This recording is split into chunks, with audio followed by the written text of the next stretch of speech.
महारानी कृपा बरसाए रखना।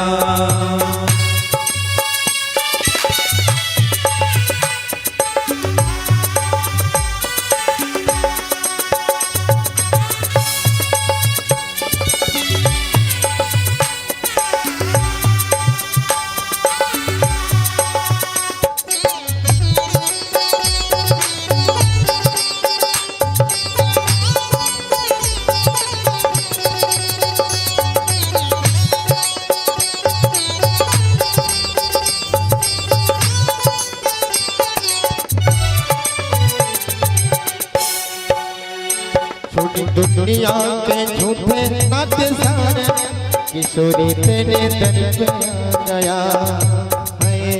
किशोरी तेरे दर पे आ गया है।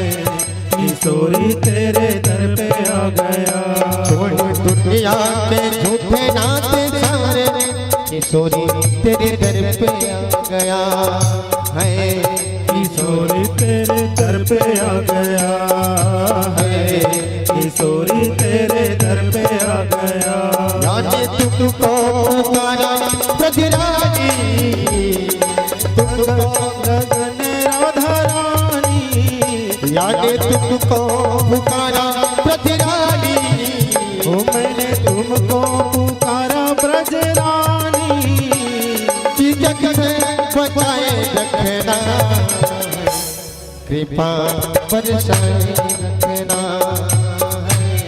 कृपा बरसाए रखना है। कृपा बरसाए रखना है। कृपा बरसाए रखना। हरि ओम चंद्रमा मनसो जातश्चक्षु सूर्यो अजायत श्रोत्राद् वायुश्च प्राणश्च मुखादग्निरजायत।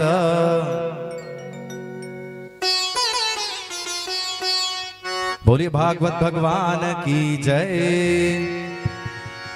श्री भागवत भगवान की आरती, पापियों को पाप से है तारती।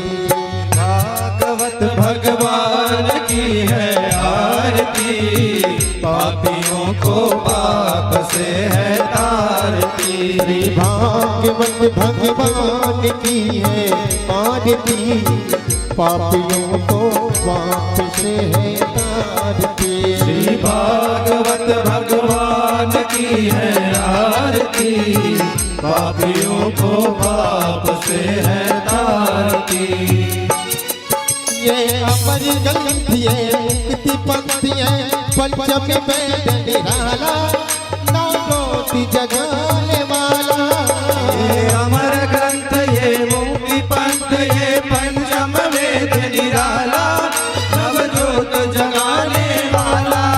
हरि नाम यही, हरि नाम यही, हरि नाम यही, हरि नाम यही। यह जग मंगल की आरती, पापियों को पाप से है तारती। श्री भागवत भगवान की है आरती, पापियों को पाप से है तारती।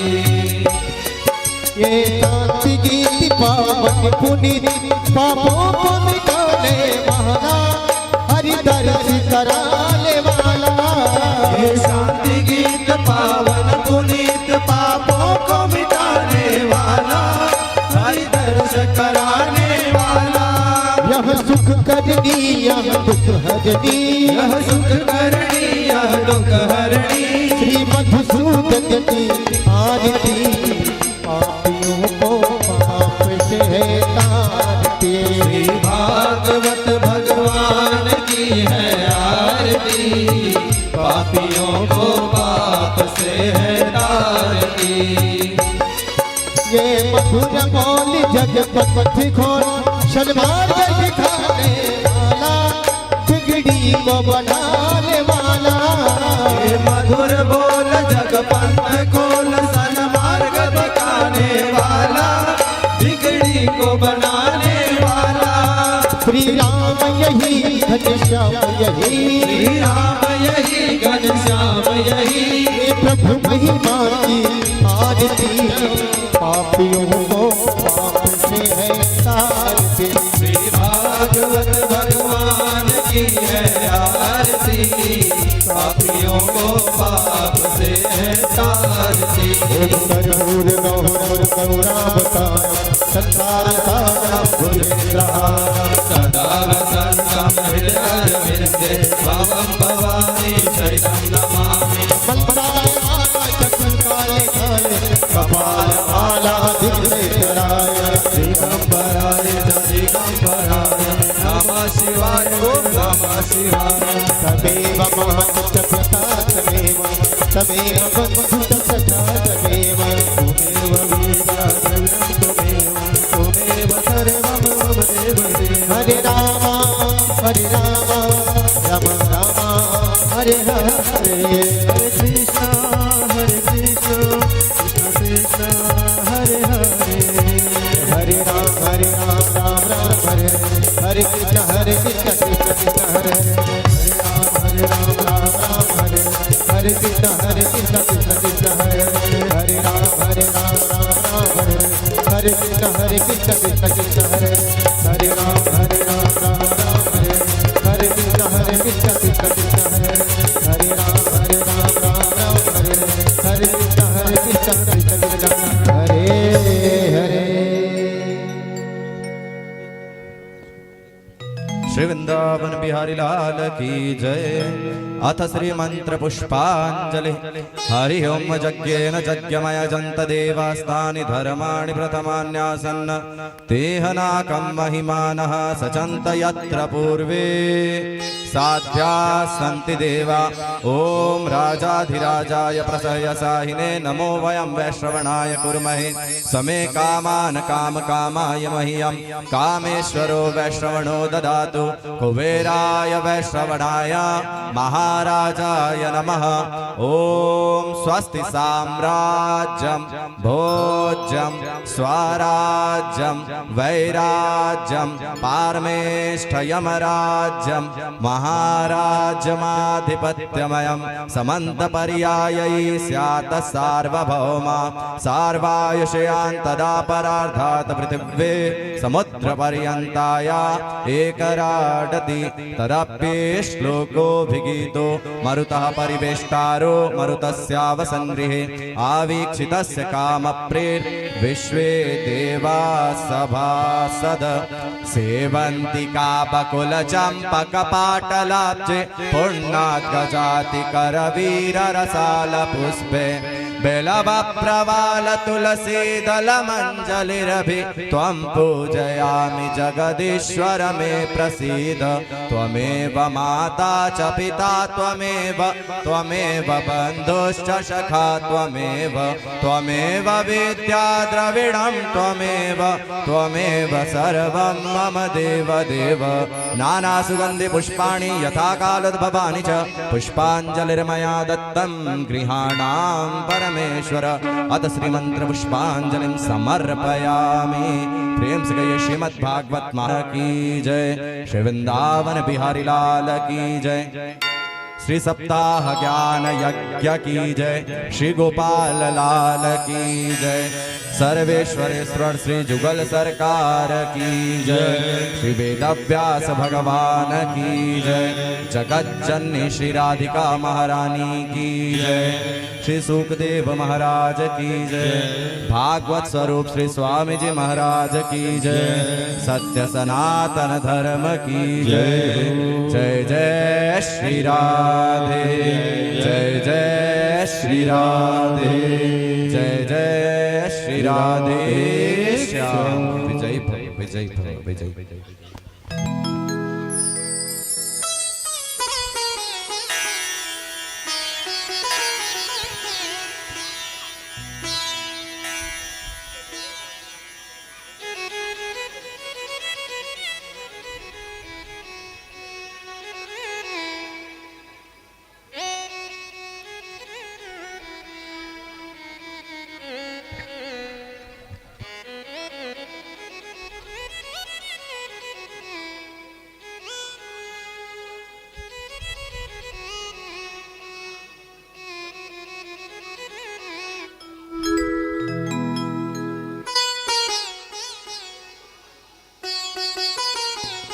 हेलो श्री राधे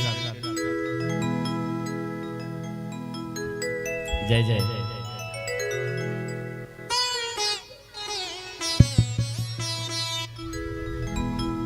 श्री मां के बिहारी लाल की जय हो, राधा रानी सरकार की जय हो। भक्तगण अपने आप पर विराजे। कथा प्रारंभ करने के पूर्व प्रभु के श्री चरणों में ध्यान निवेदित करें, चित्त को एकाग्र करें। अनादिमाद्यं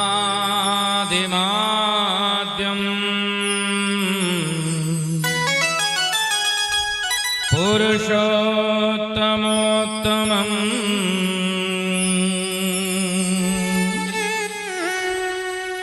श्रीकृष्णचन्द्रं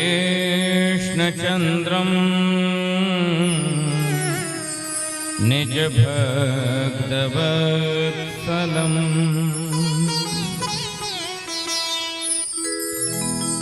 स्वयं त्वसंख्याण्डपतिं परात्परम् राधापतिं त्वां शरणं व्रजाम्यहम्।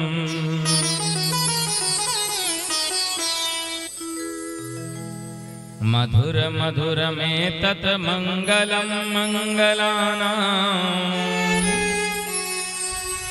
सकल निगम वल्ली सतफलम चित स्वरूपम सकृदपि परिगीतम श्रद्धया हेलयावा भेगुबर नर मात्रम तारयेत् कृष्ण नाम तस्मै नमो मधुजिदंघ्रिसरोज भृंग शाण्डिल्य गोत्र कुलवारिधि पूर्ण शशिने कीटिकमाय गुरवेत्र परत्र चापि नित्यं यदीय चरणो शरणं मदीयम् संसार दावानललीढलोक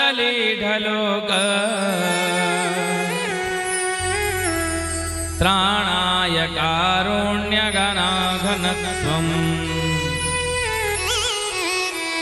प्राप्तस्य कल्याणगुणार्णवस्य वन्दे गुरुः श्रीचरणारविन्दम्।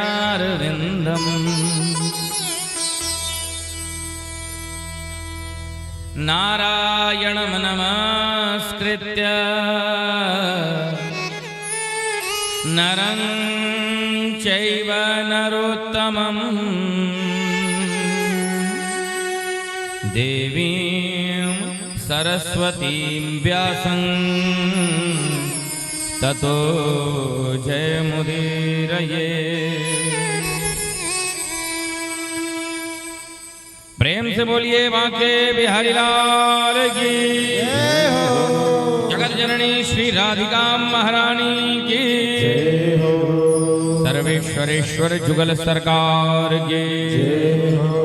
श्री गोपाल लाल की जय हो। श्री गिरिराज गोवर्धन महाराज की जय हो। श्री जगन्नाथ भगवान की जय हो। श्रीमद् भागवत महापुराण की जय हो। बोलिए सप्ताह ज्ञान यज्ञ की जय हो। श्री वेद व्यास जी भगवान की जय हो। श्री सुखदेव जी महाराज की जय हो। श्री स्वामी जी महाराज की जय हो। श्री सद्गुरुदेव सरकार के जय हो। श्री सद्गुरुदेव भगवान की जय हो। बोलिए सत्य सनातन धर्म की जय हो। जय जय श्री राधे जय जय श्री राधे जय जय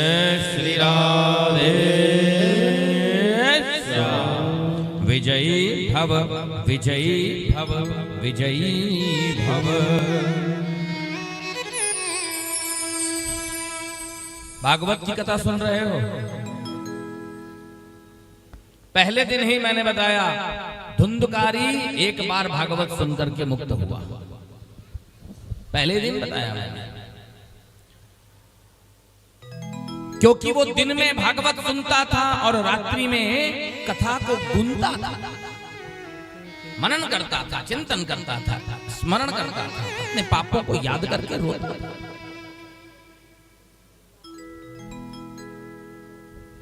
आप भी भागवत सुन रहे हैं, प्रतिदिन कुछ ना कुछ एक ना एक अच्छी बात लेके अपने घर जाओ। बोलो बांके बिहारी लाल की। कोई ना कोई अच्छा नियम लेकर के, अच्छी बात सीख के अपने घर जाओ। मैं नहीं कहता कि पूरी कथा रट लो, 4 घंटे की पूरी कथा याद करके घर जाओ, नहीं, तो सुनते सुनते धीरे धीरे हो जाएगा। लेकिन रोज की कथा में से एक ना एक अच्छी बात लेकर अपने घर में जाना, एक ना एक अच्छी बात को अपने जीवन में नियम बनाना, भागवत सुनने का सही फल यही है। उसी क्रम में आज एक और अच्छी बात आपको बता दूं। दोनों हाथ उठा करके राधा रानी को पुकारना श्याम सुंदर की विशेष कृपा प्राप्त कराता है। जैसे कोई छोटा सा बच्चा जो होता है वो रोते रोते अपनी माँ को पुकारता है तो दोनों हाथ उठा करके ही पुकारता है। और राधा रानी तो जगत की माँ है, जगत जननी है।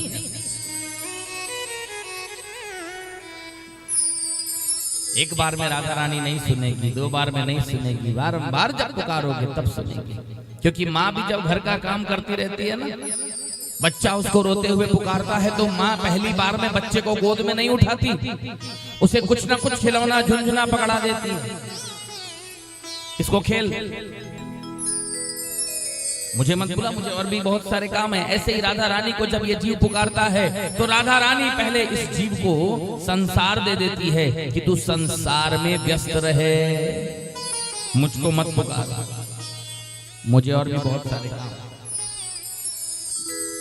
लेकिन संसार प्राप्त करने के बाद भी अगर ये जीव दोनों हाथ उठा करके राधे पुकारता है, तब कहीं जाकर के राधा रानी उसको अपनी सेवा में लगाती है। रोज का नियम रखो। पूजा तो सब करते हो अपने घर में, दिया जलाते हो, आरती उतारते हो, भोग लगाते हो, सब करते हो। थोड़ा सा संकीर्तन भी रोज करो अपने घर में बैठ।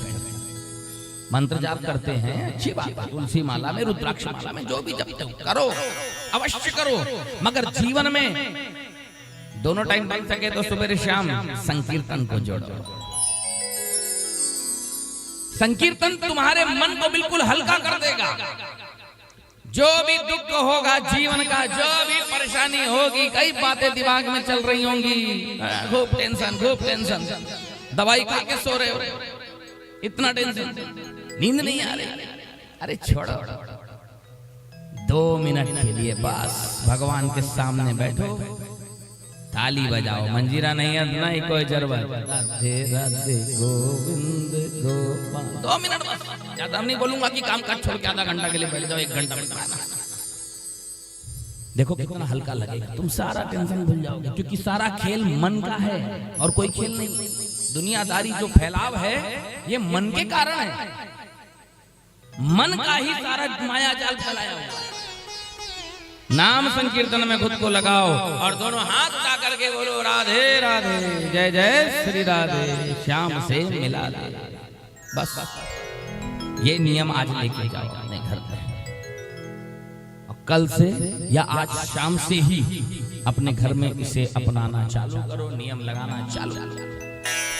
अच्छी बातें जानना अच्छी बात है, लेकिन उन बातों को मानना ज्यादा अच्छी बात है। नियम जानना अच्छी बात है, लेकिन नियम मानना और अच्छी बात है ना।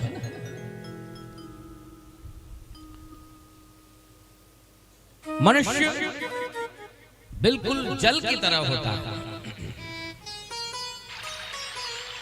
जल और नर दोनों की एक गति होती है। जल का स्वयं का कोई रंग नहीं होता। जल में जो भी रंग मिला दिया जाता है वो उसी रंग का हो जाता है। अगर जल में लाल रंग मिला दिया जाए तो वो लाल हो जाता है, काला रंग मिला दिया जाए तो काला हो जाता है, नीला रंग मिला दिया जाए तो नीला हो जाता है।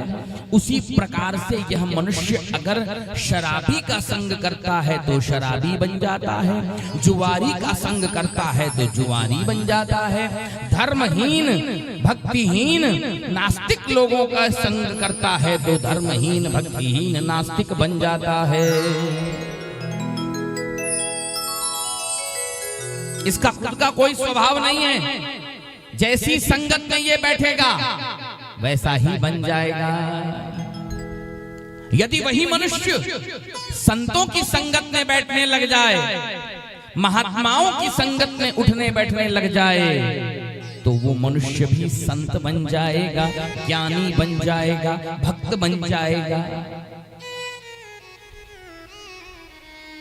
एक और उदाहरण देता हूं। जल की एक बूंद को तपते हुए गर्म तवे के ऊपर छोड़ा जाए तो तुरंत छांव से धुआं बनकर भाप बनकर के उड़ जाती है, उसका नामो निशान भी नहीं रह जाता। ऐसे ही अगर ये मनुष्य धर्महीन व्यक्तियों की संगत में बैठेगा, पापियों की संगत में बैठेगा, तो उसका नाश हो जाएगा, ये निश्चित बात है। बचेगा नहीं वो, भले कुछ दिन के लिए चढ़ जाएगा, लेकिन जैसे गर्म तवे के ऊपर पड़ी हुई बूंद छाए से उड़ गई, वैसे ही पापियों की संगत में बैठने वाला व्यक्ति आज नहीं तो कल बर्बाद हो जाएगा, नष्ट हो जाएगा। एक और उदाहरण देता हूं। वही जल की एक बूंद अगर कमल के पत्ते के ऊपर छोड़ दी जाए तो मोती के समान चमकने लगती है। वैसे ही यह मनुष्य अगर सज्जनों का संग करता है, धार्मिक व्यक्तियों का संग करता है, धार्मिक लोगों के बीच उठता बैठता है, सज्जनों के बीच उठता बैठता है, तो उसका जीवन भी मोती के जैसे उज्जवल हो जाता है, चमकने लगता है, लोग उसकी प्रशंसा करते हैं। और यदि वही जल की एक बूंद समुद्र में सुक्ति के गर्भ में चली जाए स्वाति नक्षत्र के संयोग से, तो वही जल की एक बूंद वास्तव में मोती बन जाती है। इसी प्रकार यदि यह जीव सिद्ध संतों का संग करता है, भगवत अनुरागी संतों का संग करता है, तो ये जीव भी सिद्ध बन जाता है, भगवत स्वरूप बन जाता है, अर्थात भगवत प्राप्ति कर लेता है, भगवान को प्राप्त कर लेता है, भगवान के दर्शन कर लेता है सिद्ध संतों के संग के प्रभाव से। तो इससे ये बात समझ में आई, जैसी संगत में बैठोगे वैसी रंगत तुम्हारे ऊपर चढ़ेगी। अच्छी संगत में बैठोगे तो अच्छे बनोगे, बुरी संगत में बैठोगे तो बुरे बनोगे। लेकिन इस चीज को अपने जीवन में उतारना बहुत कठिन है। इस ज्ञान को वही मनुष्य अपने जीवन में उतार सकता है जो भागवत की कथा को ध्यान लगा करके सुनेगा। वही अपने जीवन में इस ज्ञान को उतार सकेगा, अन्यथा हर कोई नहीं उतार सकता। क्योंकि ज्ञान तो दुर्योधन के पास भी बहुत था भैया। कौन सही है कौन गलत है दुर्योधन भी जानता था, लेकिन दुर्योधन ने कहा कि जानामि धर्मम न च मे प्रवृत्ति, जानाम्य धर्मम न च मे निवृत्ति। धर्म क्या है ये मैं जानता हूं, दुर्योधन ने कहा, लेकिन धर्म करने की मेरी इच्छा नहीं होती। बोलो वाके बिहारी लाल की जय। धर्म क्या है? अरे मुझसे पूछो, मुझे सब पता है, लेकिन धर्म करने का मेरा मन नहीं करता। और अधर्म क्या है ये भी मैं जानता हूं, लेकिन क्या करूं, अधर्म की ओर से मेरा मन ही नहीं हटता। इसलिए जानने में और मानने में फर्क है। जानना अलग है, मानना अलग है। मान वही सकेगा सच्ची बातों को, अच्छी बातों को, जो भागवत की शरण में आएगा। अन्यथा इस कलयुग में सही रास्ते पर चलना बहुत कठिन है। जो भागवत की शरण में रहेगा वही अपने जीवन को सही रास्ते पर चलाते हुए सही संगत में ले जा करके अंत में दिव्य धाम भगवत धाम का अधिकारी बनेगा। बोलिए बाके बिहारी लाल की जय। आइए प्रतिदिन के नियमानुसार हरिनाम भगवान नाम संकीर्तन हो, उसके पश्चात सभा में प्रवेश करें। गोविंद हरि गोपाल हरि, गोविंद हरि गोपाल हरि, गोविंद हरि गोपाल हरि, गोविंद हरि गोपाल हरि, ब्रजराज दुलारे नंदलाल हरि, ब्रजलाल दुलारे नंदलाल हरि, ब्रजराज दुलारे नंदलाल हरि, ब्रजराज दुलारे नंदलाल हरि, गोविंद हरि गोपाल हरि, गोविंद हरि गोपाल हरि, ब्रजराज दुलारे नंदलाल हरि, ब्रजराज दुलारे नंदलाल हरि। हरि बोल।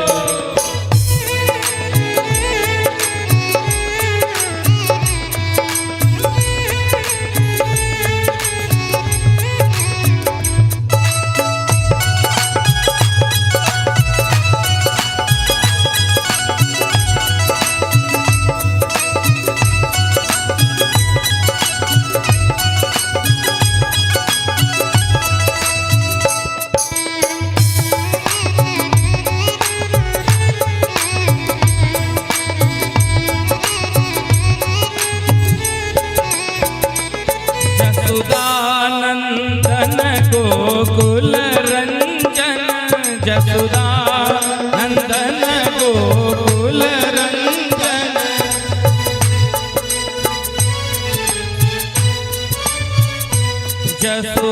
जसुदानंदन गोकुल रंजन, नंदन गोकुल नंदन, ब्रज मोहन श्यामल चंद हरि, ब्रज मोहन श्यामल चंद हरि, हे ब्रज मोहन श्यामल चंद हरि, ब्रज मोहन श्यामल चंद हरि, गोविंद हरि गोपाल हरि, गोविंद हरि गोपाल हरि, ब्रजराज दुलारे नंदलाल हरि, ब्रजराज दुलारे नंदलाल हरि। राधे राधे। काली सेवा करते हुए हरि बोल।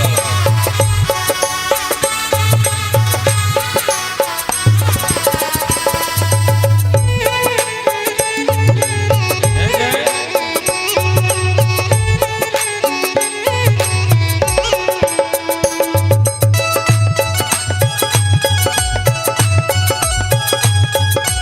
हरि बोल।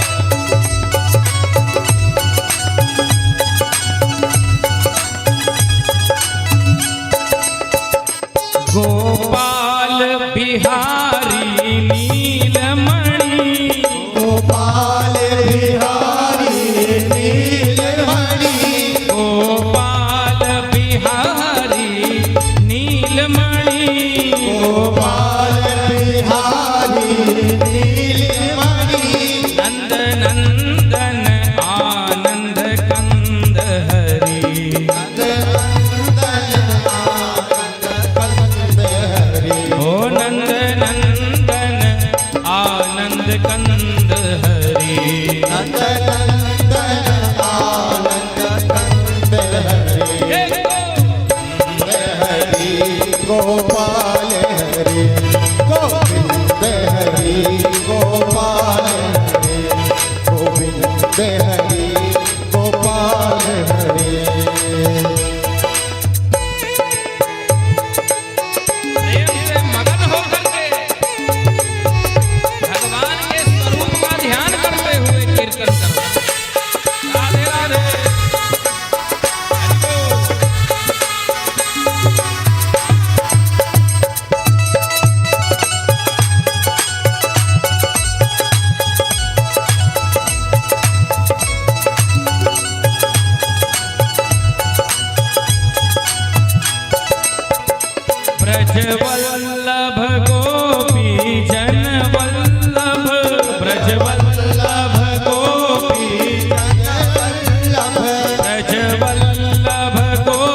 गोपाल हरे ब्रजराज दुलारे नंदलाल हरे ब्रजराज दुलारे नंदलाल हरे गोविंद हरि गोपाल हरि गोविंद हरि गोपाल हरि गोविंद हरि गोपाल हरि गोविंद हरि गोपाल हरि गोविंद हरि गोपाल हरि। बहुत धीरे बोल। गोविंद हरि गोपाल हरि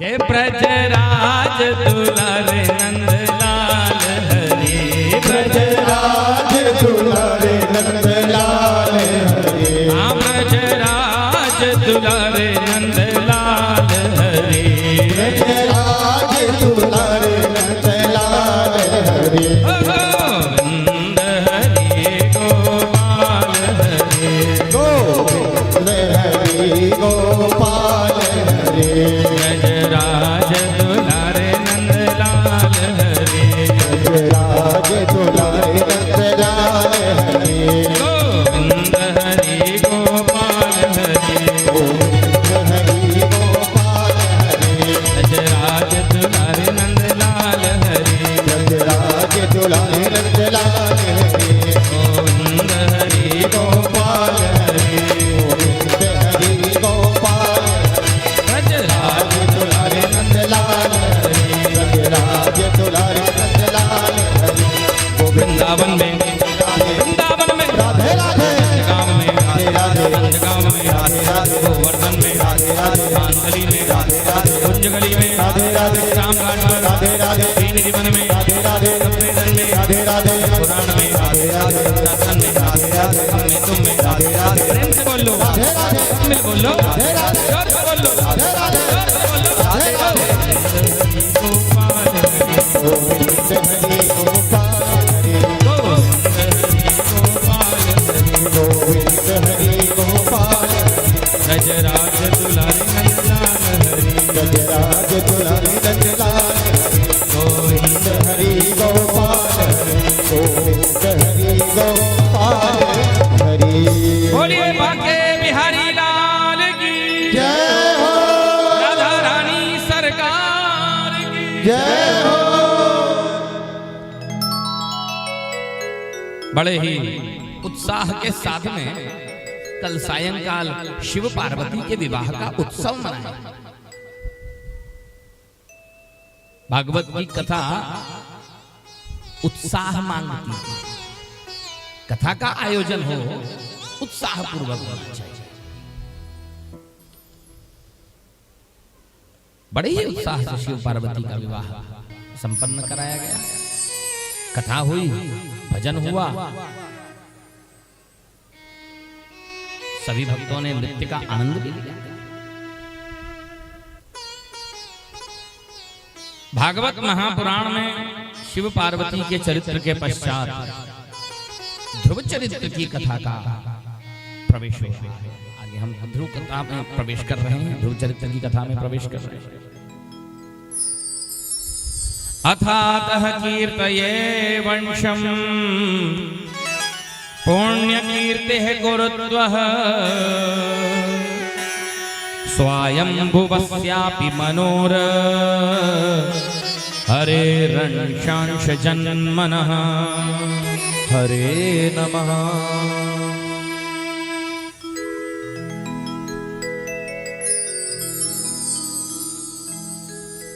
मैत्रेय जी महाराज कह रहे हैं कि हे विदुर जी, अथातः कीर्तये वंशम पुण्य कीर्तिः कुरुद्भव स्वायंभुवस्यापि मनोर हरेरंशांश जन्मनः। स्वयंभू मनु जिनकी पत्नी शतरूपा थी,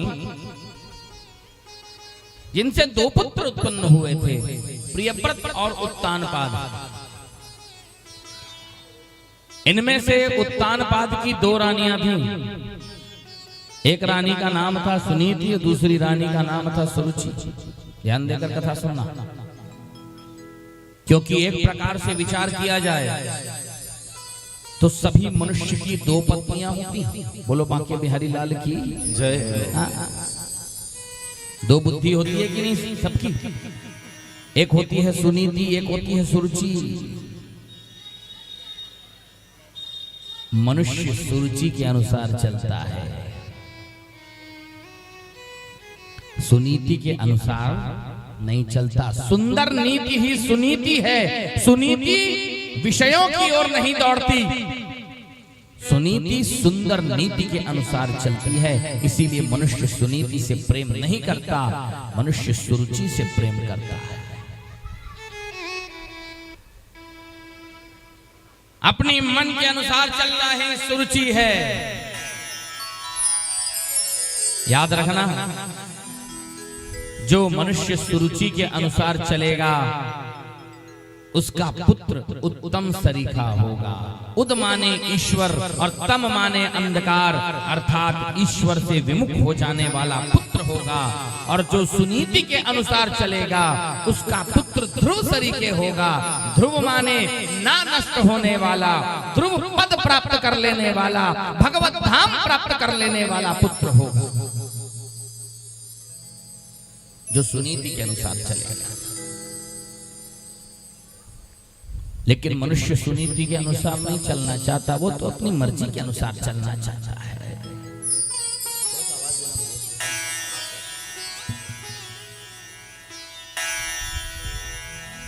मनुष्य सुरुचि के अनुसार चलना चाहता है। जब जब ये जीव परमात्मा की ओर जाता है तो सुरुचि बीच में बाधा डाल देती है। सुरुचि आत्मा और परमात्मा का मिलन नहीं होने देती है।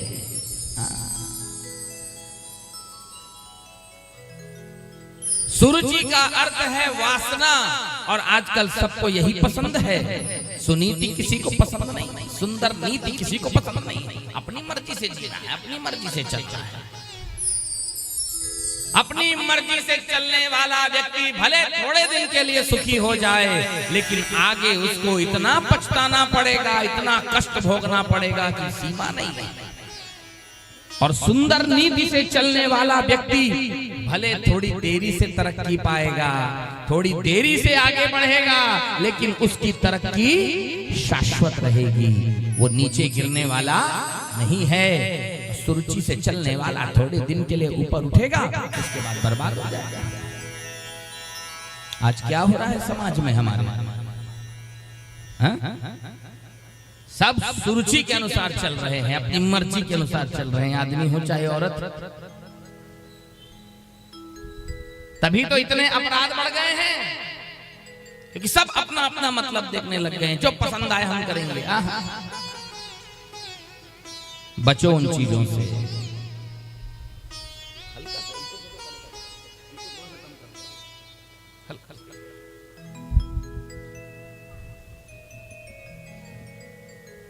सुरुचि के अनुसार चलने वाला व्यक्ति भले थोड़े दिन में तरक्की पा लेगा, मगर कुछ ही दिन बाद वो बर्बाद भी हो जाएगा।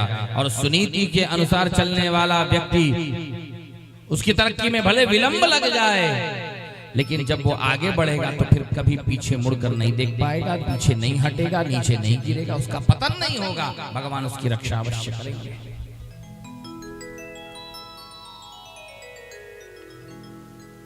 राजा उत्तानपाद को छोटी रानी सुरुचि ज्यादा प्रिय थी, और छोटी रानी सुरुचि ज्यादा प्रिय होने के कारण उसका पुत्र भी राजा को ज्यादा प्रिय था। एक दिन की बात है, राजा उत्तानपाद छोटी रानी सुरुचि के पुत्र उत्तम कुमार को अपने गोद में लेकर के बैठे हुए थे। उसी समय बालक ध्रुव ने भी अपने पिता की गोद में बैठने की चेष्टा किया, और जैसे ही सुरुचि ने देखा कि ध्रुव अपने पिता की गोद में बैठना चाहता है, उसी समय सुरुचि ने कड़वे वचनों में बालक ध्रुव को डांट दिया। सुरुचि ने कहा कि अरे मूर्ख बालक, कहां चढ़ा जा रहा है? अरे तू तू इस राज सिंहासन पर बैठने का अधिकारी नहीं है। यद्यपि तू राजा का ही बेटा है, लेकिन तूने ना मेरी कोख से जन्म नहीं लिया, मेरे गर्भ से जन्म नहीं लिया, तूने तो सुनीति के पेट से जन्म लिया है। हाँ, तू इस राज सिंहासन पर नहीं बैठ सकता, और अगर तुझे इस राज सिंहासन पर बैठना है तो जा जंगल जाकर के श्री हरि नारायण की कठोर तपस्या कर, उनसे वरदान मांग और मेरे कोख से जन्म ले। जब तू मेरी कोख से जन्म लेगा ना, तभी तू इस राज सिंहासन पर बैठ पाएगा, अन्यथा नहीं बैठ पाएगा। सौतेली माता सुरुचि के कड़वे वचनों को सुनकर के ध्रुव को प्रचंड क्रोध आ रहा है।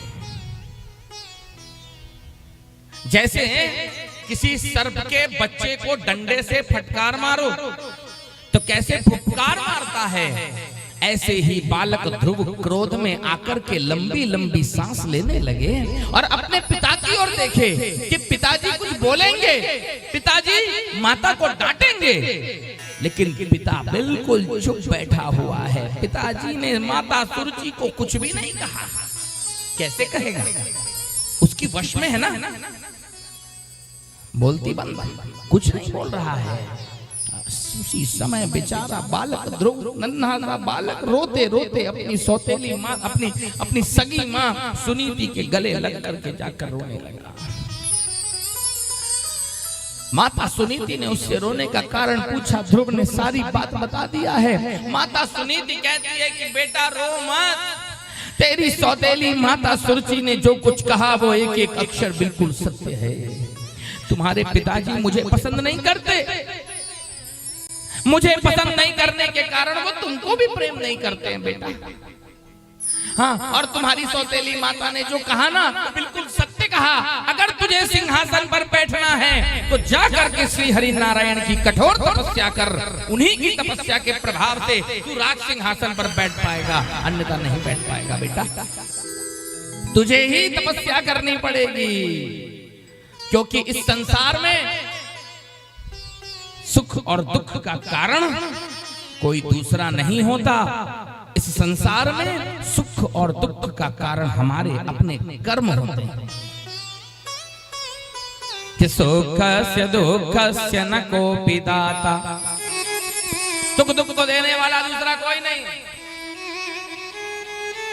सुखस्य दुःखस्य न कोपि दाता, परो ददातीति कुबुद्धिरेषा, अहम करोमीति वृथाभिमानः, स्वकर्म सूत्रे ग्रथितो हि लोकः।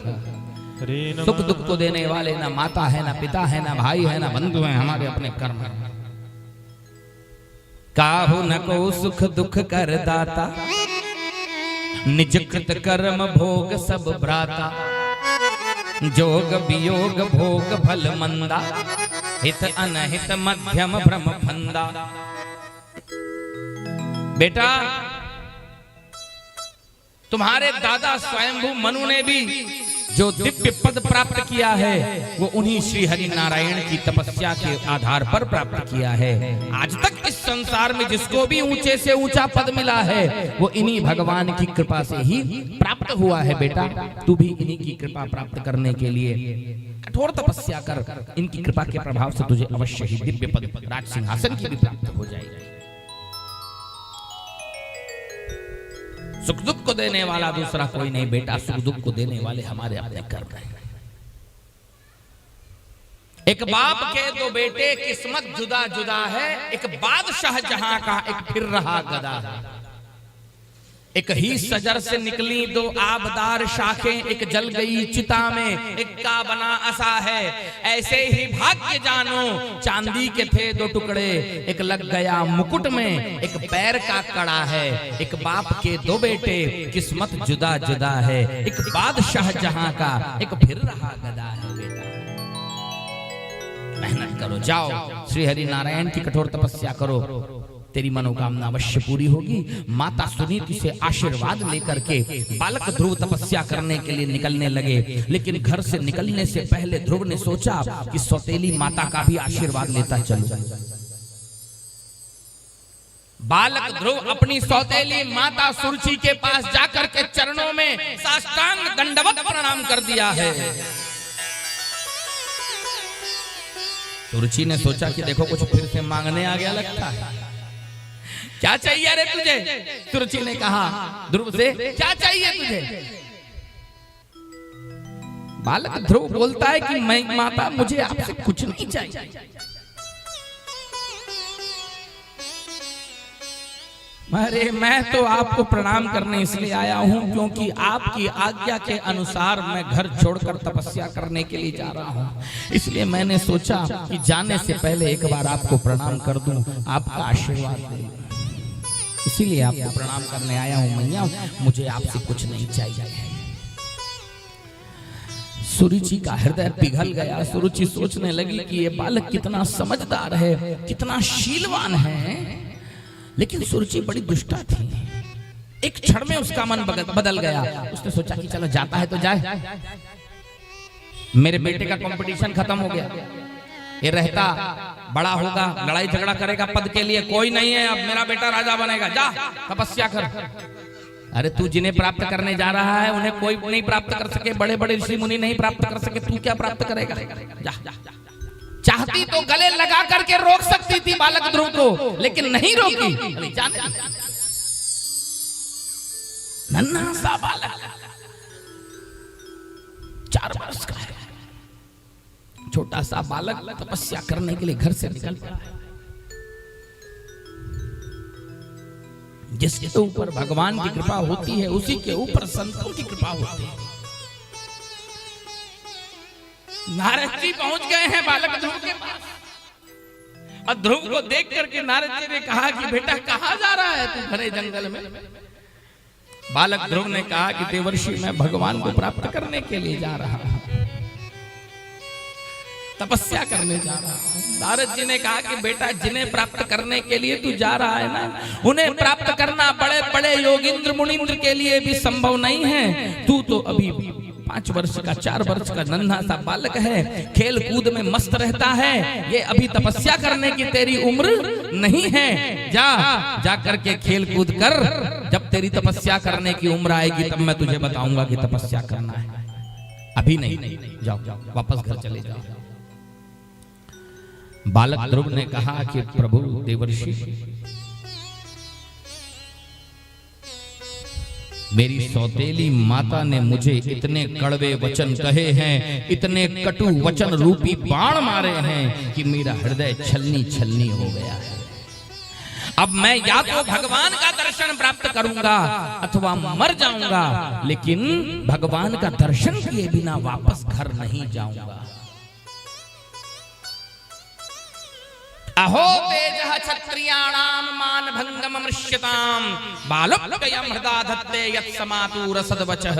अहो नारद जी ने देखा कि अरे बाप रे, इस क्षत्रिय राजकुमार का कैसा अद्भुत तेज है जो अपनी सौतेली माता द्वारा किए हुए छोटे से अपमान को सहन नहीं कर सका, घर छोड़ के चला गया। नारद जी ने बालक ध्रुव को महामंत्र दिया, बेटा यमुना जी के किनारे मधुबन क्षेत्र में जाकर के ओम नमो भगवते वासुदेवाय इस महामंत्र का जाप करना, तुझे भगवान के दर्शन अवश्य हो जाएंगे। बालक ध्रुव चल पड़े गुरु का आशीर्वाद लेकर के और मंत्र जाप कर रहे। ओम नमो भगवते वासुदेवाय, नमो भगवते वासुदेवाय, ओम नमो भगवते वासुदेवाय, ओम नमो भगवते वासुदेवाय, वासुदेवाय भजो वासुदेवाय, वासुदेवाय भजो वासुदेवाय, वासुदेवाय भजो वासुदेवाय, वासुदेवाय भजो वासुदेवाय। ओम नमो भगवते वासुदेवाय, ओम नमो भगवते वासुदेवाय, ओम नमो भगवते वासुदेवाय, ओम नमो भगवते वासुदेवाय। इस द्वादशाक्षर महामंत्र को जपते हुए बालक ध्रुव कठोर तपस्या कर रहे हैं। भोजन छोड़ दिए, सूखे पत्ते खा करके तपस्या कर रहे हैं। कुछ महीनों बाद सूखे पत्ते खाना भी छोड़ दिए, केवल हवा पी करके तपस्या कर रहे हैं। कुछ दिन बाद हवा लेना, सांस लेना भी बंद कर दिए। अपनी श्वासों को रोक करके ध्रुव जी महाराज कठोर तपस्या कर रहे हैं। जैसे ही बालक ध्रुव ने अपने श्वास को रोका है, वैसे ही तीनों लोकों की वायु रुक गई है। ध्यान देना, ध्रुव ने अपनी श्वास को रोका, तीनों लोकों की वायु का संचरण रुक गया। देवतागण व्याकुल होकर के भगवान के पास पहुंचे, बोले कि हे प्रभु, ये कैसी आपकी लीला है, ये कैसी आपकी माया है। तीनों लोकों की वायु का संचरण रुक गया है। अगर वायु रुक जाएगी तो फिर सब तीनों लोकों को नष्ट होने में देरी नहीं लगेगी। भगवान ने कहा, देवताओं घबराओ मत। इस समय बालक ध्रुव ने मुझ में अपनी अभेद धारणा को सिद्ध कर दिया है। मेरा ध्यान करते करते उसने अपनी श्वासों को रोक लिया है और उसके कारण तुम लोगों की श्वास भी रुक गई है। इसीलिए तुम लोग छटपटा रहे हो। चिंता मत करो, मैं अभी जाकर के उस बालक को इस दुष्कर तप से निवृत्त कर दूंगा। ऐसा बोल करके भगवान ने देवताओं को विदा किया और अपने दिव्य सिंहासन पर, अपने दिव्य वाहन पर सवार होकर के श्री हरि नारायण वैकुंठ लोक से यमुना जी के किनारे मधुबन में पहुंचे, जहां बालक ध्रुव आंख बंद करके भगवान के दिव्य स्वरूप का दर्शन कर रहे थे, ध्यान लगाए हुए थे। भगवान सामने आकर के खड़े हो गए, लेकिन ध्रुव आंख बंद करके भगवान का ध्यान कर रहे हैं। जिस स्वरूप का ध्रुव जी महाराज ध्यान कर रहे थे, भगवान ने उस स्वरूप को खींच लिया, गायब कर दिया। हड़बड़ा करके ध्रुव जी महाराज ने आंख खोली। जैसे ही आंख खोले तो क्या देखते हैं, जिस श्री हरि नारायण का मैं ध्यान कर रहा था, वही श्री हरि नारायण साक्षात मेरे सामने विराजमान हैं। देवतागण धुंध भी बजाते हुए पुष्प की वर्षा कर रहे हैं। बोलिए भक्तवत्सल भगवान की जय हो। बालक ध्रुव भगवान के चरणों पर गिर पड़ा, साष्टांग दंडवत प्रणाम किया। उठने के बाद दोनों हाथ जोड़ करके ध्रुव जी महाराज भगवान की स्तुति करना चाह रहे हैं, लेकिन कैसे स्तुति करेंगे? 4 वर्ष का बालक, पाठशाला गया नहीं है, संस्कृत का अध्ययन किया नहीं है, भगवान की स्तुति कैसे करेगा? भगवान जान गए, तुरंत अपना शंख ध्रुव जी महाराज की गाल से स्पर्श कराए हैं। ध्रुव जी महाराज को चारों वेदों का ज्ञान हो गया है और बड़े प्रेम मगन होकर के ध्रुव जी महाराज ने भगवान की स्तुति किया है। स्तुति करते हुए ध्रुव जी ने कहा कि हे प्रभु, हे बांके बिहारी, हे ब्रजराज कुंवर, जिन नर नारियों का हृदय आपकी भक्ति में, आपके चरणों की भक्ति में लगा हुआ है, वे नर नारी कभी भी इस संसार की कोई परवाह नहीं करते। जो नर नारी आपके ऊपर पूर्ण विश्वास रख करके अपना जीवन बिताते हैं, उन नर नारियों के जीवन में कभी कोई संकट नहीं आता। वे नर नारी जीते जी जीवन मुक्त हो जाते हैं। जो आपके ऊपर भरोसा रख करके चलते हैं, उन्हें संसार में किसी से कोई मतलब नहीं होता। वो कभी किसी और की शरण में जाना पसंद नहीं करते। जो आपके चरणों की अनन्य भाव से शरण ग्रहण कर लेते हैं, जो आप पर पूरा भरोसा करते हैं, उनका भरोसा कभी टूटता नहीं है, क्योंकि आप भक्त वत्सल हैं, शरणागत वत्सल हैं, शरण में आए हुए की रक्षा करते हैं। हे प्रभु, मैं आपके चरणों की शरण में आया हूं, मुझे अपनी सेवा में स्वीकार कर। ध्रुव जी महाराज स्तुति करते हुए कह रहे हैं, हमने भरोसा कर लिया सरकार श्याम का, हमने भरोसा कर लिया श्याम का। हमने भरोसा कर लिया सरकार श्याम का। हमने भरोसा कर लिया सरकार श्याम रे। हमने भरोसा कर लिया सरकार श्याम का। हमने भरोसा कर लिया सरकार श्याम का। हाँ हमने भरोसा कर लिया सरकार श्याम का। हमने भरोसा कर लिया सरकार श्याम का।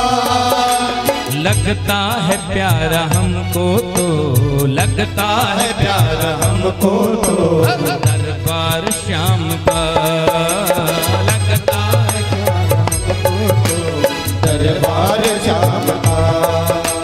लगता है प्यारा हमको तो दरबार श्याम का। लगता है प्यार हमको तो दरबार श्याम का। हमने भरोसा कर लिया सरकार श्याम का।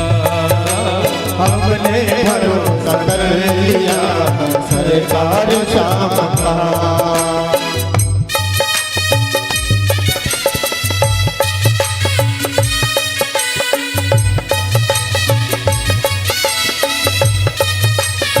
ताली सेवा करते हुए जिसने जिसने भरोसा किया है ठाकुर जी का, वो ताली सेवा करते हुए हरि बोल।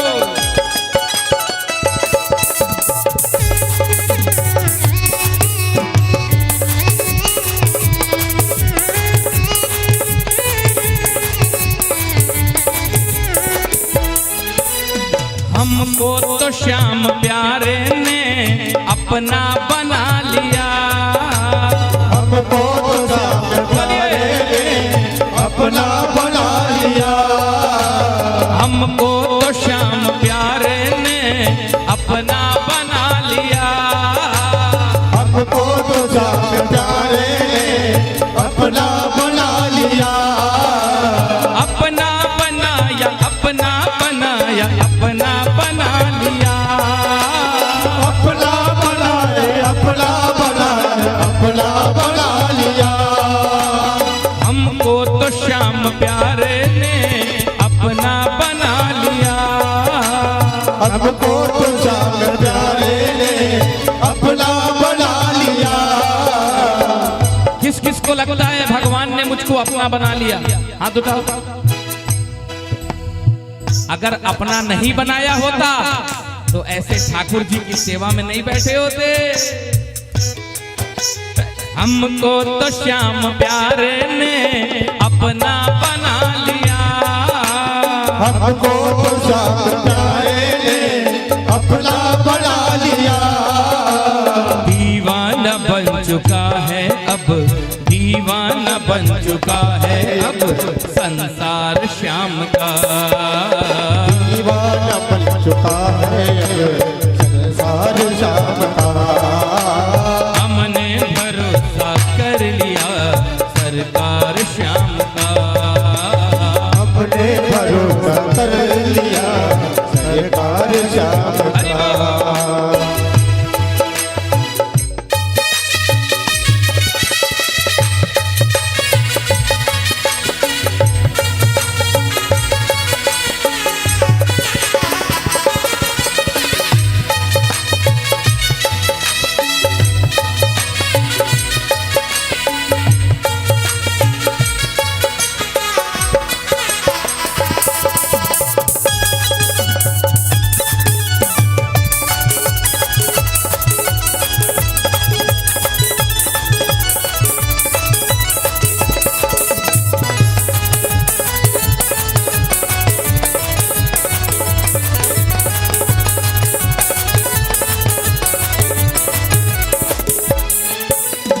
ये जीवन जीना बड़ा कष्ट का काम भी हो जाता है। कभी कभी संकट ऐसे आ जाते हैं क्योंकि हमेशा जीवन में सुख मिलेगा ये जरूरी नहीं है।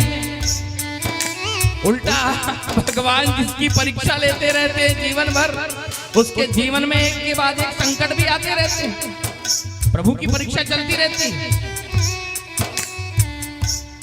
याद रखिए, जीवन जीते जीते जब कभी भी आपको लगे कि आपकी नैया डोल रही है, कुछ मत करना, बस भगवान के नाम का सहारा ले लेना, आपकी डूबती हुई नैया को भी भगवान पार लगा देंगे।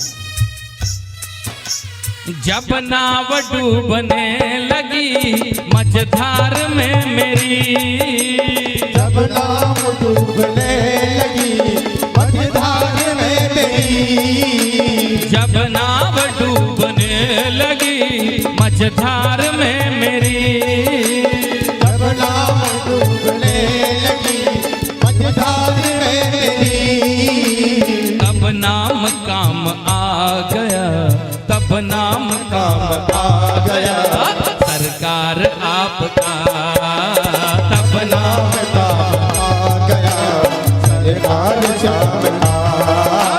हमने भरोसा कर लिया सरकार श्याम का, हमने भरोसा कर लिया सरकार श्याम का। लगता है प्यारा हमको तो, लगता है प्यारा हमको तो दरबार श्याम का, है प्यार हमको तो दरबार श्याम का, हमको तो दरबार श्याम का।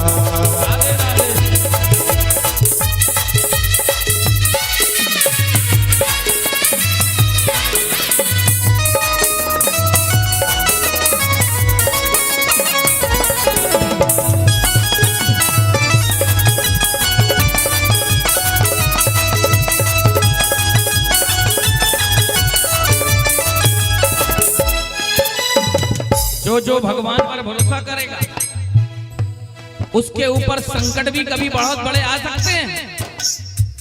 भगवान ये देखते हैं कि ये बोलता है कि आप पे भरोसा करता हूं, कितना भरोसा करता है ये देखता हूं।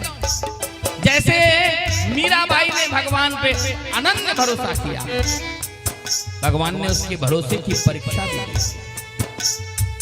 मीराबाई के भाई ने मीराबाई को विष का प्याला पकड़ा दिया, जहर दे दिया पीने के लिए, लेकिन मीराबाई को अपने सावरिया सेठ के ऊपर इतना विश्वास था, इतना विश्वास था, अरे सोच नहीं सकता दूसरा कोई जितना भरोसा मीराबाई को श्याम सुंदर के ऊपर था। जान रही है विष का प्याला है, इससे पियोगी तुम मर जाऊंगी, लेकिन उसको भी मीराबाई सोच रही है कि मेरे ठाकुर जी ने भेजा है, मेरे लिए कुछ ना कुछ इसमें अच्छा ही है। करके भरोसा श्याम का मीरा ने विष पिया, करके भरोसा श्याम का मीरा ने विष पिया, करके भरोसा श्याम का मीरा ने विष पिया, करके भरोसा श्याम का मीरा ने विष पिया। प्याले में विष के कर लिया, प्याले में विष के कर लिया दीदार श्याम का, प्याले में विष के कर लिया दीदार श्याम का, कर लिया दीदार श्याम का। हमने भरोसा कर लिया सरकार श्याम का, हमने भरोसा कर लिया सरकार श्याम का, हमने भरोसा कर लिया सरकार श्याम का, हमने भरोसा कर लिया सरकार श्याम का, हमने भरोसा कर लिया सरकार श्याम का, हमने भरोसा कर लिया सरकार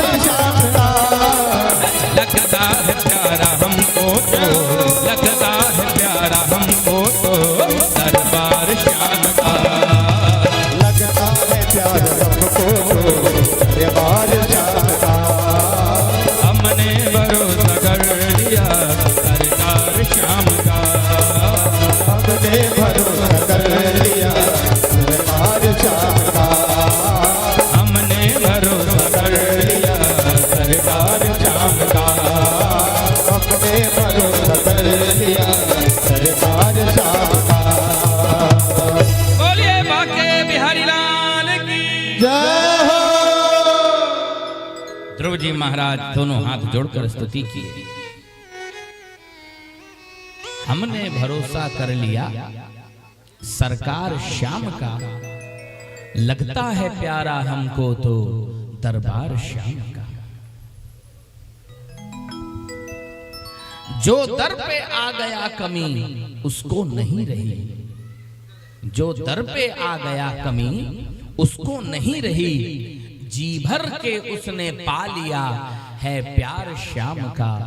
हमने भरोसा कर लिया सरकार श्याम का। तवत्सल भगवान प्रसन्न होकर ध्रुव जी महाराज को आशीर्वाद दिए हैं और बोले हैं कि हे ध्रुव, मैं तुम्हारी मनोकामनाओं को जान रहा हूं, जिसलिए तुमने तपस्या किया है। मैं तुम्हें आशीर्वाद देता हूं कि तुम 30,000 वर्षों तक पृथ्वी का राजा बनकर के रहो।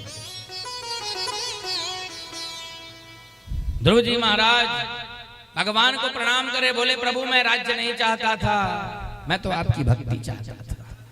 भगवान ने कहा ठीक है, लेकिन जिस भाव को लेकर तुमने तपस्या की थी वो देना तो आवश्यक है। जब तक प्रभु का दर्शन नहीं हुआ था, ध्रुव जी महाराज के मन में इच्छा राज्य की थी, लेकिन प्रभु के दर्शन होते ही ध्रुव जी महाराज को बड़ा दुख लगा कि मैं भगवान से राज्य मांग लिया, मुझे भगवान से भगवान को मांगना चाहिए। लेकिन भगवान वरदान देकर के अंतर्ध्यान हो गए। ध्रुव जी महाराज 36,000 वर्षों तक पृथ्वी का शासन किए और अंत में अपनी माता सुनीति के साथ में शरीर त्याग करके दिव्य धाम ध्रुवलोक को चले गए। देवता गण दुंद भी बजाते हुए पुष्प की वर्षा। देखिए ध्रुव की कथा से हम लोगों को यह शिक्षा मिलती है कि बाल अवस्था से ही भगवान की भक्ति में लग जाना चाहिए। जवानी या बुढ़ापे के भरोसे मत बैठो, जिंदगी का कोई भरोसा नहीं है। क्या भरोसा है इस जिंदगी का, साथ देती नहीं ये किसी का। क्या भरोसा है इस जिंदगी का, इसका कोई भरोसा नहीं। जवानी या बुढ़ापे के भरोसे मत बैठो, बचपने से ही अपने बच्चों को बाल अवस्था से ही धार्मिक संस्कारों में लगा दो। मनुष्य की आयु का कोई भरोसा नहीं, एक एक दिन कीमती है, एक एक क्षण कीमती है। जो बाल अवस्था से भगवान की भक्ति में लगेगा उसी को भगवान की प्राप्ति होगी। जो वृद्धावस्था में भजन करेगा, लोग बोलते हैं ना कि अरे अभी तो उम्र है, बुढ़ापे में भजन करेंगे। बुढ़ापे में भजन करने वाले को भगवान की प्राप्ति नहीं होगी। भले उसका अगला जन्म सुधर जाएगा, लेकिन भगवत प्राप्ति उसी को होगी जो बाल अवस्था से भगवान का भजन करेगा। और एक बार ये मनुष्य शरीर छूटा तो फिर 84 लाख योनियों में भटकना है, ये भी समझो। अभी जो मौका मिला है वो मौका बार बार मिलने वाला नहीं है। मनुष्य शरीर बड़ा कीमती है। ध्रुव की कथा से हमें यह शिक्षा मिलती है कि देहम वा पातयामे कार्यम वा साधयामि। जब ध्रुव जी दृढ़ संकल्प लेकर तपस्या करने निकले हैं तभी उनको भगवान की प्राप्ति हुई है।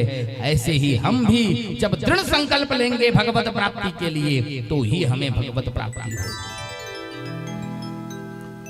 मैं भगवान को प्राप्त करके रहूंगा, अन्यथा अपने शरीर का त्याग कर दूंगा। ऐसा प्रण जब ध्रुव जी महाराज ने लिया है तब उनको भगवान की प्राप्ति हुई। खाना पीना छोड़ दिए, सांस लेना भी जब छोड़ दिए तब भगवान आए। ऐसे नहीं कि वैसे बुलाओगे और प्रभु आ जाएंगे। देहम वा पातयामे कार्यम वा साधयामि। मैं इस कार्य को करके रहूंगा, अन्यथा अपना प्राण त्याग दूंगा। जब ऐसा संकल्प रखोगे तो भगवान मिलेंगे। और ऐसा संकल्प केवल भगवत प्राप्ति के लिए करना, कोई दूसरे काम के लिए नहीं। वरना संसार के लोग दुनिया की चीजों के लिए ऐसा संकल्प ले लेते, इसको मारूंगा नहीं तो खुद मर जाऊंगा, ऐसा करूंगा नहीं तो मर जाऊंगा, ऐसा करूंगा नहीं, ये चाहिए नहीं तो मर जाऊंगा, ये ऐसा करना नहीं तो मर जाऊंगा। सड़ी सड़ी सी बात ना ना ना। ये संकल्प अगर तुम्हें करना है तो केवल भगवत प्राप्ति के लिए करो कि भगवान को प्राप्त करके रहूंगा, नहीं तो अपने प्राण त्याग दूंगा। जब ऐसा संकल्प करोगे तो ही भगवान मिलेंगे। मीराबाई को कब मिले? जहर पीने लगी भगवान पे भरोसा करके, प्याले में विष के कर लिया दीदार श्याम का, हमने भरोसा कर लिया सरकार श्याम का। अंत में बालक ध्रुव की जीवन शैली से यही शिक्षा मिल रही है, जीवन को व्यक्ति को क्षमावान होना चाहिए। हा? जब ध्रुव के भाई उत्तम कुमार को यक्षों ने मार दिया तो ध्रुव ने अपने भाई की मौत का बदला लेने के लिए यक्षों पर आक्रमण किया था और मनु के समझाने पर ध्रुव ने युद्ध बंद कर दिया था।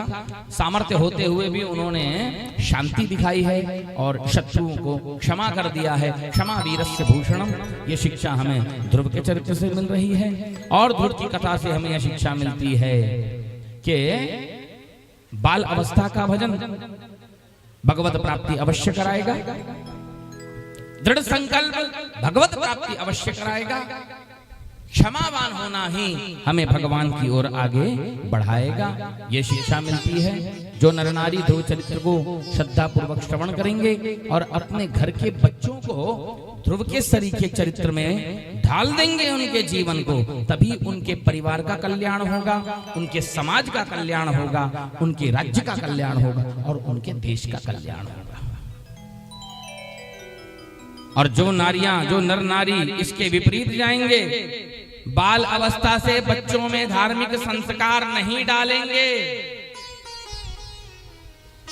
तो ना तो उस घर का कल्याण होगा, ना उस समाज का कल्याण होगा, ना राज्य का कल्याण होगा, ना देश का कल्याण होगा। भैया, शुरुआत तुमको अपने घर से करनी होगी। अगर देश की इतनी चिंता है तो पहले खुद के घर को सुधारो, अपने बाल बच्चों को धार्मिक संस्कार में डालो, हनुमान चालीसा याद कराओ, टीका लगाने की आदत डालो, शिखा रखने की आदत डालो, मंदिर ले जाओ, भगवान के चरणों में प्रणाम करने की आदत डालो।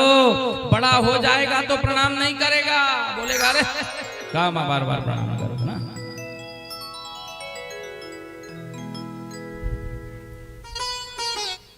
इन चीजों से बचो।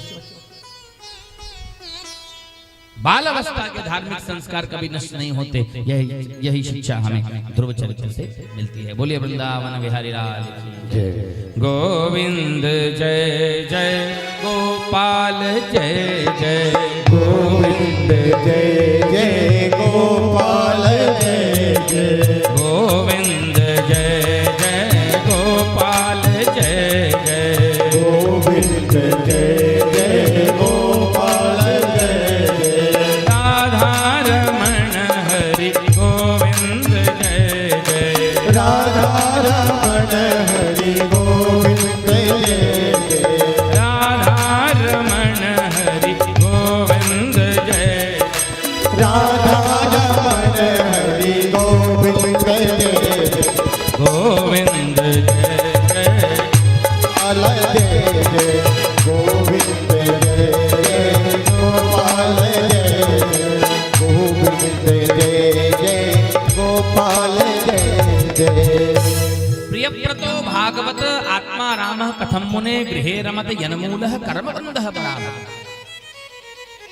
अब महाराज परीक्षित सुखदेव स्वामी जी से प्रश्न कर रहे हैं कि हे प्रभु, प्रियव्रत जी तो बड़े भगवत भक्त थे, आत्मा राम थे, अपनी ही आत्मा में रमण करते रहते थे, फिर प्रियव्रत ने पूजा पाठ त्याग तपस्या का त्याग करके गृहस्थाश्रम में प्रवेश क्यों किया?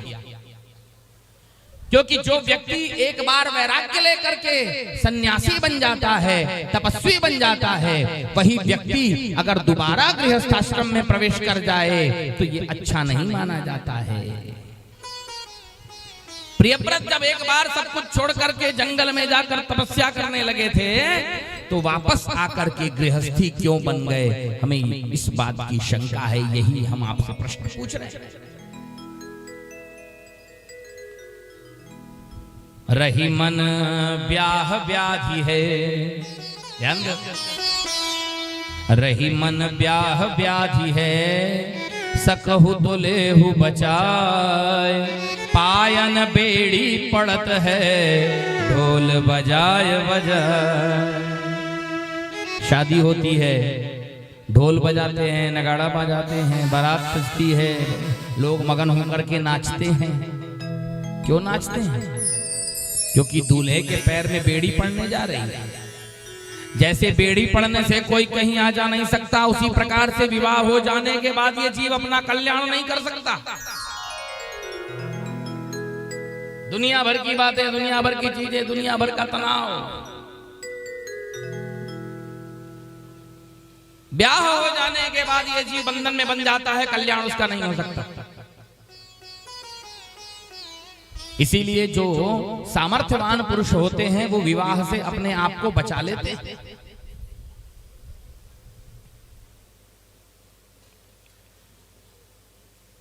सामर्थ्यवान पुरुष अपने आप को विवाह से बचाता है। जैसे जो छत्रपति शिवाजी के गुरु थे समर्थ रामदास जी, दक्षिण प्रदेश के परम संत थे। जब उनका विवाह होने लगा, पंडितों ने विवाह कराने के पूर्व कहा सावधान। ब्याह कराने के पहले कहा जाता है सावधान हो जाओ। दूल्हे को संबोधित किया जाता है कि अब तुम सावधान हो जाओ, गृहस्थाश्रम में प्रवेश करने जा रहे हो, संयम नियम पूर्वक जीवन बिताना पड़ेगा। क्योंकि भोगे रोग भयम, अधिक विषय वासना में जो लगेगा उसका शरीर रोगी हो जाएगा, रोग का घर हो जाएगा, उम्र से पहले ही बुलावा आ जाएगा। इसीलिए विवाह के पहले दूल्हे को संबोधित किया जाता है सावधान। जैसे ही समर्थ रामदास जी का विवाह होने लगा, पंडितों ने कहा सावधान। समर्थ रामदास जी वास्तव में सावधान हो गए, विवाह मंडप छोड़ के भाग गए, बोले मैं शादी नहीं करूंगा। जीवन भर सावधान रह करके भजन करते हुए अंत में दिव्य धाम को प्राप्त किए। सामर्थ्यवान पुरुष अपने आप को गृहस्थाश्रम के बंधन से बचा लेता है।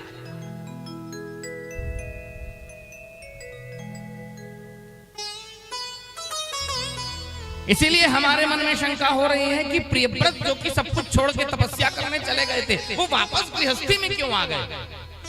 हमारी इस शंका का आप समाधान करिए। सुखदेव स्वामी जी ने कहा कि प्रियव्रतो भागवत आत्मा राम। हे राजा, तुमने बिल्कुल सही कहा कि प्रियव्रत बड़े भगवत भक्त थे, आत्मा राम थे, आप्त काम थे, अपनी ही आत्मा में रमण करते रहते थे, आनंद पूर्वक रहते थे, भजन करते रहते थे। लेकिन ब्रह्मा जी के समझाने पर उन्होंने गृहस्थाश्रम में प्रवेश इसलिए किया क्योंकि ब्रह्मा जी ने प्रियव्रत को समझाया कि बेटा तुम्हें पृथ्वी का राज्य करना चाहिए, तुम्हें गृहस्थाश्रम में आना चाहिए। प्रियव्रत ने कहा कि मैं गृहस्थाश्रम में घर गृहस्थी के बंधन में नहीं बंधना चाहता हूं प्रभु। तो ब्रह्मा जी ने कहा कि बेटा तुम्हें गृहस्थी का कोई बंधन नहीं होने वाला। हाँ, गृहस्थी का बंधन तो उसको होता है जिसने अपनी इंद्रियों को नहीं जीता है। जिसने अपनी इंद्रियों को जीत लिया उसे गृहस्थी का कोई बंधन नहीं है, और जिसने इंद्रियों को नहीं जीता वो गृहस्थाश्रम में प्रवेश भले ना करे लेकिन उसकी पतन हो जाएगी। और जिसने इंद्रियों को जीत लिया है, संयम नियम से रहता है, वो अगर गृहस्थाश्रम में भी चला जाएगा तो भी उसकी बर्बादी होने वाली नहीं है, उसका पतन होने वाला नहीं है। तुमने अपनी इंद्रियों को जीत लिया है प्रियव्रत, इसीलिए तुम्हें गृहस्थाश्रम में प्रवेश करना चाहिए बेटा, क्योंकि गृहस्थाश्रम से बढ़कर के दूसरा कोई आश्रम नहीं है, नहीं है। हाँ, ये गृहस्थाश्रम उस समय फांसी का फंदा बन जाता है जब तुम भगवान को भूल जाते हो।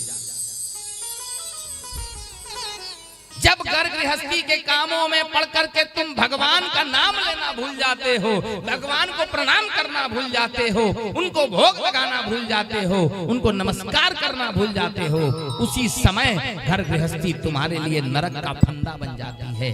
और अगर गृहस्थी में रहते हुए तुम कथा सुन रहे हो, तुम नाम ले रहे हो, तुम भजन कर रहे हो, तुम सेवा कर रहे हो, तुम भोग लगा रहे हो, तो अरे अकेले तुम्हारा नहीं, तुम्हारे गृहस्थी में जितने भी लोग रहेंगे सबका कल्याण हो जाएगा। इसीलिए मैंने कहा नियम बनाओ, दोनों टाइम बाल बच्चों को बिठाओ, संकीर्तन करो, परिवार में एका भी बना रहेगा, मन भी हल्का हो जाएगा, भगवान की सेवा भी हो जाएगी। इससे बढ़कर क्या हो सकता है? इसीलिए प्रियव्रत जी ने ब्रह्मा जी के समझाने पर विश्वकर्मा की पुत्री बरहिष्मति के साथ में विवाह किया। उनके 10 पुत्र हुए, 3 पुत्र वैराग्य ले लिए, 7 पुत्रों को पृथ्वी के 7वें द्वीप का बंटवारा कर दिया है। एक पुत्री हुई जिसका नाम था ऊर्जस्वती, उसका विवाह शुक्राचार्य जी के साथ किए और 7 पुत्रों को 7वें द्वीप बंटवारे में देकर के प्रियव्रत जी महाराज वापस अपने धर्म में आए और तपस्या करते हुए, ध्यान करते हुए, क्योंकि पहले ध्यान कर चुके थे, उनको पता था अपनी सारी जिम्मेदारी पूरी करने के बाद दोबारा प्रियव्रत जी महाराज तपस्या करने लग गए और अंत में भगवान के दिव्य धाम को प्राप्त किए। देवता गण धुंध भी बजाते हुए धूल की वर्षा। प्रियव्रत के सबसे बड़े पुत्र का नाम था अग्निध्र, जिनको जम्बूद्वीप का राज्य दिया गया। अग्निध्र का विवाह पूर्वचित्ती नाम की अप्सरा के साथ हुआ। उस अप्सरा को देख करके अग्निध्र जी मोहित हो गए थे। ये पूर्वचित्ती अप्सरा विषय भोग का स्वरूप है।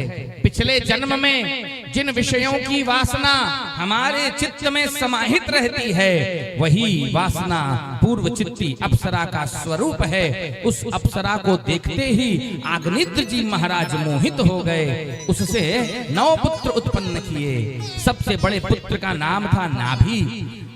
अग्निध्र जी महाराज जम्बूद्वीप का 9 खंड कर दिए। सबसे बड़े पुत्र नाभि को भरत खंड का राज्य दिया गया और अग्निध्र जी महाराज तपस्या करने चले गए हैं।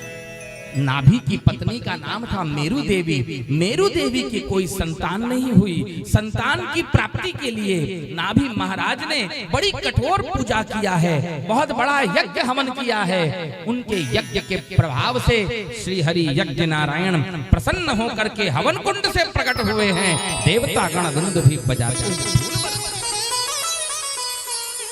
शंख चक्र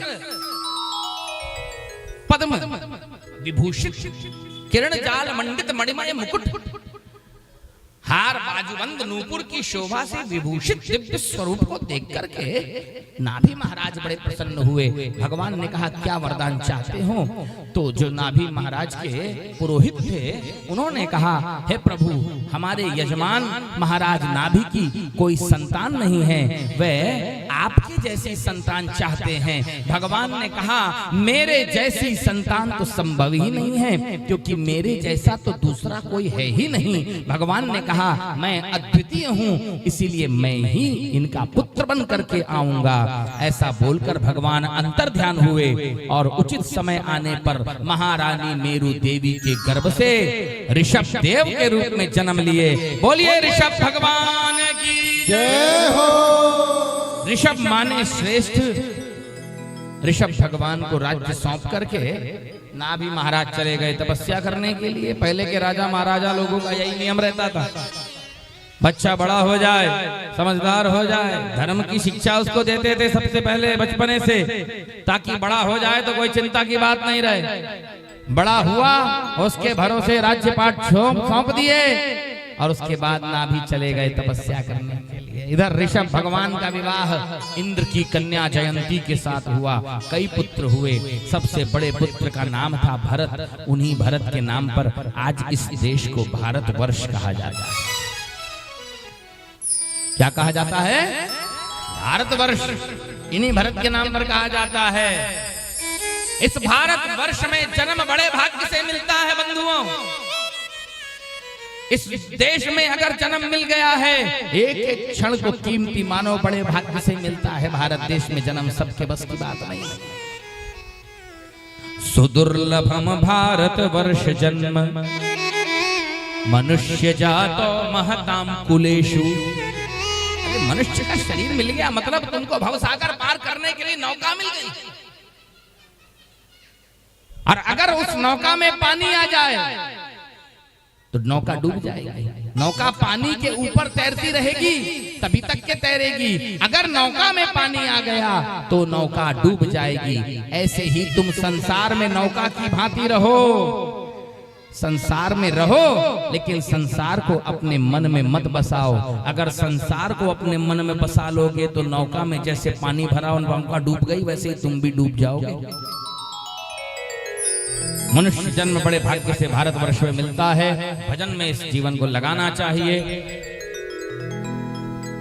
नाभि अपने पुत्र ऋषभ भगवान को राज्य सौंप दिए हैं। ऋषभ भगवान के पुत्र हुए हैं भरत जी महाराज। सभी पुत्रों को बुला करके ऋषभ भगवान ने वैराग्य का बड़ा सुंदर उपदेश दिया। उपदेश दे करके ऋषभ भगवान ने भरत जी को राजा बनाया है और स्वयं तपस्या करने के लिए दक्षिण कर्नाटक के कुटकाचल वन में चले गए हैं, जहां जंगल में आग लगी है और संपूर्ण जंगल जलकर भस्म हुआ। और जंगल के साथ ही साथ ऋषभ भगवान भी अपने शरीर को त्याग कर दिव्य धाम को चले गए। देवता गण धुंध भी बजाते हुए फूल बरसाए हैं। बोलिए ऋषभ नारायण भगवान की। ऋषभ नारायण नारायण नारायण। ऋषभ नारायण नारायण नारायण। ऋषभ नारायण नारायण नारायण। ऋषभ नारायण नारायण नारायण। ऋषभ नारायण नारायण नारायण। ऋषभ नारायण नारायण नारायण। ऋषभ नारायण नारायण नारायण। ऋषभ नारायण नारायण नारायण। ऋषभ नारायण नारायण नारायण।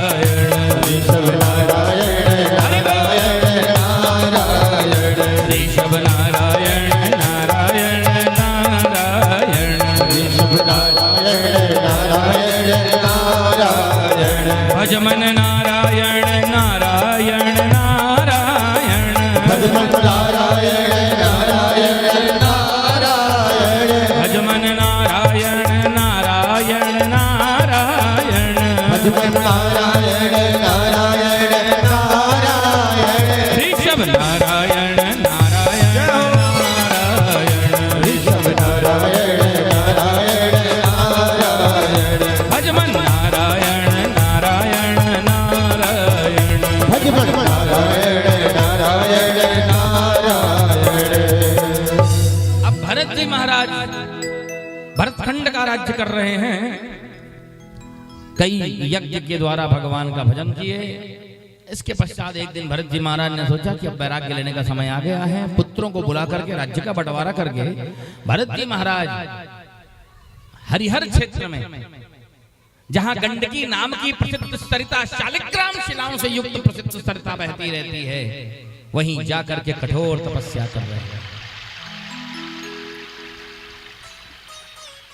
अब भरत जी महाराज अब मुनि भरत बन गए हैं, कुटिया बना करके रह रहे हैं। एक दिन की बात है, भरत जी महाराज नदी के किनारे बैठकर मंत्र जाप कर रहे थे। उसी समय एक गर्भवती मृगी ने आकर के वहां पानी पीना चाहा। गर्भवती मृगी पानी पी रही थी। उसी समय पीछे से एक सिंह ने घोर गर्जना किया है और सिंह की घोर गर्जना को सुन करके वह गर्भवती मृगी व्याकुल होकर के नदी पार करने के लिए छलांग लगाई है। और जैसे ही छलांग लगाई है, उस गर्भवती मृगी के पेट का बच्चा नदी में गिर गया और वो मृगी छलांग लगाई, दूसरी ओर गई, उसका सिर एक पत्थर से टकरा गया। गुफा में जाकर के उस मृगी ने अपना प्राण छोड़ दिया और वह मृग छौना, मृग का बच्चा नदी में बहते जा रहा है। भरत जी महाराज ने देखा कि मृग का बच्चा पानी में डूबे जा रहा है। तुरंत अपनी माला फेंके और दौड़ करके नदी में छलांग लगाए हैं और डूबते हुए मृग छौने को बचा करके बाहर निकाले। यहां तक तो ठीक था। आप पूजा कर रहे हो और आपके सामने कोई मर रहा है, अब बोलो मरने दे, मैं मेरा जाप करूंगा, मैं मेरी माला पूरी करूं, मरता है मरे। ऐसी गलती कभी मत करना। तुम्हारी आंख के सामने अगर कुछ गलत होता हुए तुम्हें दिख जाए, किसी का बुरा होते हुए तुम्हें दिख जाए, तो पहले उसका भला करो, बाकी अपना नियम बाद में करना। भरत जी महाराज ने अच्छा किया, अपनी माला छोड़ करके गए, उस डूबते हुए मृग छौने को पानी से निकाल करके बचाए हैं। यहां तक तो ठीक था, लेकिन एक गलती कर बैठे। बोलो बांके बिहारी लाल की, थोड़ा जोर से बोलो राधा रानी सरकार की।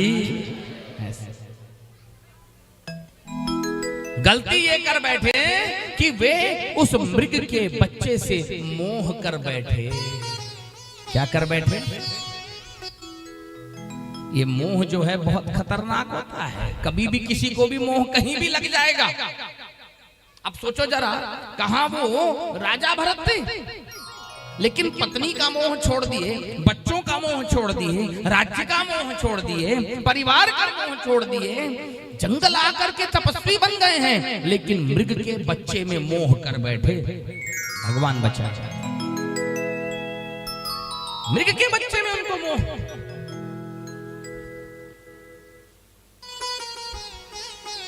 भजन छूट गया, पूजन छूट गया, तपस्या भंग हो गई, छूट गई। रात दिन उसी मृग छौने के पालन पोषण में भरत जी का समय गुजर रहा है। मृग का बच्चा बड़ा हुआ, एक दिन मृगों के झुंड को देखा, बोला कि अरे ये तो मेरे भाई बंधु लगते हैं, ये कौन दो पैर वाला मुझको जबरदस्ती पकड़ लिया। छोड़ा, भरत जी महाराज को चले गया मृगों के झुंड में, और उस मृग छौने की याद करते करते भरत जी महाराज चल बसे। मर गए भरत जी महाराज उसी मृग के बच्चे को याद करते करते। अंतमति सो गति, याद रखना एक बात को, मरते समय तुम जो सोचोगे अगले जन्म में तुम वही बनोगे, और मरते समय तुम वही सोचोगे जो जिंदगी भर करे रहोगे। लोगों को बड़ा आसान लगता है, मरते समय राधे राधे बोल देंगे ना जी, अभी से क्या दिक्कत है। कोई जानता है कब कौन मर जाएगा? अरे हमेशा जो भगवान का नाम लेंगे उन्हें ही भगवान की प्राप्ति होगी। अरे अपनी मर्जी के अनुसार चलेंगे तो भगवत प्राप्ति नहीं होने वाली।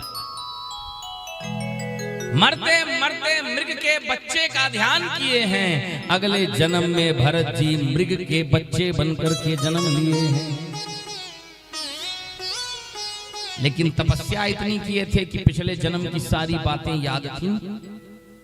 मृग के झुंड से अलग हो गए हैं, सूखे पत्ते खाते हैं, जहां कहीं भी भगवान की कथा होती है वहां जाकर के बैठ जाते हैं भरत जी महाराज। काल आया, मृग का शरीर छोड़े हैं। आंगिरस गोत्र के एक ब्राह्मण के यहाँ भरत जी महाराज ने जन्म लिया है। इस जन्म में भी पिछले जन्म की बातें याद थीं। भरत जी ने निश्चय कर लिया, इस जन्म में मैं किसी से प्रेम नहीं करूंगा, इस जन्म में मैं किसी से बात भी नहीं करूंगा। जानबूझ करके भरत जी महाराज अपने आप को ऐसा पागलों जैसा बना लिए कि कोई ना उनसे बात करता, ना कोई उनसे प्रेम करता। बिल्कुल जड़ बन गए थे, जड़। लेकिन जड़ बालक में भी उनके पिता का बड़ा स्नेह था। पिता भरत जी महाराज को गायत्री मंत्र सिखाते, स्वस्ति वाचन याद कराते, लेकिन भरत जी महाराज कुछ याद नहीं करते, कुछ नहीं पढ़ते, कुछ नहीं लिखते। भरत जी को पढ़ाते पढ़ाते बेचारे पिताजी चल बसे। पिता के मरने के बाद 4 भाई हैं, 4 भाभियां हैं। उन्होंने देखा कि ये काम का ना काज का, दुश्मन अनाज का, भगाओ इसको यहाँ से। इतना इतना खाता है, बस कुछ करता वर्ता है नहीं, भगाओ। निकाल दिए बेचारे भरत जी महाराज को। भरत जी महाराज भी चले गए, बोले उनको किसी से कोई फर्क नहीं पड़ता था। सम्मान करो चाहे अपमान करो, वो बिल्कुल जड़ थे।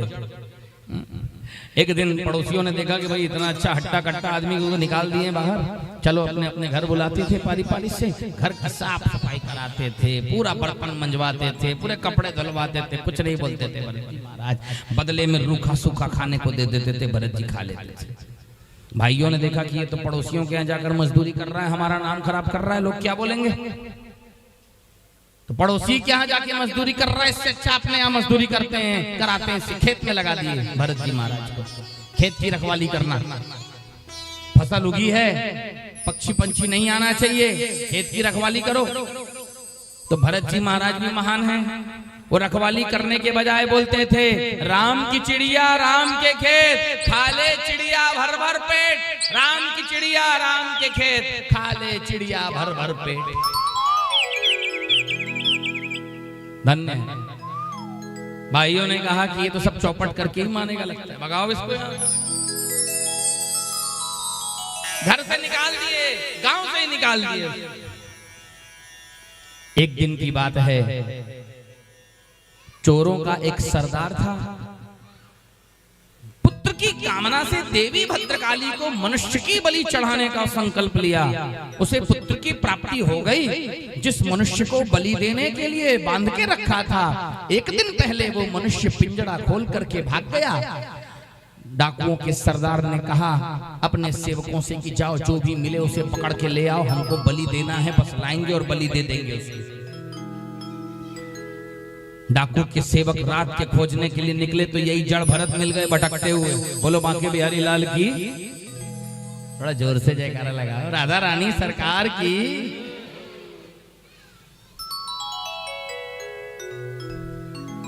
यही जड़ भरत मिल गए आधी रात के समय भटकते हुए। इन्हें पकड़ के ले आए। जड़ भरत कुछ नहीं पूछे, कहां ले जा रहे हो भाई, क्यों ले जा रहे हो, कुछ नहीं, चल रहे हैं साथ। लाए, नहलाए, टीका लगाए, अच्छा कपड़ा पहनाकर टीका लगाए, माला पहनाए, पकवान परोस दिए, बोले खाओ। जड़ भरत जी कुछ नहीं बोल रहे हैं, काहे का खाना है, क्यों खिला रहे हैं? खाने से मतलब खा रहे हैं खीर पूड़ी हलवा, खूब बढ़िया अच्छा अच्छा मिष्ठान्न खा रहे हैं। सोच रहे हैं पिताजी के गुजरने के बाद आज ही अच्छा व्यंजन खाने को मिला है। भाभियां तो रूखा सूखा खाने को दे देती थी, अच्छे मजे से खा रहे हैं। जब भरत जी खा पी लिए, तब जड़ भरत जी को देवी भद्रकाली की मूर्ति के सामने लाया गया, सिर नीचा करके बिठाया गया। डाकुओं का पुरोहित मंत्र पढ़ने लगा।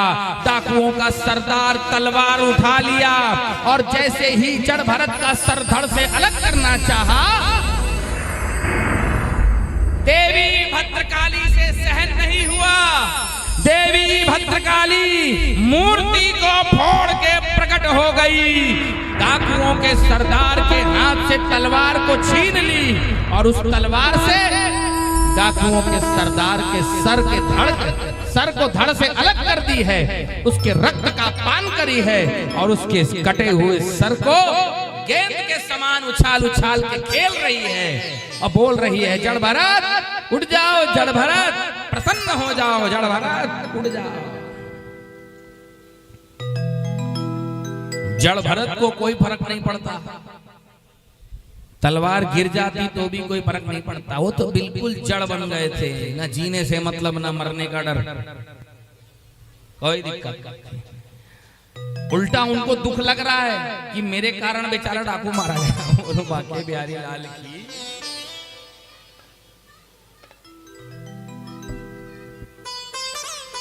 मेरे कारण डाकू मारा गया।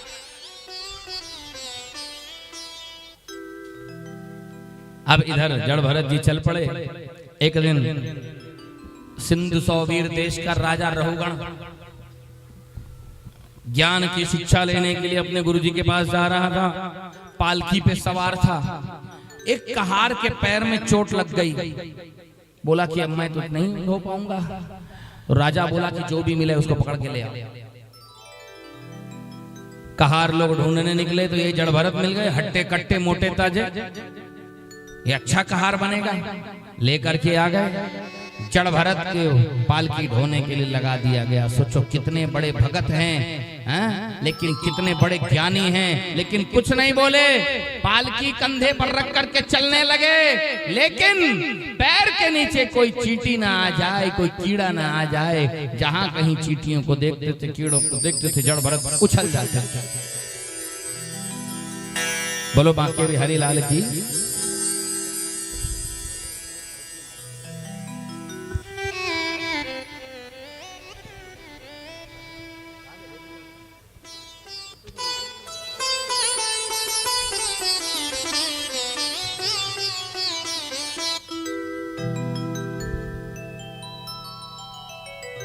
राजा रहुगण पालकी के अंदर बैठा है। पालकी उछलती है, राजा उछल जाता है। एक बार हुआ, राजा बोला कोई बात नहीं, होता है। दूसरी बार हुआ, अब राजा को टेंशन। तीसरी बार हुआ, अब राजा का सर बार बार टकरा रहा है, फुटका निकल आया इतना बड़ा।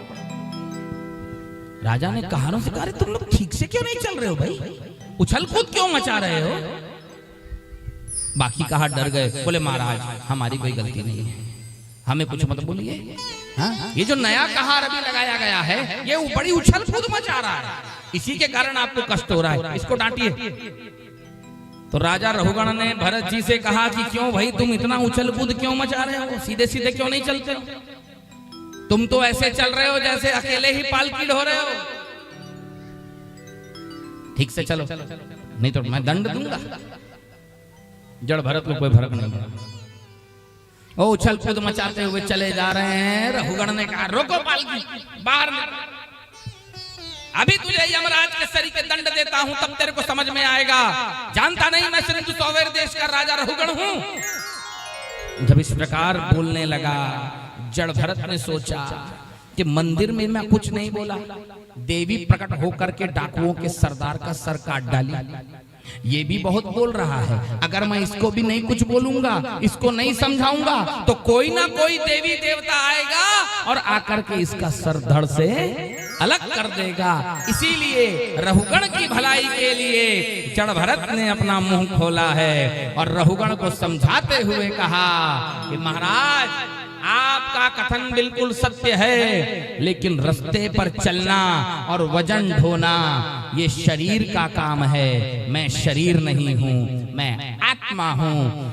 आपकी पालकी का भार मेरे कंधे पर है, कंधे का भार कमर पर है, कमर का भार घुटनों पर है और घुटने का भार पैर पर है और पैर का भार धरती पर है। तो मैं वजन नहीं ढो रहा हूँ, वजन तो मेरा शरीर ढो रहा है, मैं शरीर नहीं हूँ, मैं आत्मा हूँ।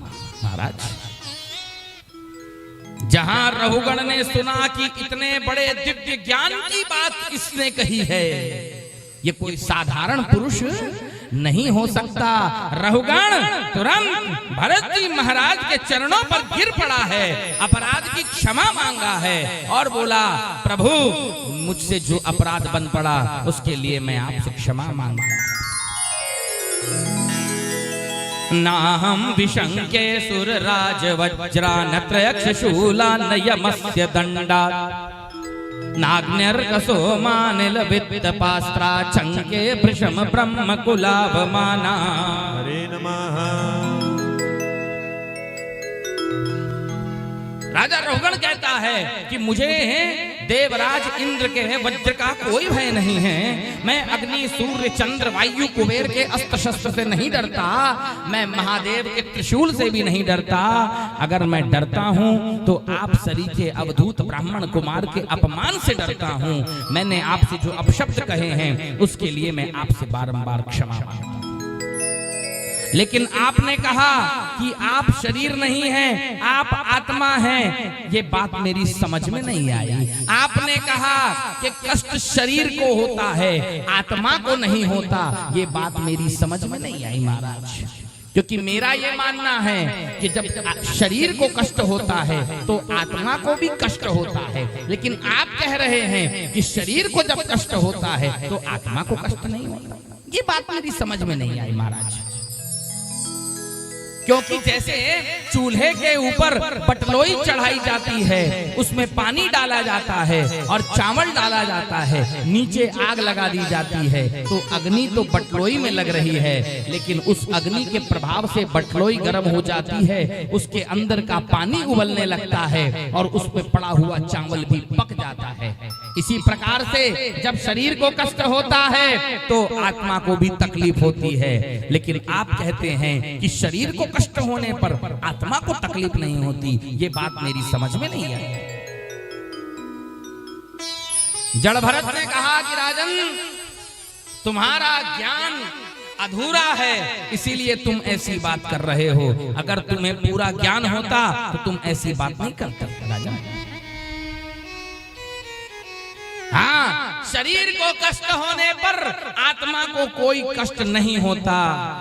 जैसे उसी चूल्हे में, उसी बटलोई के ऊपर, उसी बटलोई के अंदर चावल की जगह अगर पत्थर छोड़ दिया जाए तो क्या वो चुरेगा? क्या वो पकेगा? नहीं। ऐसे ही जिसका ज्ञान दृढ़ है उसे शरीर में कष्ट होने पर आत्मा में कष्ट की अनुभूति नहीं होती। बोलो बांके बिहारी लाल की जय। दाई कितने आराम से सोएगी, बच के रहो। अभी अच्छा हुआ मेरे बोलने के पहले आंख खोल ली तो बच गई, वरना हवा चल रही है, टिकने को मिल गया है तो नींद आएगी। ज्यादा नींद आए तो पानी का छिट्टा मार लो।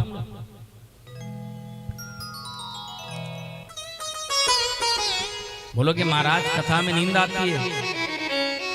हाँ आती है। क्यों? क्योंकि नींद तो वहीं आती है जहां शांति मिलती है। बोलो बांके बिहारी लाल की जय।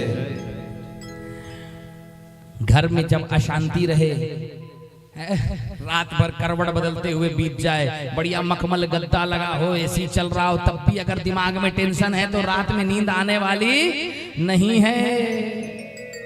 और यही कथा में जमीन में बैठे हो, ना कोई सुख साधन, यहाँ आराम से भी, फिर भी जमीन में बैठे हो, थोड़ा सा टिकने को ही मिल गया, शांति, प्रभु की कृपा है। लेकिन इसका मतलब यह नहीं कि सब सो जाओ, क्योंकि अगर तुम कथा में बैठ के सो गए तो मतलब वही बात हो गई कि बहुत दूर से तपस्या करके कष्ट सहन करके गंगा जी के किनारे पहुंचे और जैसे ही त्रिवेणी संगम में डुबकी लगाने गए तुमको बुखार चढ़ गया। बोले अरे अरे अरे अपनी डुबकी लगाए। कथा सुनो सावधान होकर। बोलो बांके बिहारी लाल की जय। जड़ भरत ने कहा उसी बटलोई में चावल की जगह अगर पत्थर छोड़ दिया जाए तो कभी नहीं चूरेगा। ऐसे ही जिनका ज्ञान दृढ़ है उन्हें शरीर में कष्ट होने पर आत्मा में कष्ट की अनुभूति नहीं होती। उदाहरण के लिए भक्त प्रहलाद को एक से एक कष्ट पहुंचाया गया, लेकिन उनकी आत्मा को कोई कष्ट नहीं हुआ है, क्योंकि उनका ज्ञान दृढ़ था। इस उपदेश को सुनकर रघुगण भरत जी के चरणों पर गिरा है और उनको प्रणाम किया है और उनसे पूरी शिक्षा लेकर के अंत में रघुगण भी मुक्त हो गया। ऐसा कहा जाता है कि ये राजा रघुगण कोई और नहीं, वही मृग का बच्चा था जिसको बचाने के लिए भरत जी महाराज नदी में कूद पड़े थे। जिसे बचाने और संभालने के लिए भरत जी महाराज ने अपनी तपस्या छोड़ दी थी, वही मृग का बच्चा आगे चल करके राजा रघुगण बना और आज भरत जी महाराज के मुख से उपदेश प्राप्त करके वह राजा मुक्त हो गया। देवतागण दंड बजाकर फूल की वर्षा।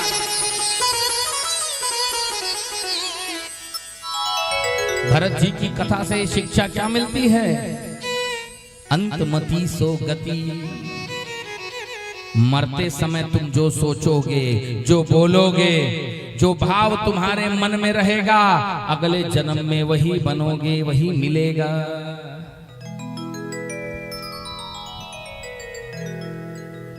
और मरते समय तुम्हारा ध्यान वहीं जाएगा जहां जिंदगी भर गया रहेगा। इसीलिए कहा जाता है बुरी आदतों से अपने आप को संभालो, अपने मन को बचाओ, बारंबार भजन में अपना मन लगाओ। भजन किए रहोगे, अंतिम समय में अपने आप भगवान के चरणों में तुम्हारा मन लगेगा।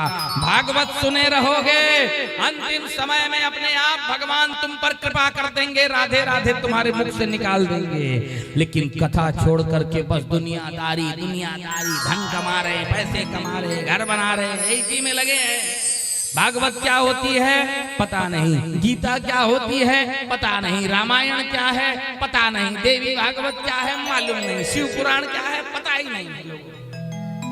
ऐसा जीवन अगर जियोगे तो मरते समय संसार ही दिमाग में घूमेगा। एक व्यापारी था, 4 लड़के थे उसके। कितने? 4। खूब पैसे वाला। अब बुढ़ा हो गया, मरने का टाइम आया। चारों बेटा बहू घेर करके बैठे, पिताजी पिताजी पिताजी। अचानक से पिताजी को थोड़ा होश आया मरने के पहले, और वो उंगली दिखाकर थोड़ा सा हाथ उठा करके कुछ इशारा कर रहे हैं। बोलना चाह रहे हैं लेकिन ताकत नहीं है बोलने की, बस इशारा कर रहे हैं। छोटा लड़का सोचा, हाँ अब पिताजी बता रहे हैं कि सोना कहाँ गाड़ के रखे हैं।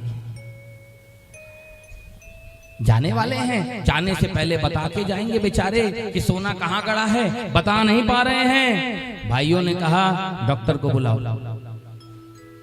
डॉक्टर को बुलाए, बोले कि डॉक्टर साहब हमारे पिताजी का अंतिम समय निकट है और वो जाने से पहले हमसे कुछ कहना चाह रहे हैं, कुछ जरूरी बातें बताना चाह रहे हैं। आप ऐसा कोई इंजेक्शन लगाइए कि हमारे पिताजी को 5 मिनट के लिए खूब ताकत आ जाए, वो जो बोलना चाहते हैं बोले, जो बताना चाहते हैं बचाएं, बस 5 मिनट के लिए ताकत आ जाए, ऐसा कोई इंजेक्शन लगाइए पावर वाला।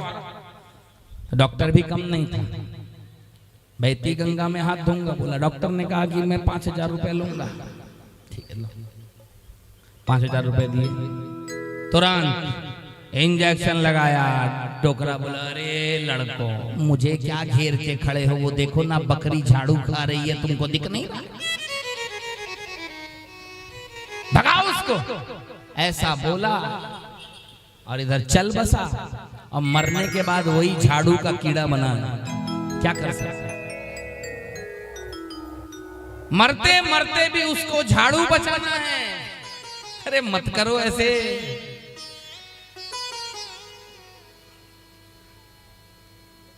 आवश्यक काम कर लेने के बाद में एकांत में होकर के भजन किया करो, नाम लिया करो, प्रभु का ध्यान किया करो, तुम्हारा भी कल्याण होगा, तुम्हारे परिवार का भी कल्याण होगा। भरत चरित्र से यही कथा मिली है, अंतमति सो गति। जीवन भर जो कथा सुना रहेगा, अंतिम समय के अवसर पर अपने आप उसको भगवान की याद आ जाएगी। बोलिए बांके बिहारी लाल की जय।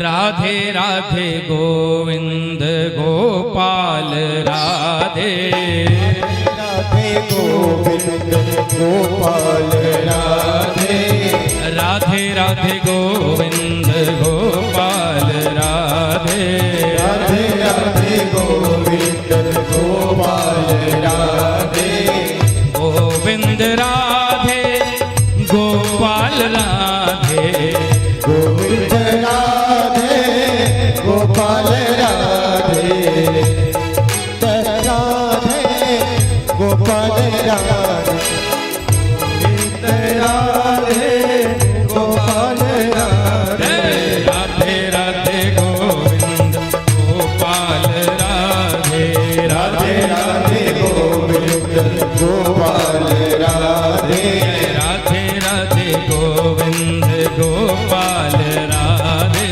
राधे राधे गोविंद गोपाल राधे, गोपाल राधे नंदलाल राधे, गोपाल राधे नंदलाल राधे, गोपाल राधे राधे नंदलाल राधे, गोपाल राधे राधे नंदलाल राधे, राधे राधे गोविंद गोपाल राधे, राधे राधे गोविंद गोपाल राधे, राधे राधे गोविंद गोपाल राधे, राधे राधे गोविंद गोपाल राधे, गोपाल राधे गोविंद राधे, गोपाल राधे गोविंद राधे, गोपाल राधे गोविंद राधे, गोपाल राधे गोविंद राधे, राधे राधे गोविंद गोपाल राधे, राधे राधे गोविंद गोपाल राधे, राधे राधे गोविंद गोपाल राधे, राधे राधे गोविंद गोपाल राधे। अधुनेह महाभाग यथैव नरकान्नरः नानोग्रयात् नान्येयात् तन्मे व्याख्यातुमर्हसि। हरे नमः।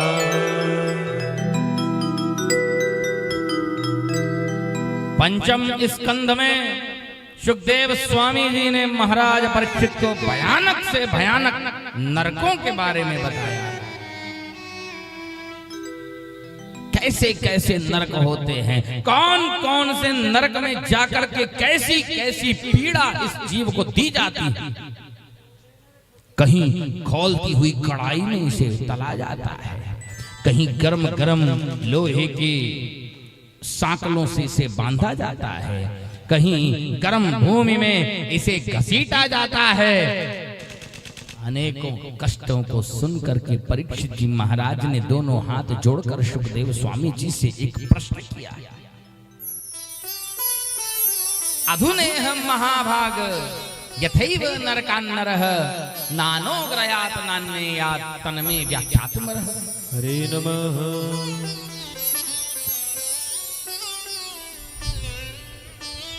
महाराज परीक्षित ने कहा कि हे भगवान,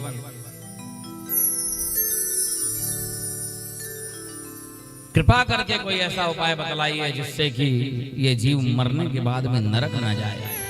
बस इतने भयानक नरकों का वर्णन मैंने सुना है, मैं चाहता हूं कि कोई उपाय आप मुझको बतलाइए जिससे कि ये जीव मरने के बाद में नरक ना जाए।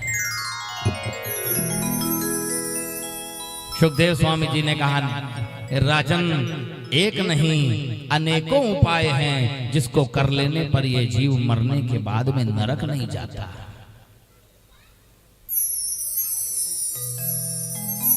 एक नहीं अनेकों, लेकिन उन उपायों को करने में ये जीव असमर्थ है, क्योंकि वो उपाय कोई सरल उपाय नहीं है, बहुत कठिन उपाय। जैसे सदैव सत्य बोलना। बोलोगे महाराज हम तो यहीं फेल हो जाएंगे, क्योंकि दुनिया तो झूठ के आधार पे चलती है। सब कोई अगर सत्य बोलने लग जाए तब तो बस यहीं अभी वर्ल्ड वॉर 3 चालू हो जाएगी। दुनिया में तो मुंह देखी बात करनी पड़ती है। हम तो यहीं फेल हो जाएंगे। अभी तो सुखदेव स्वामी जी ने शुरू किया है रास्ता बताना। सदैव सत्य बोलना, मन को पवित्र रखना, निर्मल रखना, बाहर और भीतर से सदैव शुद्ध बनाए रखना। हाँ, सदैव ब्रह्मचर्य का पालन करना, इंद्रियों को अपने वश में रखना, मन की चंचलता को रोक देना, बाहर और भीतर से सदैव पवित्र रहना। ये ऐसे रास्ते हैं, इनमें से एक मार्ग पर भी अगर ये जीव चलता है तो वो मरने के बाद में नरक नहीं जाता परीक्षित। लेकिन ये रास्ते इतने कठिन हैं कि साधारण मनुष्य इन मार्गों पर नहीं चल सकता परीक्षित। इसीलिए आज मैं तुझे एक सबसे सरल रास्ता बताने जा रहा हूँ, जिस पर हर कोई चल सकता है। जिस रास्ते पर ये जीव चलेगा तो मरने के बाद कभी नरक नहीं जाएगा। हे राजन परीक्षित, जो नर नारी आनंद कंद ब्रज वल्लभ गोपी जन वल्लभ कमल नयन भगवान श्री कृष्ण के चरणारविंद मकरंद का निरंतर पान करते रहते हैं, अर्थात कमल नयन भगवान श्री कृष्ण की कथा का श्रवण करते रहते हैं, तथा जिनका नाम महान से महान पाप राशि को क्षण भर में नष्ट कर देता है, उन श्याम सुंदर, उन मदन मोहन, उन राधिका कांत का नाम जो निरंतर लेता रहता है, वो जीते जी जीवन मुक्त हो जाता है। वो स्वप्न में भी यमराज के दूतों का दर्शन नहीं करता, फिर नरक जाना तो बहुत दूर की बात है। जो भगवान की कथा में मन लगाया रहता है, जो भगवान के नाम को उच्चारण करते रहता है, वो सपने में भी यमराज के दूतों का दर्शन नहीं करता परीक्षित। इसी विषय पर मैं तुम्हें एक प्राचीन इतिहास सुनाता हूं परीक्षित, जो कि बहुत बड़ा पापी था, लेकिन भगवान के नाम का सहारा लेकर के वो मुक्त हो गया। कान्यकुब्जे द्विजः कश्चे दासी पतिरजामिलः नाम्ना नष्ट सदाचारो दास्या संसर्ग दूषितः। हरे नमः।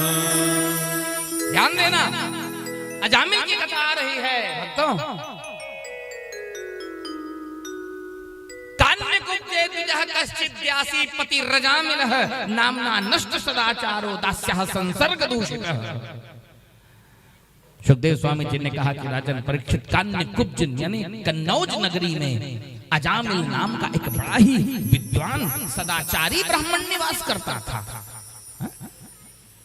वेदों का पाठ करने वाला, माता पिता की सेवा करने वाला, धर्म पत्नी थी उसकी, बच्चे थे उसके, सारा नियम निभाता था वो ब्राह्मण। लेकिन एक दिन की बात है, ध्यान देकर सुनो, एक दिन की बात है, अजामिल जंगल गया था लकड़ी लेने के लिए। जंगल में एक भ्रष्ट पुरुष और भ्रष्ट नारी मदिरा का पान करके विषय भोग कर रहे थे। उस नारी को देखते ही अजामिल उस स्त्री का शिकार हो गया है। ध्यान ध्यान, ये अजामिल कौन है? मनुष्य ही अजामिल है। कैसे? अजा का मतलब होता है माया, और माया से जो मेल जोल करता है उसी का नाम है अजामिल। हम जहां कहीं जाते हैं माया हमको घेरे ही रहती है। माया से बाहर हम लोग नहीं जा सकते, माया के भीतर ही रहते हैं, और माया का स्पर्श करना ही पड़ता है। लेकिन उस माया का स्पर्श अग्नि की भांति करना चाहिए। अग्नि को कोई हाथ में लेके नहीं घूमता। अग्नि आरती भी लेते हो तो थोड़ा दूर से लेते हो, दिया भी दिखाते हो तो ऐसा नहीं कि हाथ में कपूर लेके जला ले हो, तो दिया में रख करके जलाया जाता है। अग्नि से जैसे दूरी बनाए रखते हैं, ऐसे ही माया से दूरी बनाए रखना चाहिए।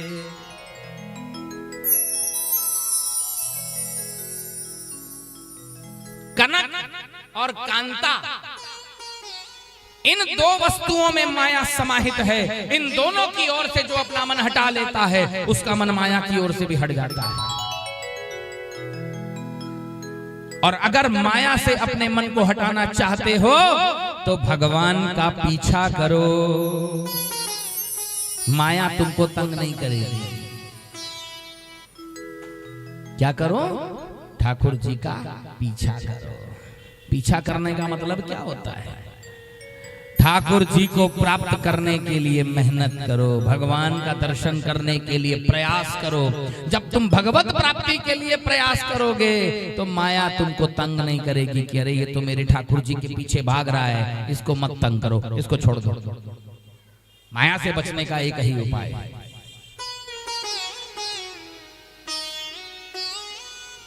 अरे अजामिल एक ही बार भ्रष्ट नारी को देखा जंगल में, एक ही बार देखा, उसका जीवन बर्बाद। और आजकल के मनुष्य तो धन्य है भैया, 100 उठ के मोबाइल पकड़ेंगे और मोबाइल में गंदा गंदा दृश्य सवेरे से देखना चालू कर देंगे। मोबाइल में क्या दिखाते हैं? कोई अच्छी बात नहीं, सवेरे से उसमें गंदा गंदा नाच गाना देखना चालू। सबके हाथ में मोबाइल है बढ़िया, सवेरे से बैठे हैं, ना कुछ काम कर रहे हैं, ना काज कर रहे हैं, ना स्नान, ना ध्यान, ना व्यायाम, ना कुछ, सीधा उठते ही मोबाइल और लगे हैं। कहाँ 2 घंटा बीत जाता है मोबाइल देखते हुए पता नहीं चलता।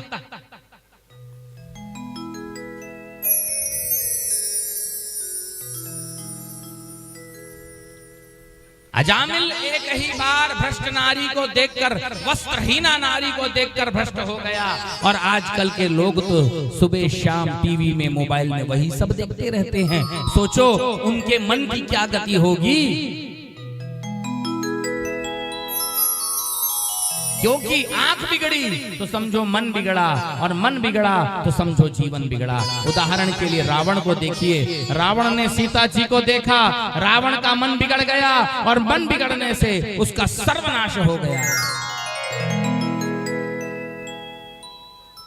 मन को संभालना है तो आंखों को संभालो, गंदा दृश्य मत देखो, गंदी बातें मत सुनो, गंदा शब्द अपने मुख से उच्चारण मत करो। तुम्हारा कल्याण होगा। अजामिल तो बेचारा फंस गया, उस स्त्री को देखा, उसके पीछे ऐसा दीवाना हुआ कि अपनी पत्नी को त्याग दिया, माता पिता को त्याग दिया, बच्चों को त्याग दिया और उस स्त्री को अपने घर में ले आया। उस स्त्री से 10 पुत्र पैदा किया, ब्रह्म तेज को नष्ट कर दिया, ब्राह्मण के नाम पर कलंक बन गया वो अजामिल। संजोग देखिए कि 10 पुत्र जो पैदा हुए उसमें से सबसे छोटे पुत्र का नाम संतों के कहने से नारायण रख दिया। क्या नाम रखा? क्या नाम रखा? पीछे वाले क्या नाम रखा? नारायण। नारायण भाई, भगवान का नाम किसी बहाने भी निकले कल्याण होता है। सोते जागते उठते बैठते अजामिल सबसे छोटे बेटे नारायण को पुकारता रहता है। बेटा नारायण पानी पिला दो, बेटा नारायण आसन लगा दो, बेटा नारायण पलंग बिछा दो, बेटा नारायण ऐसा कर दो, बेटा नारायण ऐसा कर दो। सुबह शाम रात दिन नारायण नारायण नारायण करता रहता। भगवान का नाम किसी भी बहाने से निकले तुम्हारा कल्याण अवश्य होगा। तभी तो जब अजामिल को लेने के लिए यमराज के दूत आए, अजामिल यमराज के दूतों को देख करके डर गया, घबरा गया और व्याकुल होकर के अपने पुत्र नारायण को पुकारा है। बेटा नारायण मुझे बचाओ, बेटा नारायण मुझे बचाओ, बेटा नारायण मुझे बचाओ। बेटा नारायण तो नहीं आया, वो तो सो रहा था मजे से। उसके कान में जू भी नहीं रहेंगे कि पिताजी बुला रहे हैं ना। लेकिन जो जगत के स्वामी नारायण हैं उन तक अजामिल की पुकार पहुंच गई है। तुरंत अपने दूतों को भेजे हैं और भगवान के दूतों ने, भगवान के पार्षदों ने आकर के अजामिल की रक्षा किया है। यमराज के दूतों को पीछे ढकेल दिया। यमराज के दूतों ने कहा कि अरे कौन है आप लोग, क्यों इस पापी अजामिल को बचा रहे हैं? आप नहीं जानते कि इस अजामिल ने कितने भयानक से भयानक पाप कर्म किए हैं। इसने माता पिता का अपमान किया है, अपनी पत्नी का त्याग करके दूसरी स्त्री के साथ में संतान उत्पन्न किया है, ब्राह्मण पने को इसने नष्ट कर दिया, ब्रह्म तेज का इसने नाश कर दिया है। ये नरक जाने का अधिकारी है, हम इसे नरक लेकर के जाएंगे। आप लोग बीच में मत आइए, इसे नरक ले जाने दीजिए। भगवान के दूतों ने कहा कि हे यमदूतों, तुमने सही कहा कि इसने एक से एक पाप किए, लेकिन फिर भी हम कहेंगे कि ये नरक जाने का अधिकारी नहीं है। क्यों? क्योंकि इसने मरते समय भगवान नारायण को पुकार लिया है। यमराज के दूतों ने कहा कि अरे भैया, इसने भगवान नारायण को नहीं पुकारा, इसने तो अपने बेटे नारायण को पुकारा है। भगवान के पार्षदों ने कहा क्या हुआ, अपने बेटे को पुकारा तो नारायण तो बोला ना। अमृत जान के पियो, चाहे अनजाने में पियो, अमृत अमर कर देता है। अग्नि को जान के छुओ, चाहे अनजाने में छुओ, अग्नि जला देती है। ऐसे ही भगवान का नाम भगवान को मान के जपो, चाहे बिना माने जपो, वो कल्याण कर देता है। मृत्यु के अवसर पर इसने भगवान नारायण का नाम लिया। ये नरक जाने का अधिकारी नहीं है, आप इसे नरक नहीं ले जा सकते। अगर आपको हमारी बात पर विश्वास नहीं तो जाइए, जाकर अपने स्वामी यमराज से पूछ लीजिए, हम सही कह रहे हैं कि गलत कह रहे हैं। ऐसा कहकर भगवान के पार्षदों ने यमराज के दूतों को लौटा दिया। यमदूत वापस आ गए हैं। अजामिल खटिया में पड़े पड़े सारा दृश्य देख रहा।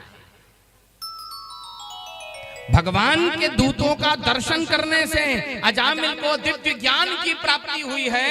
सवेरा होते ही उस स्त्री का त्याग कर दिया, पुत्रों का त्याग कर दिया, घर का त्याग कर दिया, जंगल जाकर के गंगा जी के किनारे बैठ करके कठोर तपस्या किया और तपस्या करते हुए अंत में अजामिल दिव्य धाम को प्राप्त कर गया। देवतागण दुंद भी बजाते हुए पुष्प की वर्षा की।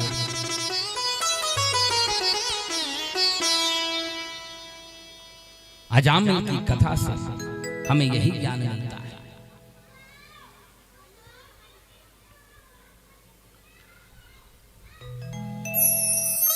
किसी भी प्रकार भगवान के नाम का उच्चारण होते रहना चाहिए।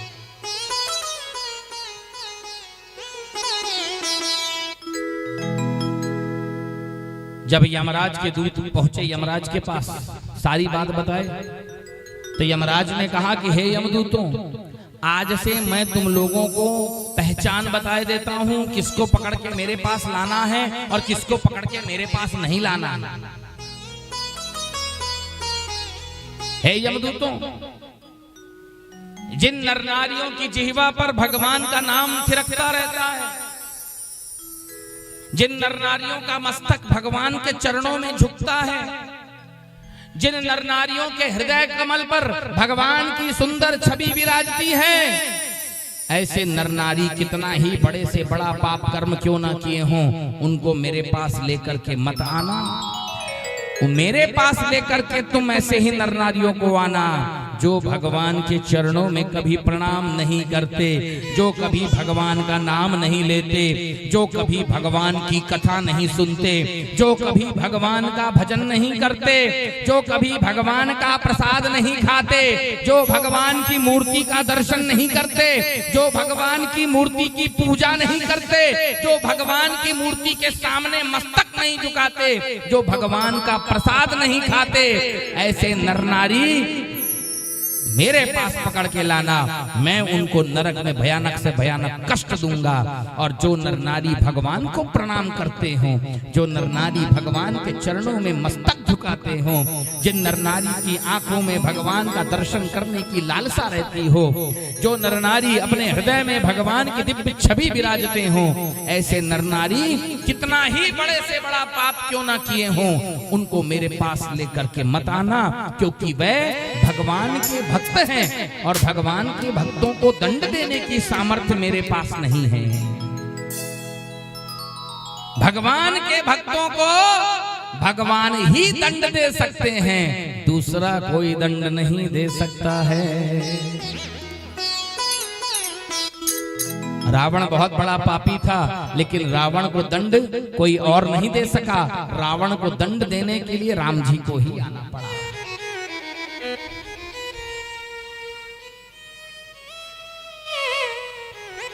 अजामिल के प्रसंग से हमें यह शिक्षा मिलती है कि किसी भी परिस्थिति में, किसी भी हाल में, किसी भी काल में, किसी भी ख्याल में, किसी भी देश में, शुद्ध हो चाहे अशुद्ध हो, पवित्र हो चाहे अपवित्र हो, देव हो, दानव हो, मानव हो, कोई भी हो, भगवान के नाम का उच्चारण कर सकता है। भगवान के नाम को लेने के लिए कोई नियम नहीं है। समझे? नाम लेने के लिए कोई नियम नहीं। कभी भी तुम भगवान के नाम का उच्चारण कर सकते हो। अजामिल मृत्यु के अवसर पर नाम पुकारा, मुक्त हो गया। द्रौपदी ने बड़े संकट में भगवान को पुकारा था। उस समय द्रौपदी अशुद्ध अवस्था में थी, लेकिन भगवान ने तब पर भी उसकी रक्षा किया था। कोई भी हो, चाहे देवता हो, दानव हो, मानव हो, कोई भी भगवान के नाम का उच्चारण करेगा, इसका कल्याण अवश्य होगा। उदाहरण के लिए भक्त प्रहलाद राक्षस थे ना, लेकिन उन्होंने भी जब भगवान को पुकारा तो भगवान ने ये नहीं देखा कि ये राक्षस का बेटा है। भगवान ने उनकी रक्षा अवश्य किया। राजा परीक्षित ने हाथ जोड़कर कहा, भगवान बस मैं यही कथा आपसे सुनना चाह रहा था, कृपा करके मुझे भगवान नृसिंह के अवतार की कथा आप सुनाइए। सुखदेव स्वामी जी ने कहा कि राजन परीक्षित, मैं तुम्हें नृसिंह अवतार की कथा अवश्य सुनाऊंगा। मैं भी आप लोगों को नृसिंह अवतार की कथा सुनाऊं, लेकिन उसके पहले नारायण नाम का संकीर्तन करेंगे। अजामिल की कथा सुने कि नहीं? उसमें अजामिल नारायण नाम ही जपता था।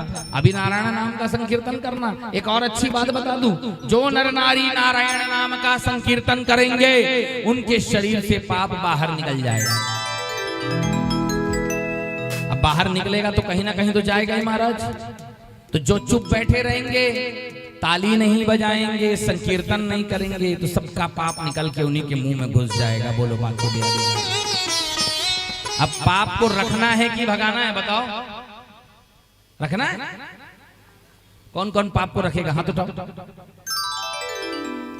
कोई नहीं ना, तो फिर सबको कहना पड़ेगा लक्ष्मी नारायण नारायण नारायण, लक्ष्मी नारायण नारायण नारायण, श्री हरि नारायण नारायण नारायण, श्रीमन नारायण नारायण नारायण, भजमन नारायण नारायण नारायण, भजमन नारायण नारायण नारायण, भजमन नारायण नारायण नारायण, भजमन नारायण नारायण नारायण, श्री हरि नारायण नारायण नारायण, श्री हरि नारायण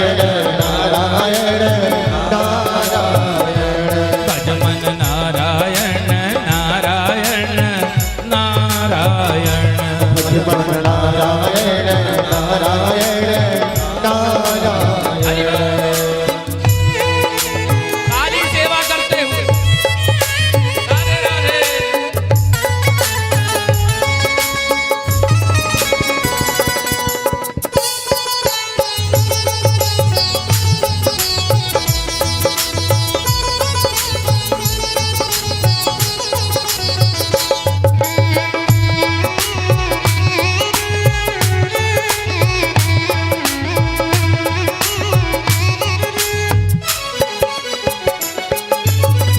नारायण के नाम लेत ही, नारायण के नाम लेत ही, ओ नारायण के नाम लेत ही, नारायण के नाम लेत ही, आप होत जरि चारायण, हाँ पाप होत जरि चारायण, भजमन नारायण नारायण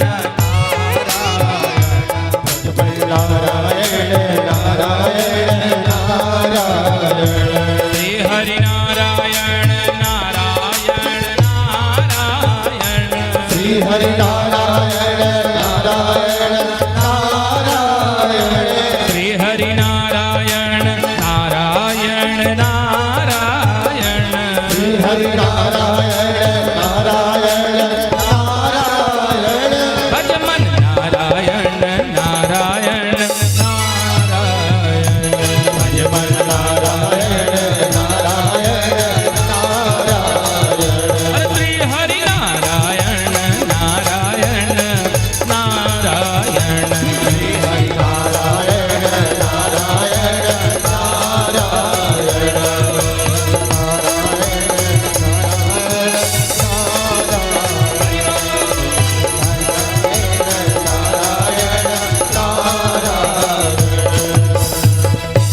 ये लक्ष्मी नारायण भगवान की जय हो।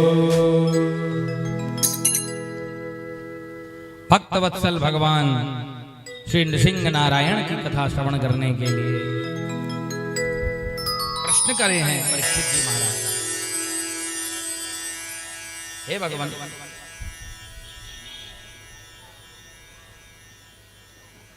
नृसिंह भगवान ने किस प्रकार अवतार लेकर के अपने भक्त प्रहलाद की रक्षा किया और हिरण्यकश्यप का वध कैसे किया, यह कथा मुझको सुनाइए। सुखदेव स्वामी जी महाराज नृसिंह अवतार की कथा सुना रहे हैं और नृसिंह अवतार की कथा सुनाते हुए कह रहे हैं,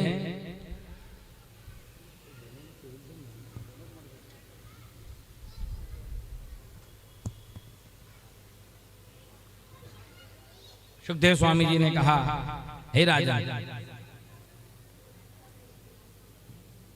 एक समय की बात है जब हिरण्यकश्यप मंदराचल पर्वत पर जाकर के भगवान ब्रह्मा जी की कठोर तपस्या प्रारंभ कर दिया और उसकी तपस्या से प्रसन्न होकर के ब्रह्मा जी ने हिरण्यकश्यप को दर्शन दिए।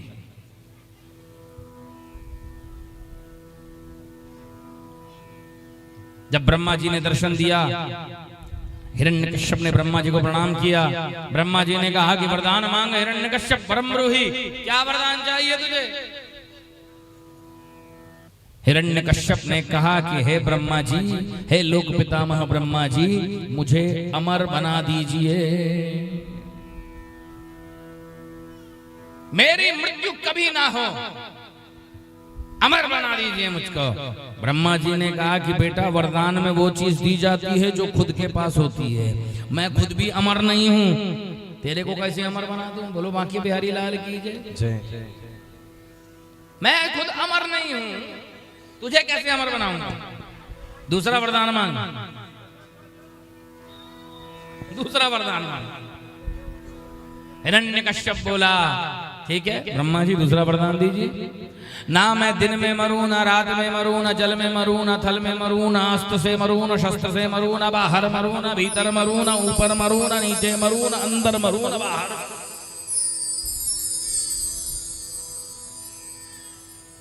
आपकी बनाई हुई इस सृष्टि में मैं किसी के भी हाथों ना मरूं, ये वरदान दीजिए।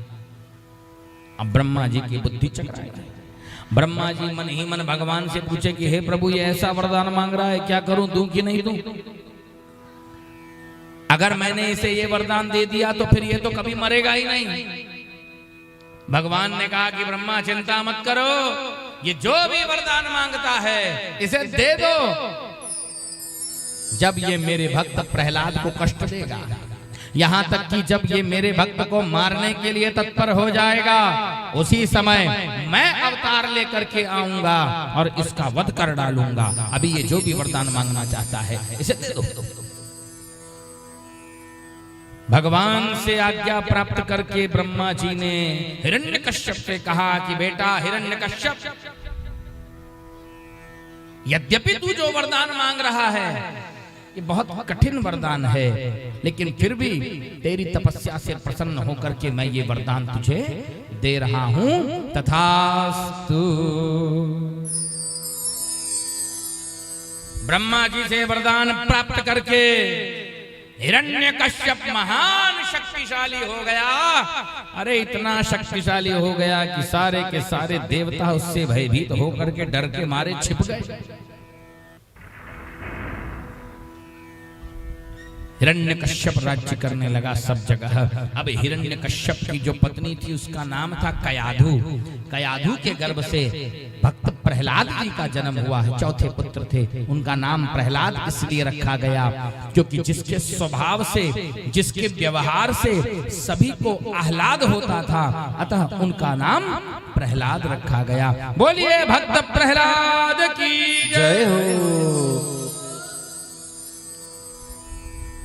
भक्त प्रहलाद बाल अवस्था से ही भगवान की भक्ति के रंग में रंगे हुए थे।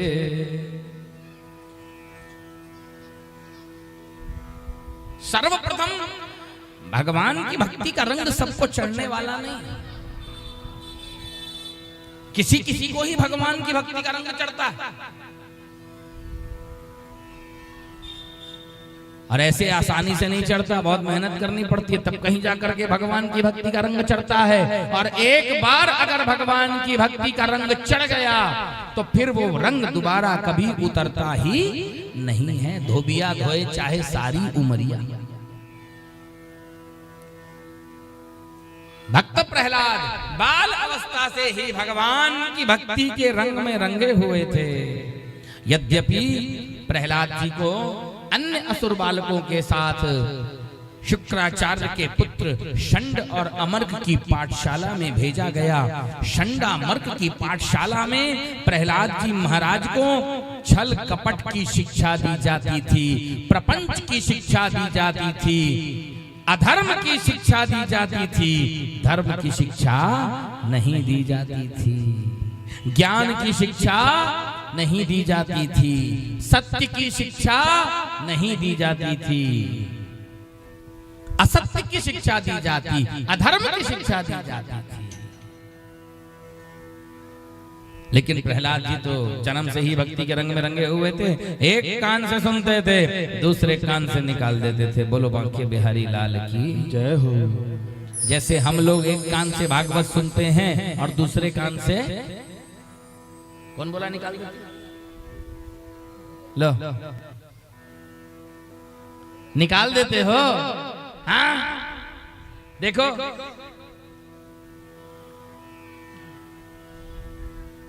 दाई समझा थोड़ा। हाँ ऐसा मत करो भाई। अच्छा दुनिया की बात बता रही हैं, अपनी नहीं बता रहे, दुनिया की बात बता रहे हैं। कौन कौन एक कान से सुनता है दूसरे कान से निकाल देता है? हाथ उठाओ। ध्यान से सुन रहे हो ना? किसकी कथा चल रही है अभी? प्रहलाद की। क्या नाम है प्रहलाद जी की माता का? कयाधु। किसकी पाठशाला में गए हैं प्रहलाद जी?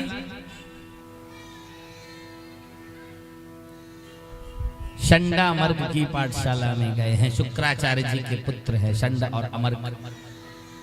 इनकी पाठशाला में गए हैं। पाप की शिक्षा, प्रपंच की शिक्षा, छल कपट की शिक्षा दे रहे, असत्य की शिक्षा दे रहे। प्रहलाद जी महाराज एक कान से सुनते दूसरे कान से निकाल देते। 3 महीना बीता। हिरण्यकश्यप सोचा कि बेटे को बुला के पूछूं तो गुरु की यहाँ रह करके क्या क्या शिक्षा प्राप्त किया है। बुलाया, गोद में बिठाया, बड़े प्यार से पूछा कि बेटा प्रहलाद गुरु जी के यहाँ रह करके तुमने क्या शिक्षा प्राप्त किया, बताओ तो सही।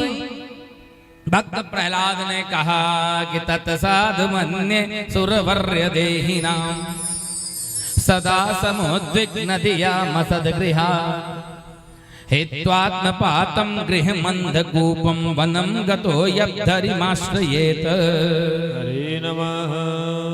पिताजी मैंने तो अपने गुरुजी के यहाँ केवल एक ही बात सीखी है कि इस संसार में स्वार्थ के अलावा दूसरी कोई चीज नहीं है। जब तक स्वार्थ है तब तक मनुष्य आपको घेरे हुए है। जिस दिन स्वार्थ पूरा हो जाता है, मतलब पूरा हो जाता है, उसके बाद आपको सब अकेला छोड़ देते हैं।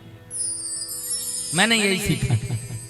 इसीलिए विद्वान मनुष्य को चाहिए कि समय से पहले ही वैराग्य ले ले, जंगल चले जाए, भगवान का भजन करे, नारायण की स्तुति करे और शरीर का त्याग करके दिव्य धाम को जाए। पिताजी मैंने तो अपने गुरु जी के यहाँ केवल इतनी ही बात सीखी है पिताजी, क्योंकि इस संसार में स्वार्थ के अलावा, ईर्ष्या के अलावा, कपट के अलावा दूसरी कोई चीज नहीं।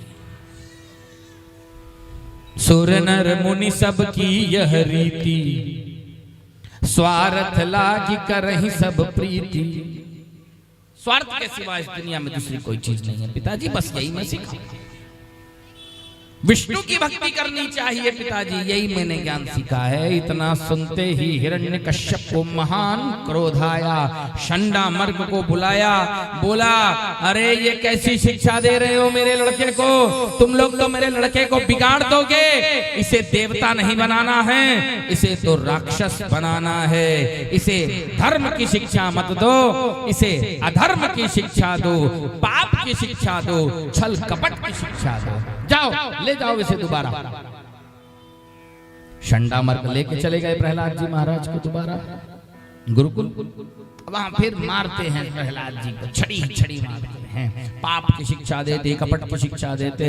प्रहलाद जी महाराज कोई फर्क नहीं, एक कान से सुनते दूसरे से निकालते। 3 महीना बीता, हिरण्यकश्यप ने दोबारा प्रहलाद जी को बुलाया, गोद में बिठाया और बोले कि प्रहलादानुच्चिताम तात स्वधीतम किंचिदुत्तमम काले नैतावता युष्मन् यत् शिक्षत गुरुर्भवान। बेटा प्रहलाद, इतने दिनों में तुमने गुरु जी के यहाँ रहकर जो भी सीखा है मुझको बताओ। अब की बार भक्त प्रहलाद ने अपने पिताजी को नवदा भक्ति सुना डाला। बोलो माँ के बिहारी लाल की जय हो। नवदा भक्ति पर उपदेश दे डाले। पिताजी, मैंने तो अपने गुरु जी के यहाँ रहकर एक ही बात सीखी है कि श्रवणम कीर्तनम विष्णु स्मरणं पाद सेवनम अर्चनम वंदनम दास्यम सख्यमात्म निवेदनम। हरे नमः। मैंने यही ज्ञान सीखा है पिताजी कि भगवान विष्णु की कथा को श्रवण करना चाहिए, भगवान के नाम का संकीर्तन करना चाहिए, भगवान के स्वरूप का स्मरण करना चाहिए, भगवान के चरणों की सेवा करनी चाहिए, अर्चना करनी चाहिए, वंदना करनी चाहिए, दास्य भाव से भगवान का भजन करना चाहिए, सख्य भाव से भगवान की सेवा करनी चाहिए और आत्मनिवेदन अर्थात भगवान के चरणों में अपने आप को समर्पित कर देना चाहिए। यही मैंने सीखा है पिताजी, यही नवधा भक्ति करनी चाहिए पिताजी। आप भी यही नवधा भक्ति करिए पिताजी, आपका कल्याण हो जाएगा। क्या मुझे तू विष्णु की भक्ति करने के लिए बोल रहा है? खा करके पटक दिया अपने बेटे को धड़ाम से पृथ्वी। सैनिकों को बोला कि इस बालक को ले जाओ और इसे मार डालो, ये मेरा पुत्र हो करके विष्णु की भक्ति करने की बात करता है, इसे जीवित मत छोड़ो, इसे मार डालो। हिरण्यकश्यप की आज्ञा को पाकर के सारे राक्षस भक्त प्रहलाद को मारने के लिए टूट पड़े, लेकिन जाको राखे साइया मार सके न कोई, बाल न बांका कर सके, जो जग बैरी हो ये रामा, जो जग बैरी हो।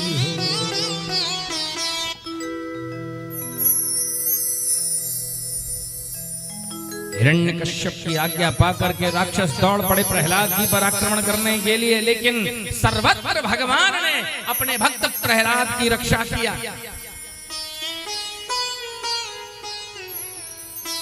ऊंचे से ऊंचे पहाड़ से प्रहलाद जी को नीचे धकेल दिया गया, भगवान बचा लिया। विषधर सर्पों से डसाया गया, भगवान ने रक्षा किया। हाथी के पैरों से कुचलाने का प्रयास किया गया, भगवान ने रक्षा किया। अंधेरी गहरी अंधेरी कोठरी में बंद कर दिया गया, भगवान ने लक्ष्मी जी को भेज करके भोजन कराया प्रहलाद जी महाराज को। एक से एक भयंकर यातनाएं दिया गया प्रहलाद जी को, लेकिन यत्र तत्र सर्वत्र भगवान ने अपने भक्त प्रहलाद की रक्षा किया। एक दिन प्रहलाद जी ने अपने पिताजी से कहा कि हे पिताजी, एक निवेदन करूं आपसे, अगर आप आज्ञा देते हैं, कुछ कहना चाहता हूं। हिरण्यकश्यप ने कहा बोल, क्या कहना है। हिरण्यकश्यप सोचा कि इसकी बुद्धि बदल गई होगी, लेकिन नहीं। भक्त प्रहलाद ने कहा कि गिरी से गिराओ चाहे नाग से डसाओ, चाहे गिरी से गिराओ चाहे नाग से डसाओ, अग्नि में जलाओ मोहे भय नहीं काल सो, अग्नि में जलाओ मोहे भय नहीं काल सो। विष ले पिलाओ पिताजी, विष ले पिलाओ गज से भी कुछ लाओ, विष ले पिलाओ गज से भी कुछ लाओ, पर प्रीति ना छुड़ावो गिरधारी नंद लाल सो, प्रीति ना छुड़ावो गिरधारी नंद लाल को। गिरी से गिराओ चाहे नाग से डसाओ चाहे अग्नि में जलाओ मोहि भय नहीं काल सो। गिरी से गिराओ नाग से डसाओ चाहे अग्नि में जलाओ मोहि भय नहीं काल के। विष ले पिलाओ गज से भी कुछ लाओ। विष से पिलाओ गज से भी कुछ लाओ पर प्रीति न छुड़ाओ गिरधारी नंद लाल सो। प्रीति न छुड़ाओ गिरधारी नंद लाल सो। हाँ प्रीति न छुड़ाओ गिरधारी नंद लाल सो। प्रीति न छुड़ाओ गिरधारी नंद लाल को। पिताजी आपको मुझे जो भी कष्ट देना है दिल खोल करके दीजिए। जो भी प्रताड़ना देना चाहते हैं, जो भी यातना देना चाहते हैं, स्वागत है आपका। दिल खोल कर मेरे ऊपर अत्याचार कीजिए, मैं उफ तक नहीं करूंगा। लेकिन भगवान की भक्ति छोड़ दे ऐसा मत बोलिए, क्योंकि मैं कुछ भी कर सकता हूं लेकिन भगवान को नहीं भूल सकता। जो भगवान के सच्चे भक्त होते हैं वो सब कुछ छोड़ देंगे, लेकिन भगवान की कथा सुनना नहीं छोड़ेंगे, भगवान का नाम लेना नहीं छोड़ेंगे, भगवान का भजन करना नहीं छोड़ेंगे। सच्चे भक्त एक बार जो भगवान की सेवा में लग गए वो कभी छोड़ने वाले नहीं। प्रहलाद की बात को सुनकर के हिरण्यकश्यप डर गया। हिरण्यकश्यप सोचा कि इतने प्रयास कर रहा हूं ये लड़का मरता ही नहीं है, कहीं इसे मारते मारते एक दिन मैं ना मर जाऊं। बोलो मां के बिहारी लाल की जय हो। हिरण्यकश्यप की बहन का नाम था होलिका। उसने अपने भाई को परेशान देखा तो कहा कि भाई भैया आप इतने परेशान क्यों होते हैं? अरे चिंता मत करो मैं हूं ना। हिरण्यकश्यप बोला तू क्या करेगी? होलिका बोली अरे एक बार प्रहलाद को मेरी गोद में बिठा दो, नीचे चिता लगाकर आग लगा दो। मेरे पास ब्रह्मा जी की दी हुई दिव्य ओढ़नी है, बिल्कुल फायर प्रूफ ओढ़नी। उस ओढ़नी को ओढ़ के मैं जलती हुई चिता में भी बैठ जाऊंगी तो भी मैं जलने वाली नहीं हूं। प्रहलाद को गोद में लेके बैठूंगी, जब तक प्रहलाद जलेगा नहीं तब तक मैं उसको छोड़ूंगी नहीं।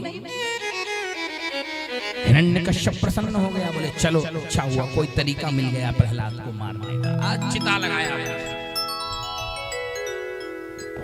चिता लगाया है। होलिका उस चिता के ऊपर ओढ़नी को ओढ़ करके बैठी, प्रहलाद को गोद में ले ली है।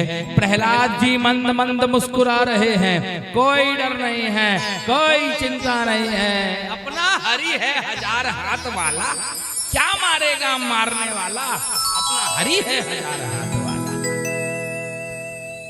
होलिका बोलती है कि बेटा तेरी हंसी ज्यादा देर तक नहीं रहने वाली है, अभी तेरे को जला के मारूंगी।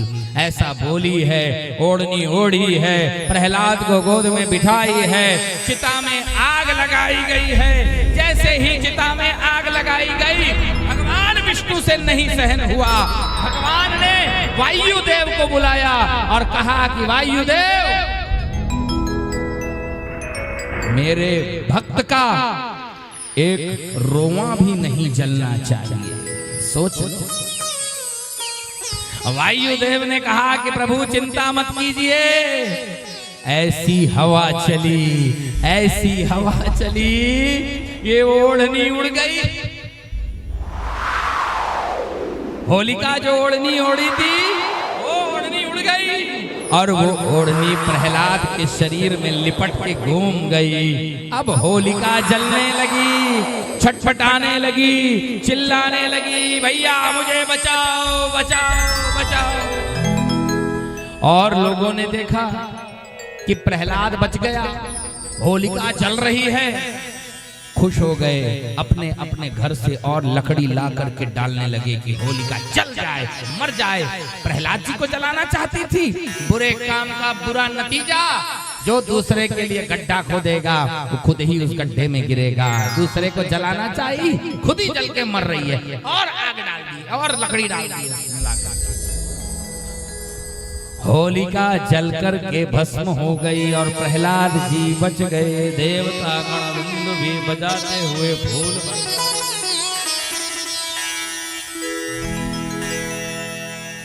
शंडामर्क ने हिरण्यकश्यप से कहा कि महाराज चिंता मत कीजिए, ये छोटा बच्चा है, बचपने में बहकी बहकी बातें बच्चे लोग करते हैं।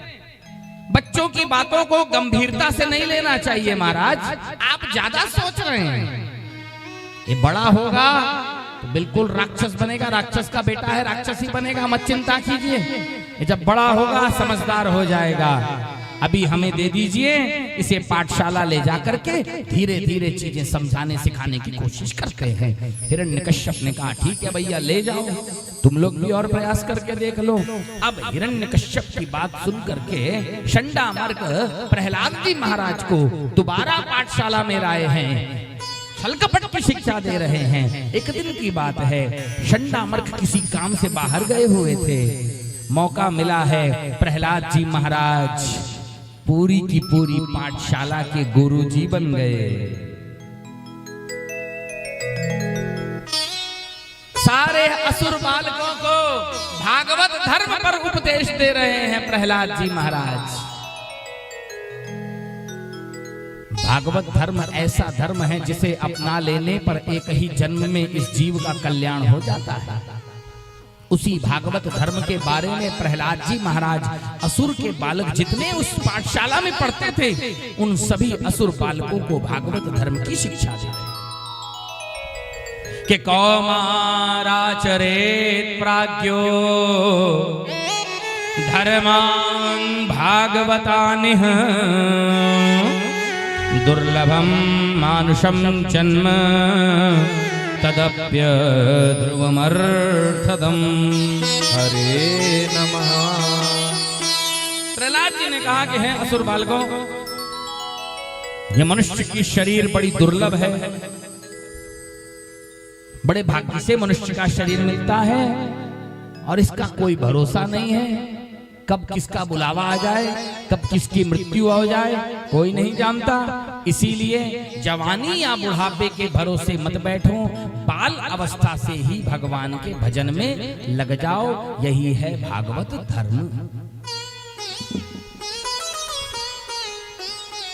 मनुष्य की आयु 100 वर्षों की होती है और उन 100 वर्ष की आयु में आधी आयु निद्रावस्था में बीत जाती है, सोने में बीत जाती है कि नहीं? 8 घंटे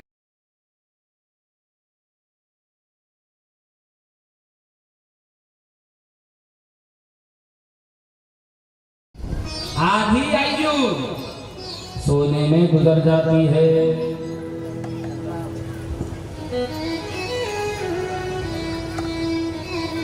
लेकिन अगर भजन करते करते सोओगे तो सोते हुए भी तुम्हारा भजन चलता रहेगा।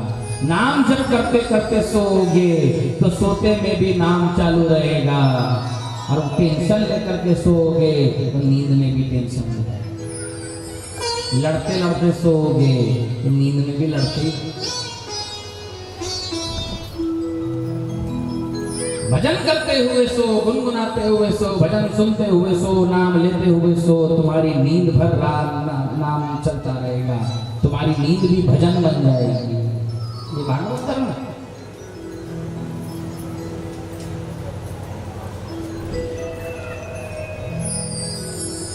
प्रहलाद जी महाराज कहते हैं 100 वर्ष की आयु में आधी आयु निद्रावस्था में बीत जाती है, चौथाई भाग बाल अवस्था में बीत जाता है, खेल कूद में निकल जाता है, थोड़ी आयु बचती है, उसमें ये जीव अध्ययन करता है, विवाह करता है, मकान बनाएगा, संतान उत्पत्ति करता है, व्यवहार निभाता है, बहुत सारे काम हैं, भजन करने के लिए समय नहीं मिलता है। इसीलिए बाल अवस्था से भजन में लग जाओ। जो बाल अवस्था से भजन में लगेगा सारी जिंदगी भजन करता रहेगा।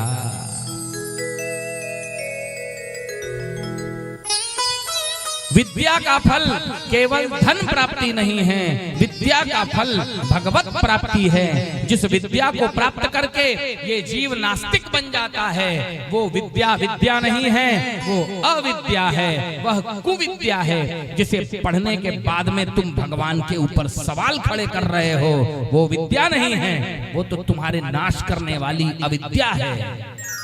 विद्या का फल भगवत प्राप्ति है, विद्या का फल भगवान के चरणों में प्रेम हो जाना है।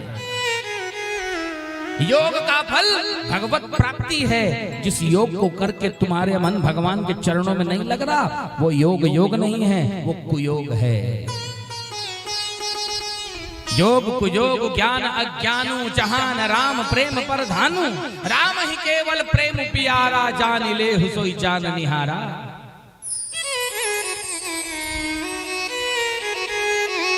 भगवान को प्राप्त करने के लिए केवल दान तप यज्ञ शौच व्रत आदि ही पर्याप्त नहीं है। भगवान को प्राप्त करने के लिए केवल निष्काम प्रेम पर्याप्त है, निष्काम भक्ति पर्याप्त है।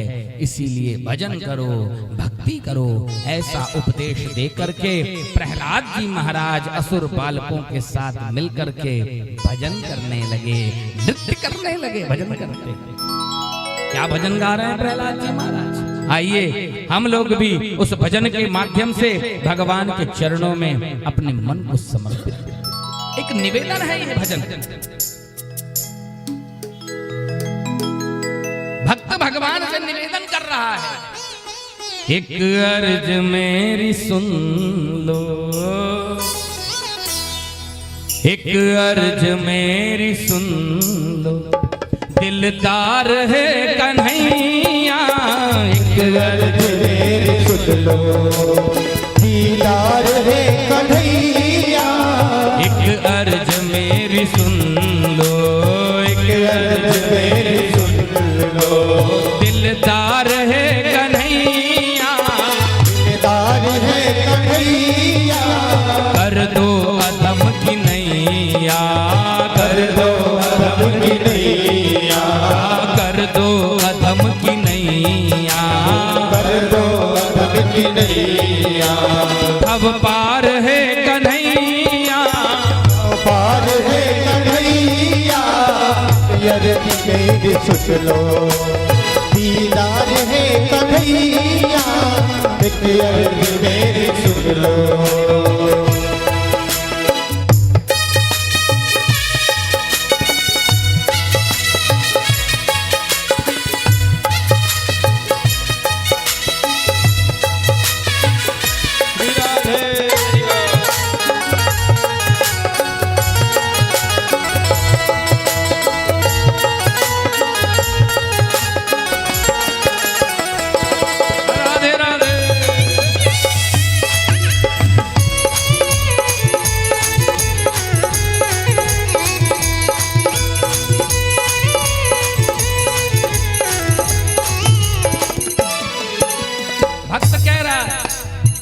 अच्छा हूँ या बुरा हूँ, परदास हूँ तुम्हारा, अच्छा हूँ या बुरा हूँ, परदास हूँ तुम्हारा, अच्छा हूँ या बुरा हूँ, परदास हूँ तुम्हारा, अच्छा हूँ या बुरा हूँ, परदास हूँ तुम्हारा, मैं दास हूँ तुम्हारा, मैं दास हूँ तुम्हारा, मैं दास हूँ तुम्हारा, मैं दास हूँ तुम्हारा, अच्छा हूँ या बुरा हूँ, मैं दास हूँ तुम्हारा, अच्छा हूँ या बुरा हूँ, परदास हूँ तुम्हारा।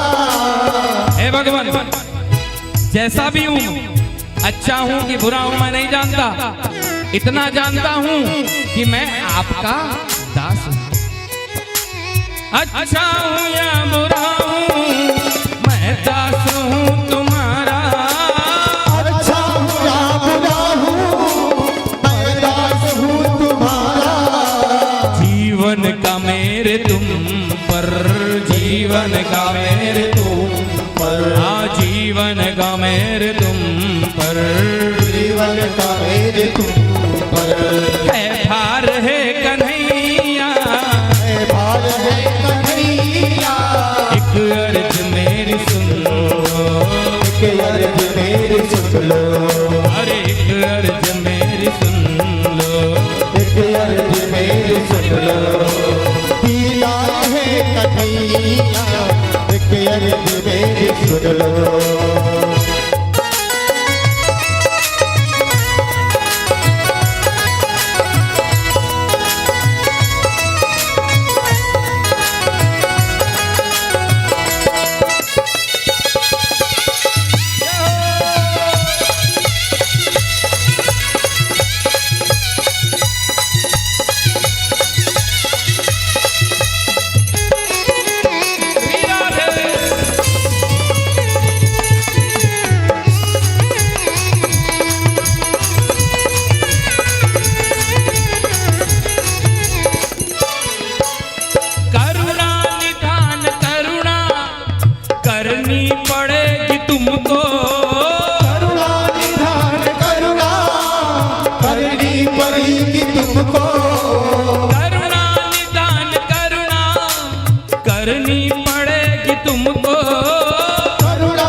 करुणा निधान, आपका नाम है दया निधान, दया के सागर, करुणा के सागर। तो आपको मेरे ऊपर तो करुणा करनी पड़ेगी, दया करनी पड़ेगी, और अगर आपने मेरे ऊपर करुणा नहीं की तो आपका नाम तो बेकार हो जाएगा।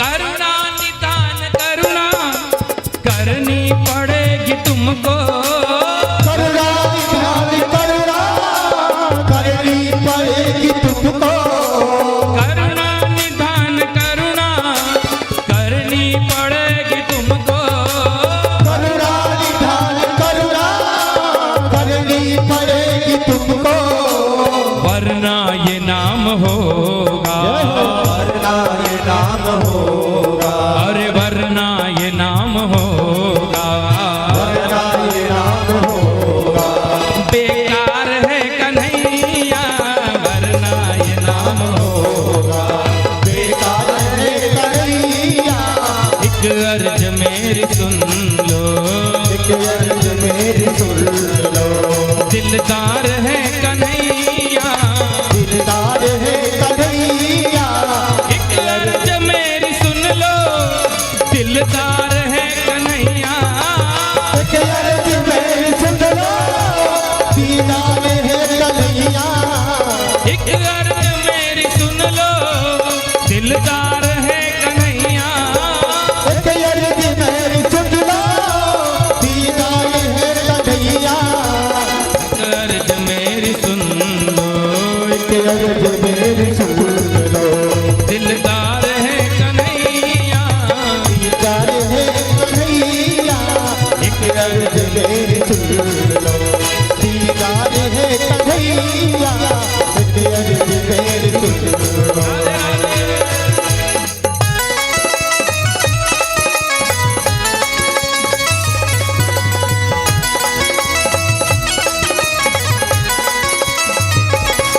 जय जय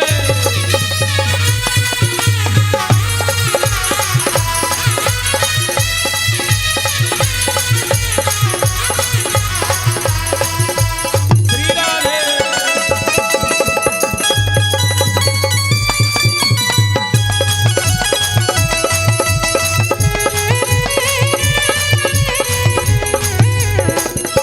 भक्त प्रहलाद कह रहे हैं, हे भगवान तुम हो अधम जनों के उद्धार करने वाले, हो अधम जनों के उद्धार करने वाले, तुम हो अधम जनों के उद्धार करने वाले, तुम हो अधम जनों के उद्धार करने वाले,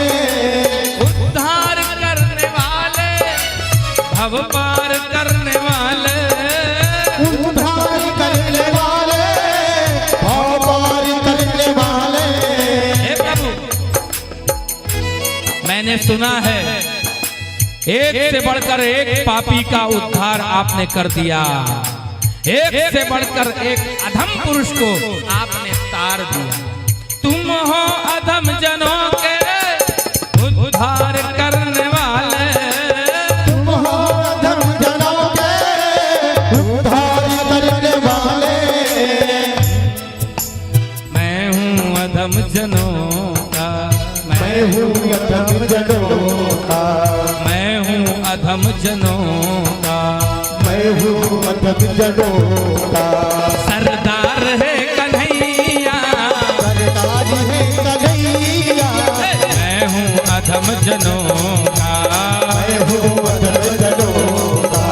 सरदार है कन्हैया, सरदार है कन्हैया, एक अर्ज मेरी सुन लो, एक अर्ज मेरी सुन लो।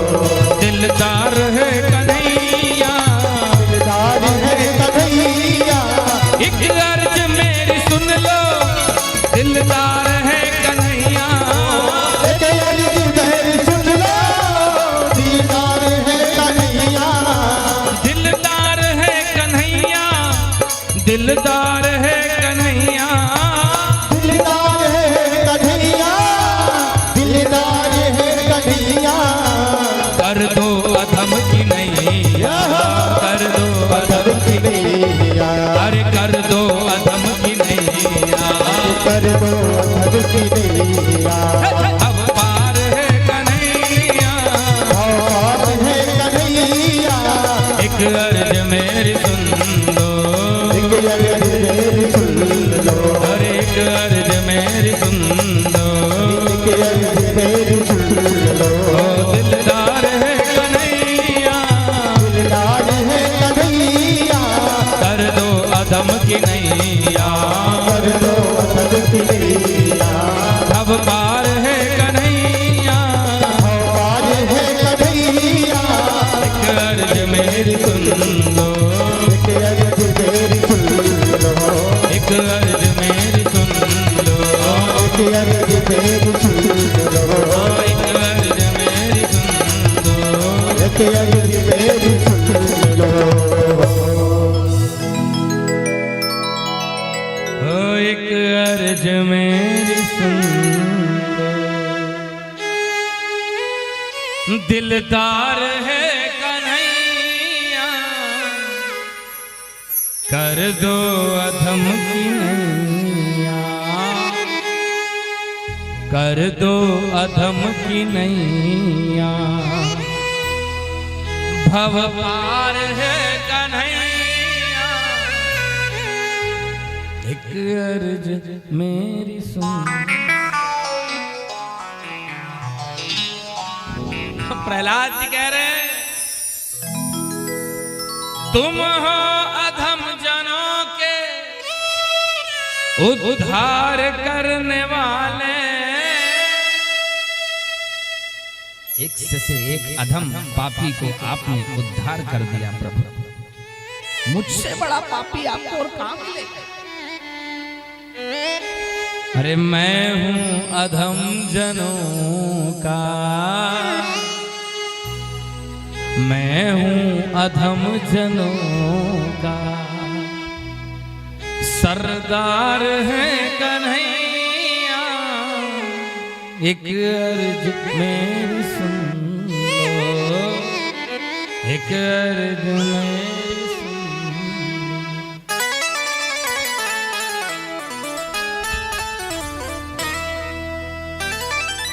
करुणा निधान करुणा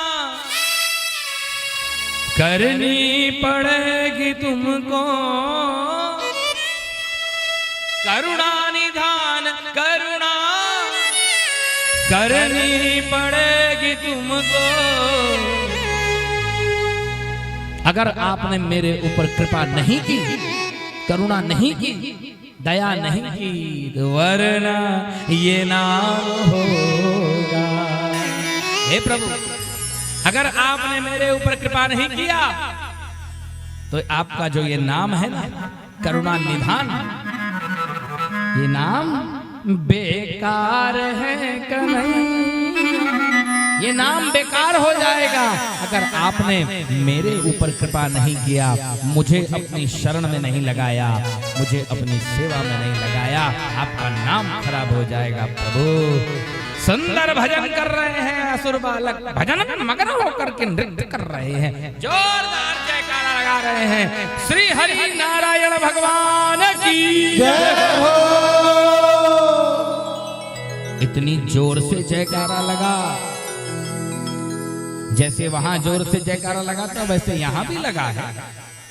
इतनी जोर से जयकारा लगा कि आवाज पहुंच गई हिरण्यकश्यप के महल तक। हिरण्यकश्यप बोला, कौन है जो मेरे राज्य में विष्णु का जयकारा लगाता है? सैनिकों ने कहा कि पाठशाला में आपका पुत्र भजन कर रहा है और जितने असुर बालक वहां पढ़ते हैं सबके सब विष्णु की भक्ति में मगन होकर के भजन कर रहे हैं, नाच रहे हैं। हिरण्यकश्यप बोला सैनिकों से, तुम लोगों ने जाकर के मना क्यों नहीं किया, रोका क्यों नहीं, उस भजन को बंद क्यों नहीं कराया?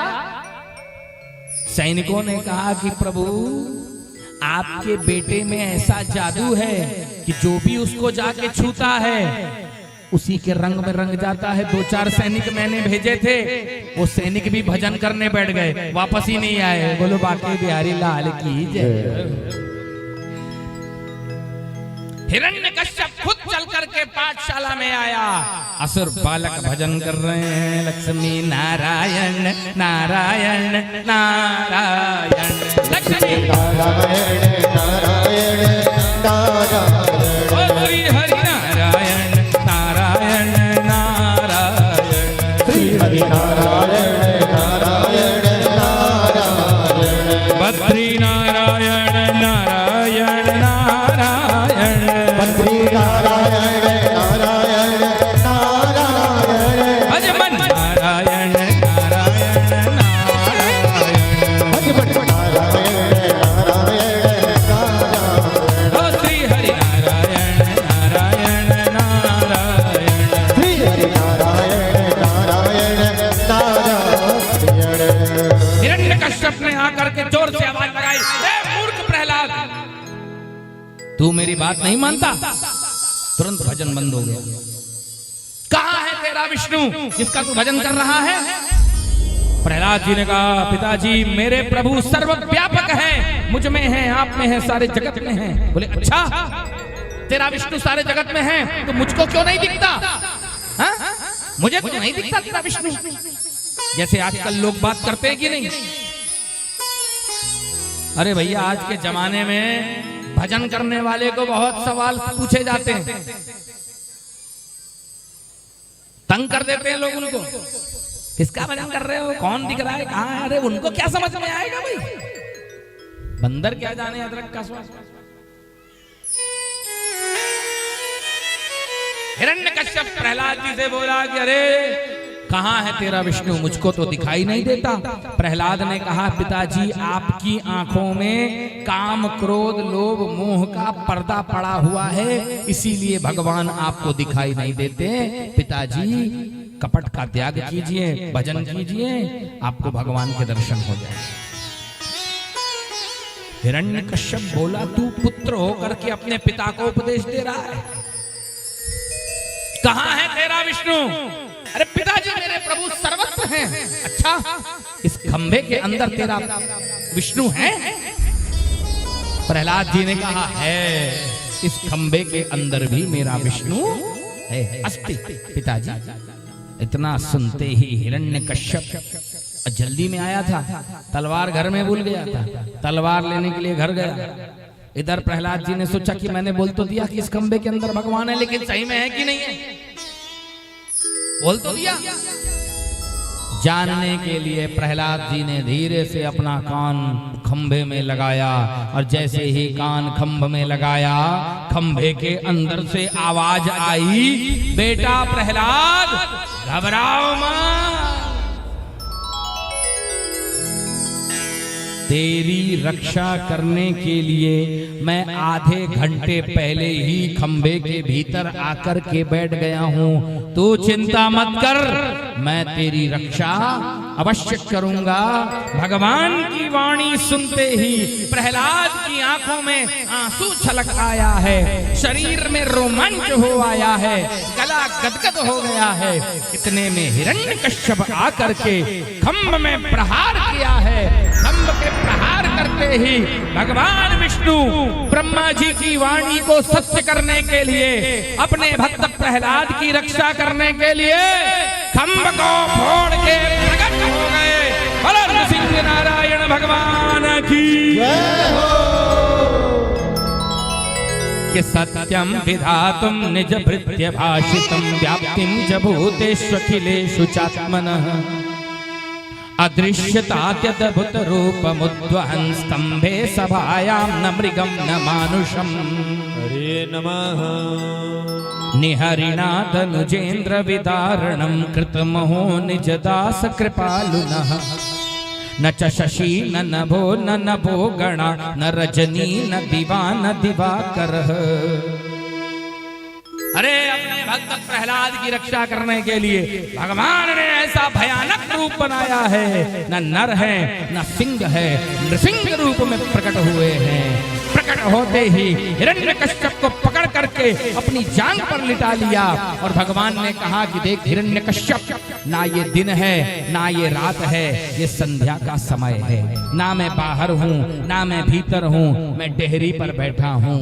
ना ये अस्त्र है ना ये शस्त्र है, ये मेरे पंजे का नाखून है, इसी से मैं तुझे मारूंगा। बोल, ब्रह्मा ने जो वरदान दिया था वो पूरा हुआ कि नहीं? ऐसा बोलकर नृसिंह भगवान ने अपने नाखूनों से उस 10 दिगंत विजयी हिरण्यकश्यप के वक्षस्थल को विदीर्ण कर डाला। देवतागण धुंद भी बजाते हुए पुष्प की वर्षा कर रहे हैं। बोलिए नृसिंह नारायण भगवान की जय हो। इस प्रकार से भगवान ने हिरण्यकश्यप का वध कर डाला। हिरण्यकश्यप को मार डालने के बाद भी नृसिंह भगवान का क्रोध शांत नहीं हो रहा है।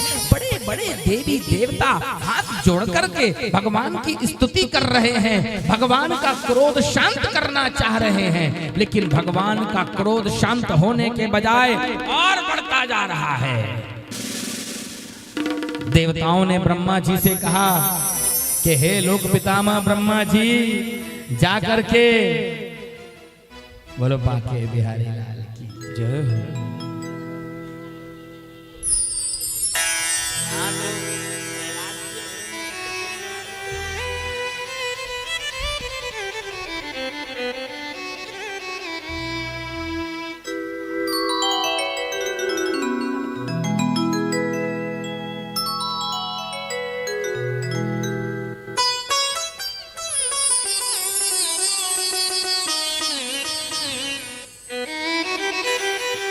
देवताओं ने ब्रह्मा जी से कहा है,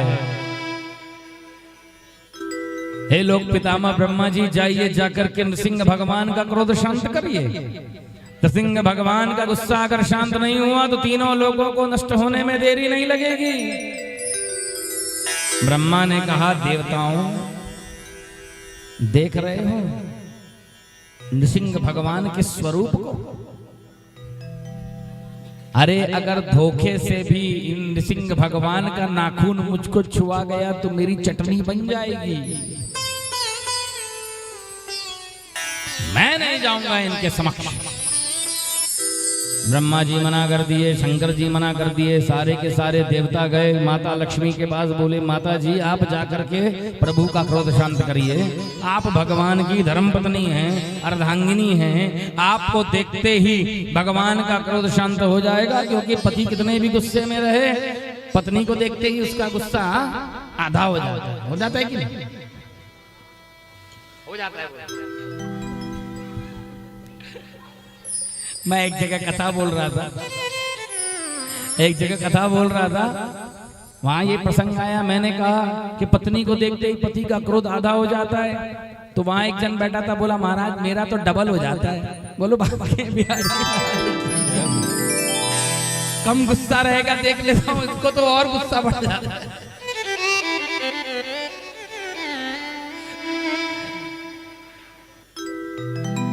देवता कह रहे हैं माता लक्ष्मी से कि आप तो भगवान की अर्धांगिनी है, धर्मपत्नी है, जाइए जाकर के भगवान का क्रोध शांत करिए। तो लक्ष्मी ने कहा कि अरे देवताओं क्या बात करते हो, मैं तो आज से पहले भगवान का इतना भयानक रूप कभी नहीं देखी,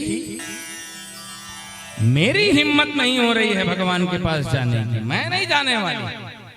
लक्ष्मी ने भी मना कर दिया। अंततः ब्रह्मा जी ने प्रहलाद जी से कहा कि बेटा तुम्हारी रक्षा के लिए ही भगवान ने अवतार लिया है, तुम ही जाकर के इनके क्रोध को शांत करो। नन्हा सा बालक प्रहलाद नृसिंह भगवान के चरणों पर लौट गया। नृसिंह भगवान ने देखा कि बालक मेरे चरणों पर पड़ा हुआ है, तुरंत उनका क्रोध शांत हो गया। तुरंत क्रोध शांत हुआ। प्रहलाद जी को उठा करके गोद में बिठा करके उनके सर को सहलाते हुए नृसिंह भगवान कह रहे हैं, क्वेदम वपुः क्वच वयः सुकुमार में तत्, क्वैता प्रमत्त कृत दारुण यातनास्ते, आलोकितम विषयभूतम पूर्वमें तत्, क्षन्तव्यमंग यदि में समये विलंबा। हरे नमः। नृसिंह भगवान ने कहा कि बेटा प्रहलाद, कहाँ तुम्हारी कोमल सुकुमार शरीर और कहाँ उस दैत्य के द्वारा तुम्हारे ऊपर भयानक प्रहार किया गया, जो मैं सब देखा और तुम्हारी रक्षा किया बेटा, लेकिन आज प्रकट होने में अगर मुझसे विलंब हो गया हो तो मुझे क्षमा कर देना बेटा प्रहलाद। नृसिंह भगवान की इस अद्भुत उदारता को देख करके प्रहलाद जी की आंखों में आंसू आ गया। देवतागण धुंध भी बजाते हुए पुष्प की वर्षा करने लगे, जयकारा लगा रहे हैं, दयावतार नृसिंह भगवान की जय हो, करुणावतार नृसिंह भगवान की जय हो। नृसिंह भगवान ने कहा कि बेटा प्रहलाद, तुम्हारे सौम्य स्वभाव से, तुम्हारे नम्र स्वभाव से, तुम्हारी अनुपम भक्ति से मैं तुम्हारे ऊपर बहुत प्रसन्न हूं। तुम जो भी वरदान मांगना चाहते हो दिल खोल करके मांग लो, और जो भी मांगोगे मैं अवश्य दूंगा बेटा, मांगो वरदान मांगो। प्रहलाद अपने पिता की मौत देखे थे अभी, इसलिए प्रहलाद जी ने दोनों हाथ जोड़ करके कहा कि हे प्रभु, अगर आप मुझे वरदान देना चाहते हैं तो यह वरदान दीजिए कि मेरे पिताजी को मुक्त कर दीजिएगा, मेरे पिताजी को नरक में मत भेजिएगा, क्योंकि भले इन्होंने आपका बहुत अपमान किया है लेकिन फिर भी आप मेरे पिताजी को मुक्त कर दीजिए। नृसिंह भगवान ने कहा कि बेटा तुम्हारे पिताजी तो उसी दिन मुक्त हो गए जिस दिन तुम इनके पुत्र बनकर के जन्म लिए, क्योंकि जिस कुल खानदान में एक भी मेरा भक्त पैदा हो जाता है जो वैष्णव सिद्धांत का पालन करते हुए जीवन जीता है, उस एक भक्त के कारण उस कुल की 21 पीढ़ियां तर जाती हैं। ये तो तुम्हारे पिताजी ही थे, तुम्हारे पिताजी तो कब के मुक्त हो गए बेटा, और वरदान मांगो। भक्त प्रहलाद ने हाथ जोड़कर कहा कि प्रभु, अगर आप मुझे और वरदान देना चाहते हैं तो दूसरा वरदान ये दीजिए, मुझे वादा कीजिए कि आगे चलकर के मेरे कुल में जो भी दैत्य राजा बनेगा आप उसे नहीं मारेंगे। मेरे पिताजी को भले आपने मार दिया, लेकिन आगे चल करके जो भी दैत्य मेरे कुल से राजा बनेगा आप उसे नहीं मारेंगे। ये वरदान दीजिए। भगवान नृसिंह ने कहा तथास्तु बेटा, ये भी वरदान मैं तुझे देता हूँ, आज से जो भी दैत्य राजा बनेंगे तेरे कुल के, मैं उनको नहीं मारूंगा। और वरदान मांग। भगवान की इस अद्भुत उदारता को देखकर देवता आश्चर्य में पड़ गए कि पता नहीं आज भगवान कितना वरदान दे देंगे प्रहलाद जी को। एक के बाद एक रुक ही नहीं रहे। ऐसा तो आज तक भगवान ने किसी के साथ नहीं किया। भगवान आते हैं, एक वरदान देते हैं, चले जाते हैं, जो मांगना है मांग लो। यहाँ एक वरदान दे दिए, दो दे दिए, बोले और मांग। प्रहलाद ने हाथ जोड़कर कहा कि प्रभु तीसरा वरदान मुझको ये दीजिए कि आज से, अभी से मेरी इंद्रियों का भटकना बंद हो जाए, मेरे मन का भटकना बंद हो जाए, मेरा मन चंचलता का त्याग कर दे, क्योंकि जब जब मैं आपका भजन करने बैठता हूं तब तब मेरा मन भटक जाता है। मुझे वरदान दीजिए, आज से मेरा मन भटकना बंद कर दे ताकि मैं आपका भजन अच्छे से कर सकूं। भगवान ने कहा तथास्तु बेटा, मैं तुझे वरदान देता हूं, आज से तेरा मन नहीं भटकेगा, तेरी इंद्रियां नहीं भटकेंगी। ये भी वरदान मैंने तुझे दे दिया, और वरदान मांग। 3 वरदान देकर मुझे संतुष्टि नहीं, और वरदान मांग। प्रहलाद जी भगवान के चरणों में गिर पड़े, बोले हे मेरे स्वामी, हे अंतर्यामी, आज मुझको सब कुछ मिल गया, मुझे और कुछ नहीं चाहिए। ऐसा कह करके प्रहलाद जी ने नृसिंह भगवान की आरती उतारा है। आरती हो जाने के बाद नृसिंह भगवान अपने दिव्य धाम को चले गए और देवतागण धुंध भी बजाते हुए नृसिंह भगवान का जयकारा लगाए हैं। बोलिए नृसिंह नारायण भगवान की जय हो। नरसिंह नारायण नारायण नारायण, नरसिंह नारायण नारायण नारायण, नरसिंह नारायण नारायण नारायण, नरसिंह नारायण नारायण नारायण, अजमन नारायण नारायण नारायण, नारायण नारायण नारायण, अजमन नारायण नारायण नारायण,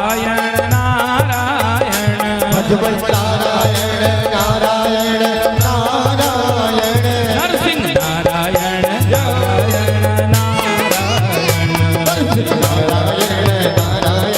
नारायण, अजमन नारायण नारायण नारायण, अजमन नारायण नारायण नारायण। अब देखिए भक्तों, इतनी कथा भागवत में हो गई है। अब महाराज परीक्षित ने सुखदेव स्वामी जी से हरि अवतार की कथा सुनने की जिज्ञासा किया है। आज बस हरि अवतार की कथा करके ही समापन करेंगे, समय भी हो रहा है। समुद्र मंथन की कथा कल सुनेंगे, क्योंकि कल कृष्ण अवतार भी है। प्रांगण को सजाया जाएगा, धूमधाम से कृष्ण अवतार मनाएंगे। पहले राम अवतार होंगे, फिर कृष्ण अवतार होंगे।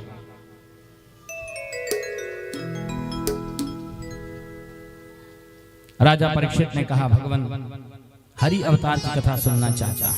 भगवान ने गजेंद्र की रक्षा कैसे किया ये कथा सुनना चाहता हूं, क्योंकि तत्कथासु महत्पुण्यम धन्यम स्वस्थेनम शुभम यत्र यत्रोत्तम श्लोको भगवान गीयते हरिः। कथा तो वही है जिसमें पग पग पर भगवान श्री हरि की महिमा का वर्णन किया जाए।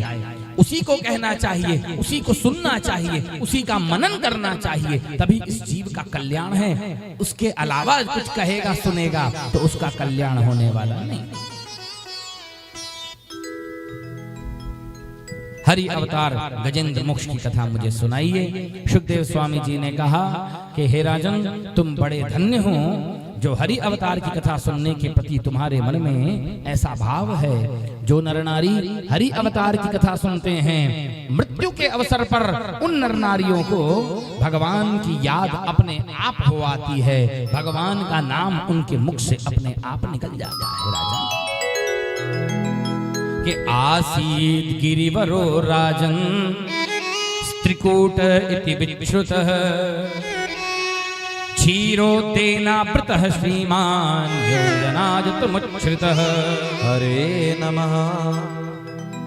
राजन, क्षीर सागर में त्रिकूट नाम का एक बड़ा ही सुंदर श्रेष्ठ पर्वत था।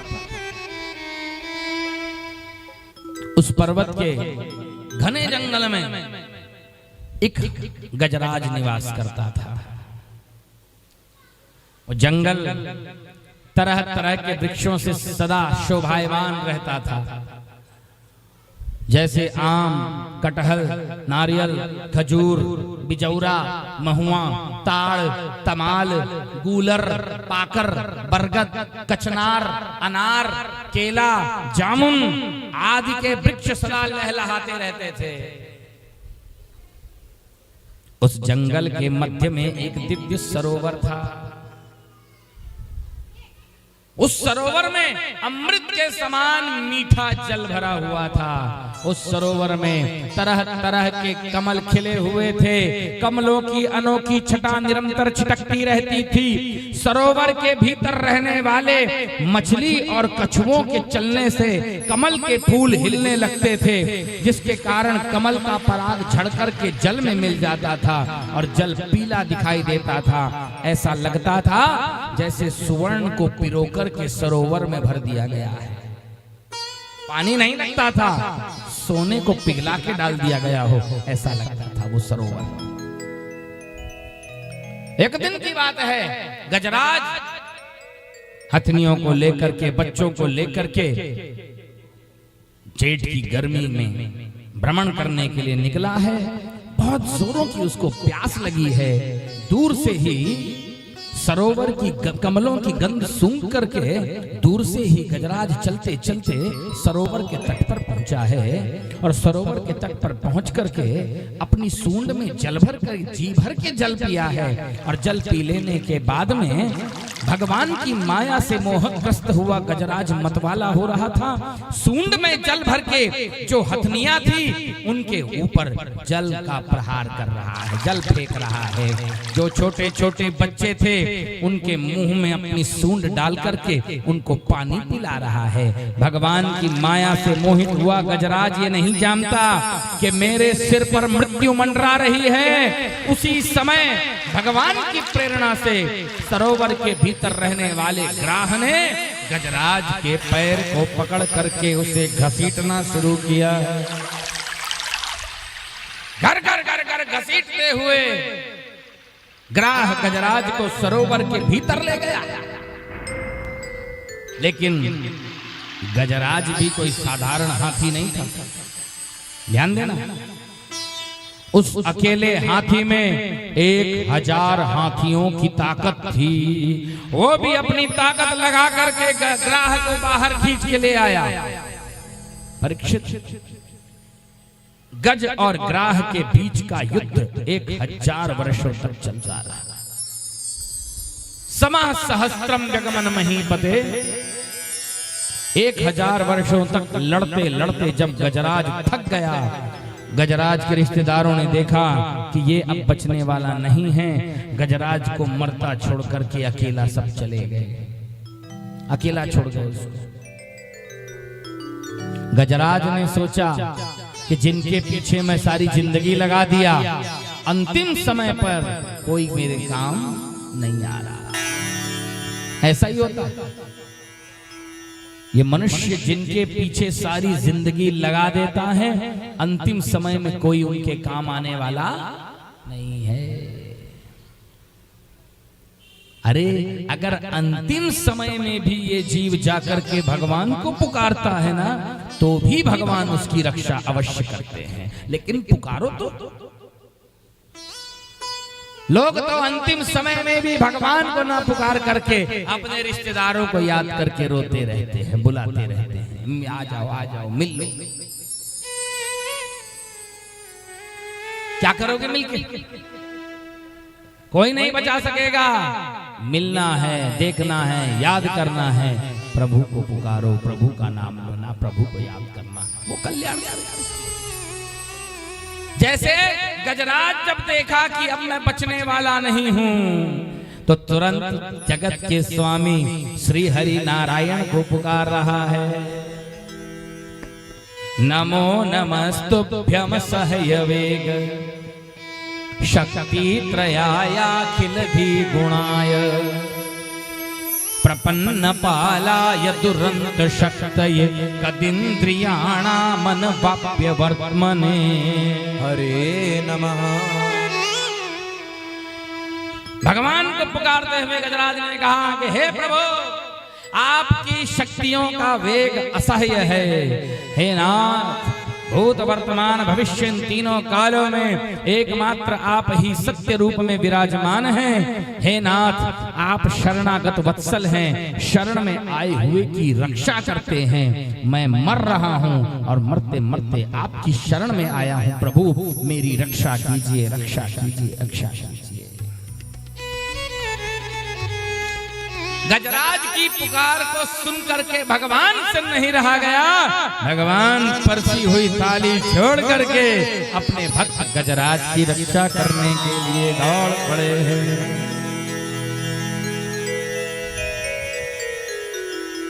गरुड़ पर सवार होकर के भगवान आ रहे हैं। पीला पीला पैतांबर फहरा रहा है। हाँ, भगवान को आते हुए देखा है गजराज ने। तुरंत वहीं पर एक कमल का फूल अपनी सूंड से तोड़ा, तोड़ करके कमल का पुष्प भगवान को निवेदित किया। बोला कि नारायण आदि पुरुषोत्तम, आपको मेरा बारंबार प्रणाम है, बारंबार प्रणाम है।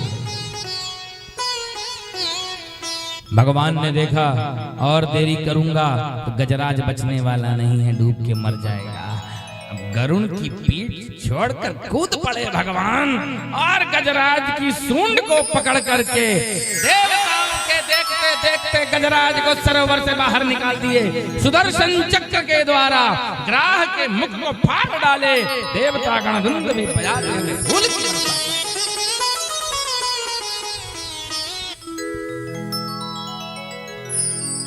गजराज और ग्राह दोनों दिव्य रूप धारण करके आए हैं, भगवान को प्रणाम किए हैं। दोनों के दोनों दिव्य धाम को चले गए। गजराज से पहले ग्राह मुक्त हो गया, क्योंकि ग्राह गजराज के पैर को पकड़ा हुआ था। अब गजराज भगवान का भक्त है। जो भगवान के भक्तों के पैरों को पकड़े हुए हैं वो पहले ही मुक्त हो जाएंगे। ये गजराज पिछले जन्म में द्रविड़ देश का राजा था। ऋषिवर के श्राप के कारण हाथी बना था।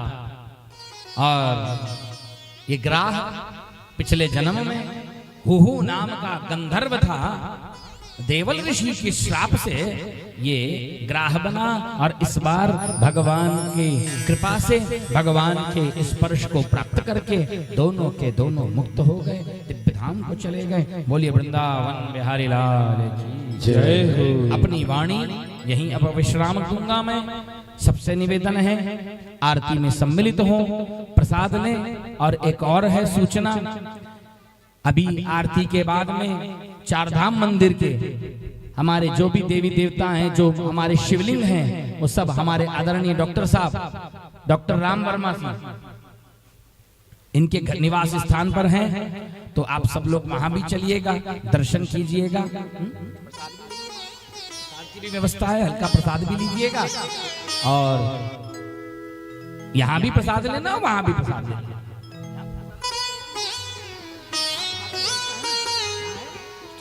यहाँ भी प्रसाद लेंगे, वहां भी प्रसाद लेंगे। चार धाम भी मंदिर बिल्कुल तैयार हो चुका है, ज्यादा काम बचा नहीं उसमें, कुछ दिन में तैयार है। और सारे के सारे मंदिर के भगवान डॉक्टर साहब के घर में हैं। चल करके उनका दर्शन करेंगे, आरती करेंगे और प्रसाद ग्रहण करेंगे। बोलो बांके बिहारी लाल की जय। वाणी यहीं विश्राम दूंगा। कल सबसे पहले समुद्र मंथन की कथा होगी, तत्पश्चात वामन अवतार का प्रसंग आएगा और उसके बाद अम्बरीश चरित्र की कथा, राम अवतार की कथा और कृष्ण अवतार की कथा होगी बड़े ही धूमधाम से। भगवान कृष्ण के जन्म महोत्सव को मनाया जाएगा। इस प्रांगण को अच्छा सजाया जाएगा। ठाकुर जी को माखन मिश्री का भोग लगाया जाएगा। बधाई गीत गाई जाएगी। सभी भक्तगण कल बिल्कुल तैयारी से आना। बधाई गीत गानी पड़ेगी। कृष्ण अवतार में नाचना भी पड़ेगा, नृत्य करना पड़ेगा, वरना ठाकुर जी बुरा मान जाएंगे। मैं आ रहा हूं और तुम लोग चुप बैठे हो।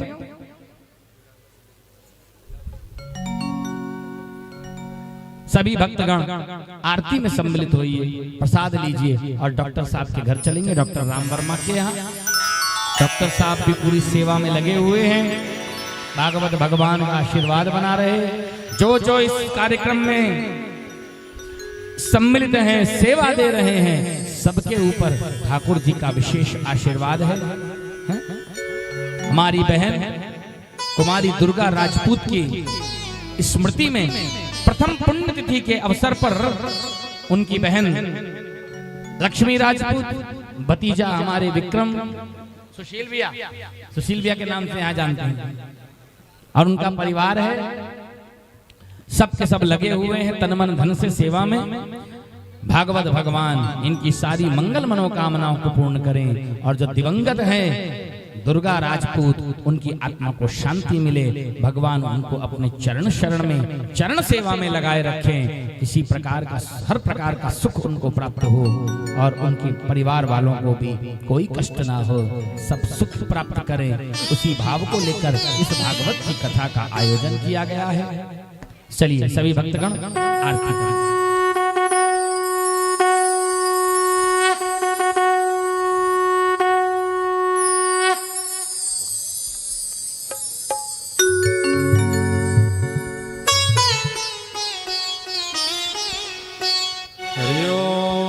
चंद्रमावनसो जातं जग्यो सूरजो रजायत सोत्रां धायुष प्राणस्य मुखार्दग्निरजायत।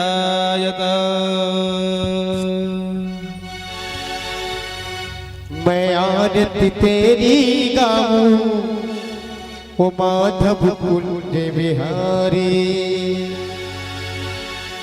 मैं आरती तेरी गाऊं ओ केशव कृष्ण मुरारी।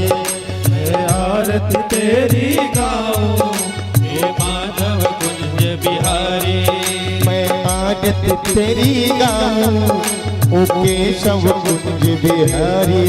मैं आरती तेरी गाऊं ओ केशव कुंज बिहारी।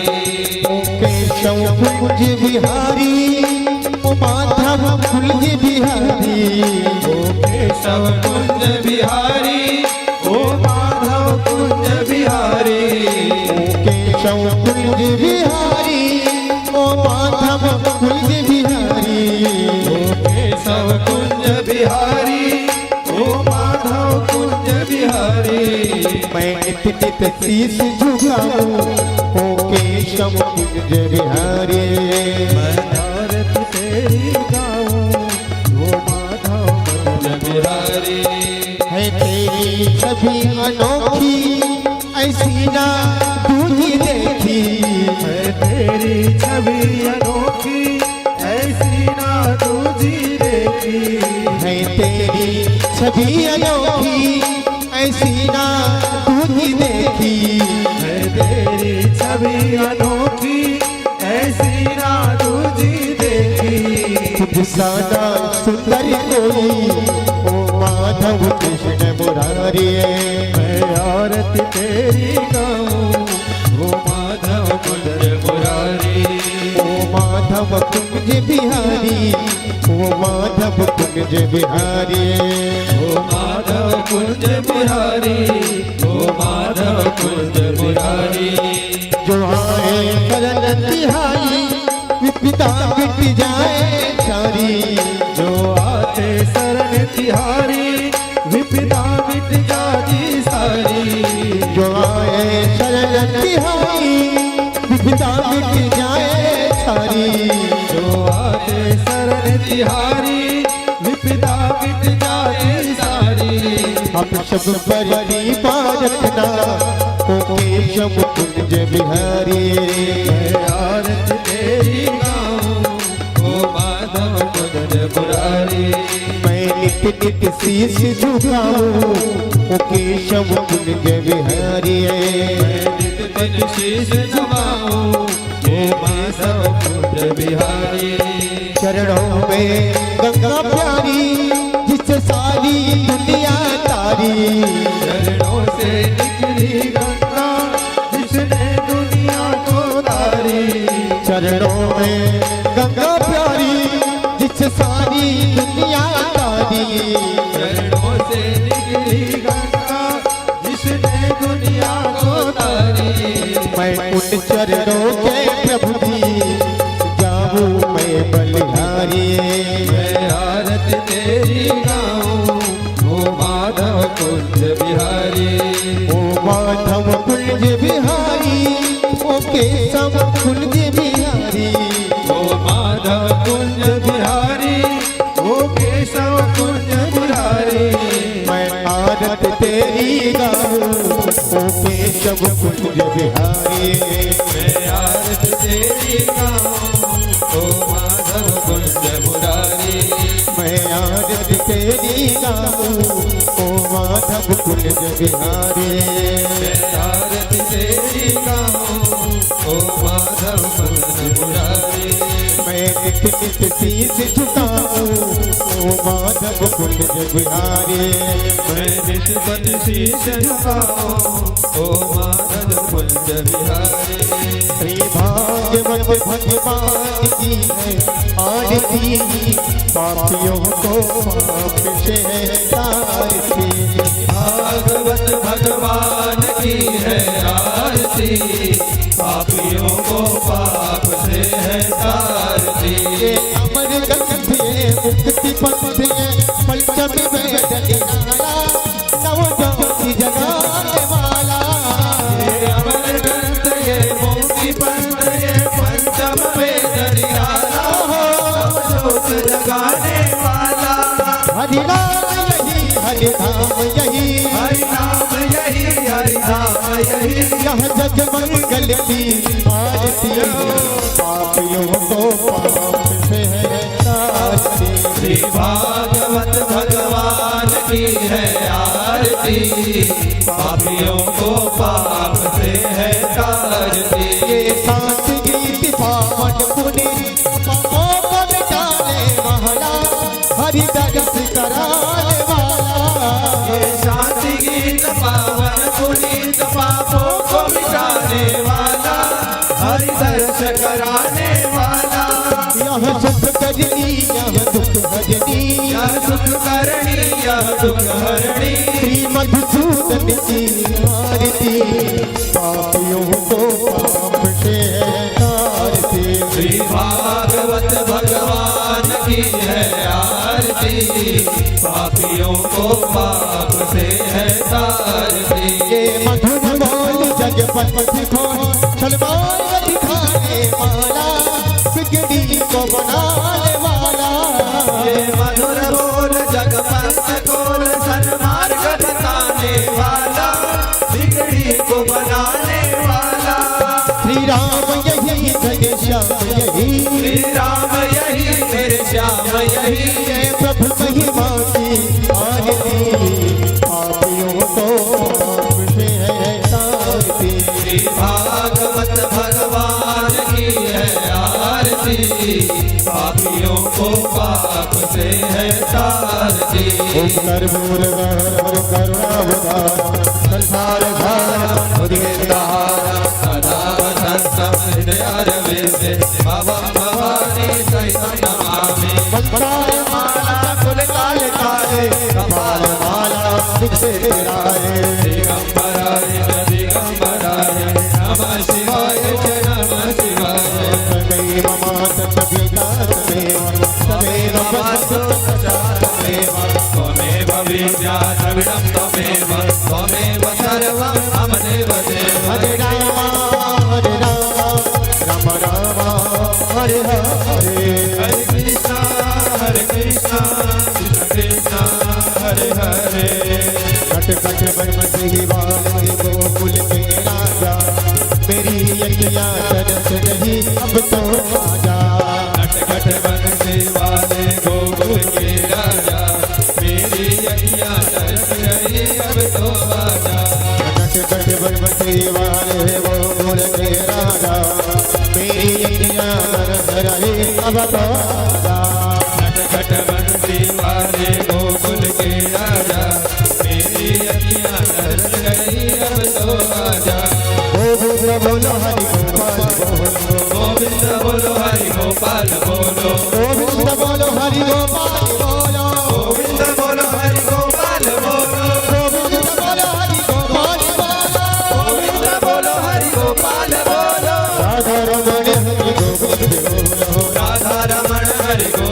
बोलो राधा रमण हरि गोविंद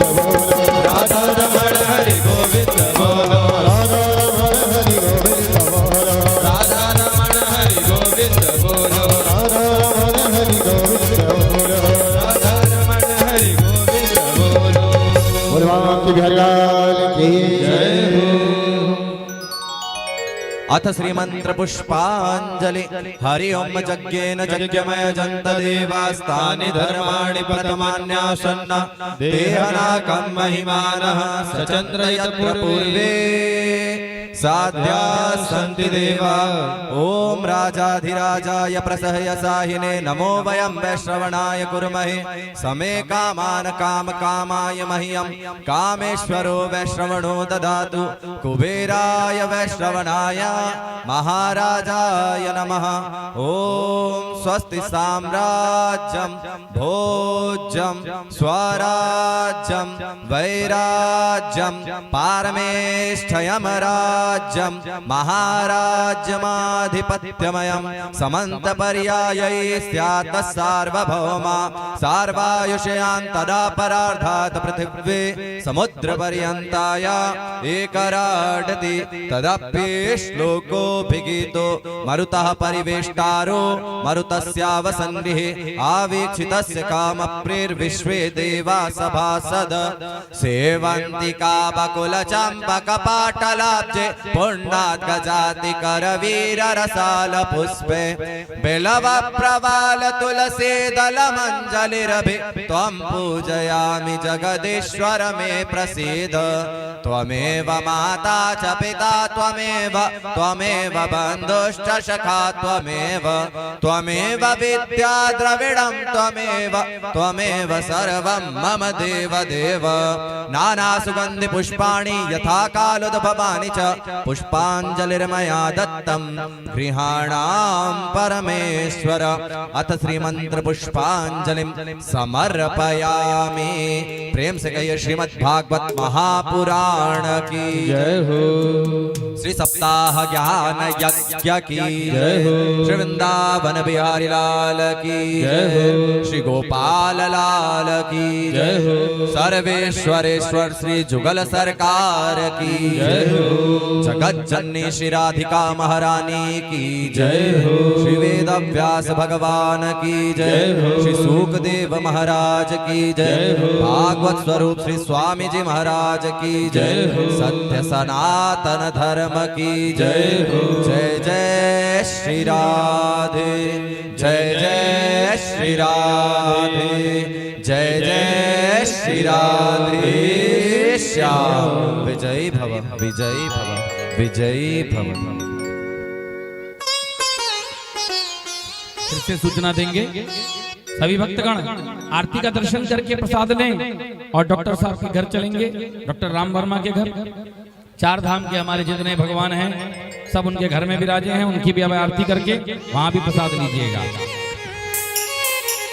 और तब तक भजन का आनंद लेते रहो राधे राधे बोलो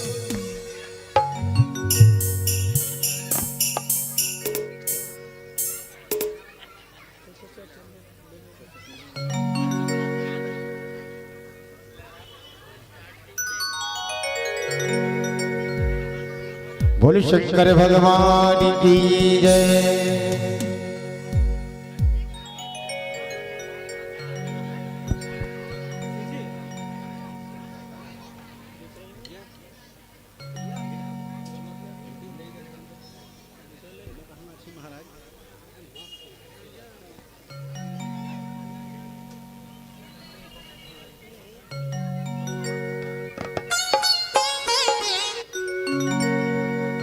बोल शंकर भगवान की जय चलो आइए श्रावण मास की आज सोमवार भी है भगवान भोलेनाथ पावन पर्व में आओ भोलेनाथ जी का भजन छत्तीसगढ़ी भजन है चलना जाओ भोले बाबा के दुवरिया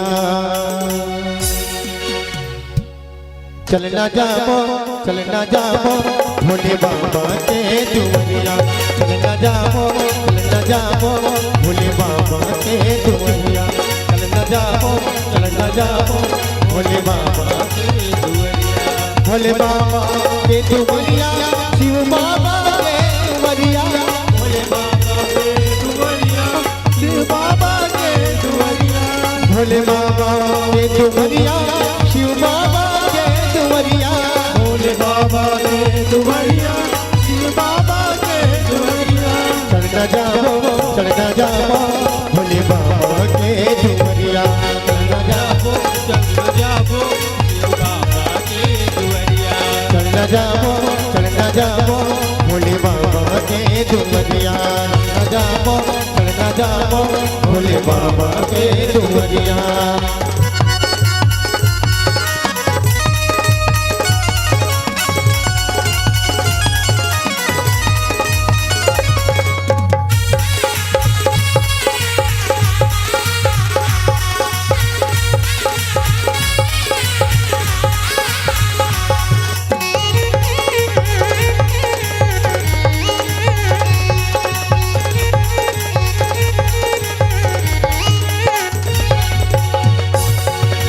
तोरे दुआरे दुख दुखियारी पैसा वाला जाते, पैसा वाला जाते, पैसा वाला जाते, तोरे दुआरे दुख दुखियारी पैसा वाला जाते, पैसा वाला जाते भोला, पैसा वाला जाते, जल चढ़ा के माथे नवाते, बेल पतिया चढ़ाते, जल चढ़ा के माथे नवाते, बेल पतिया चढ़ाते,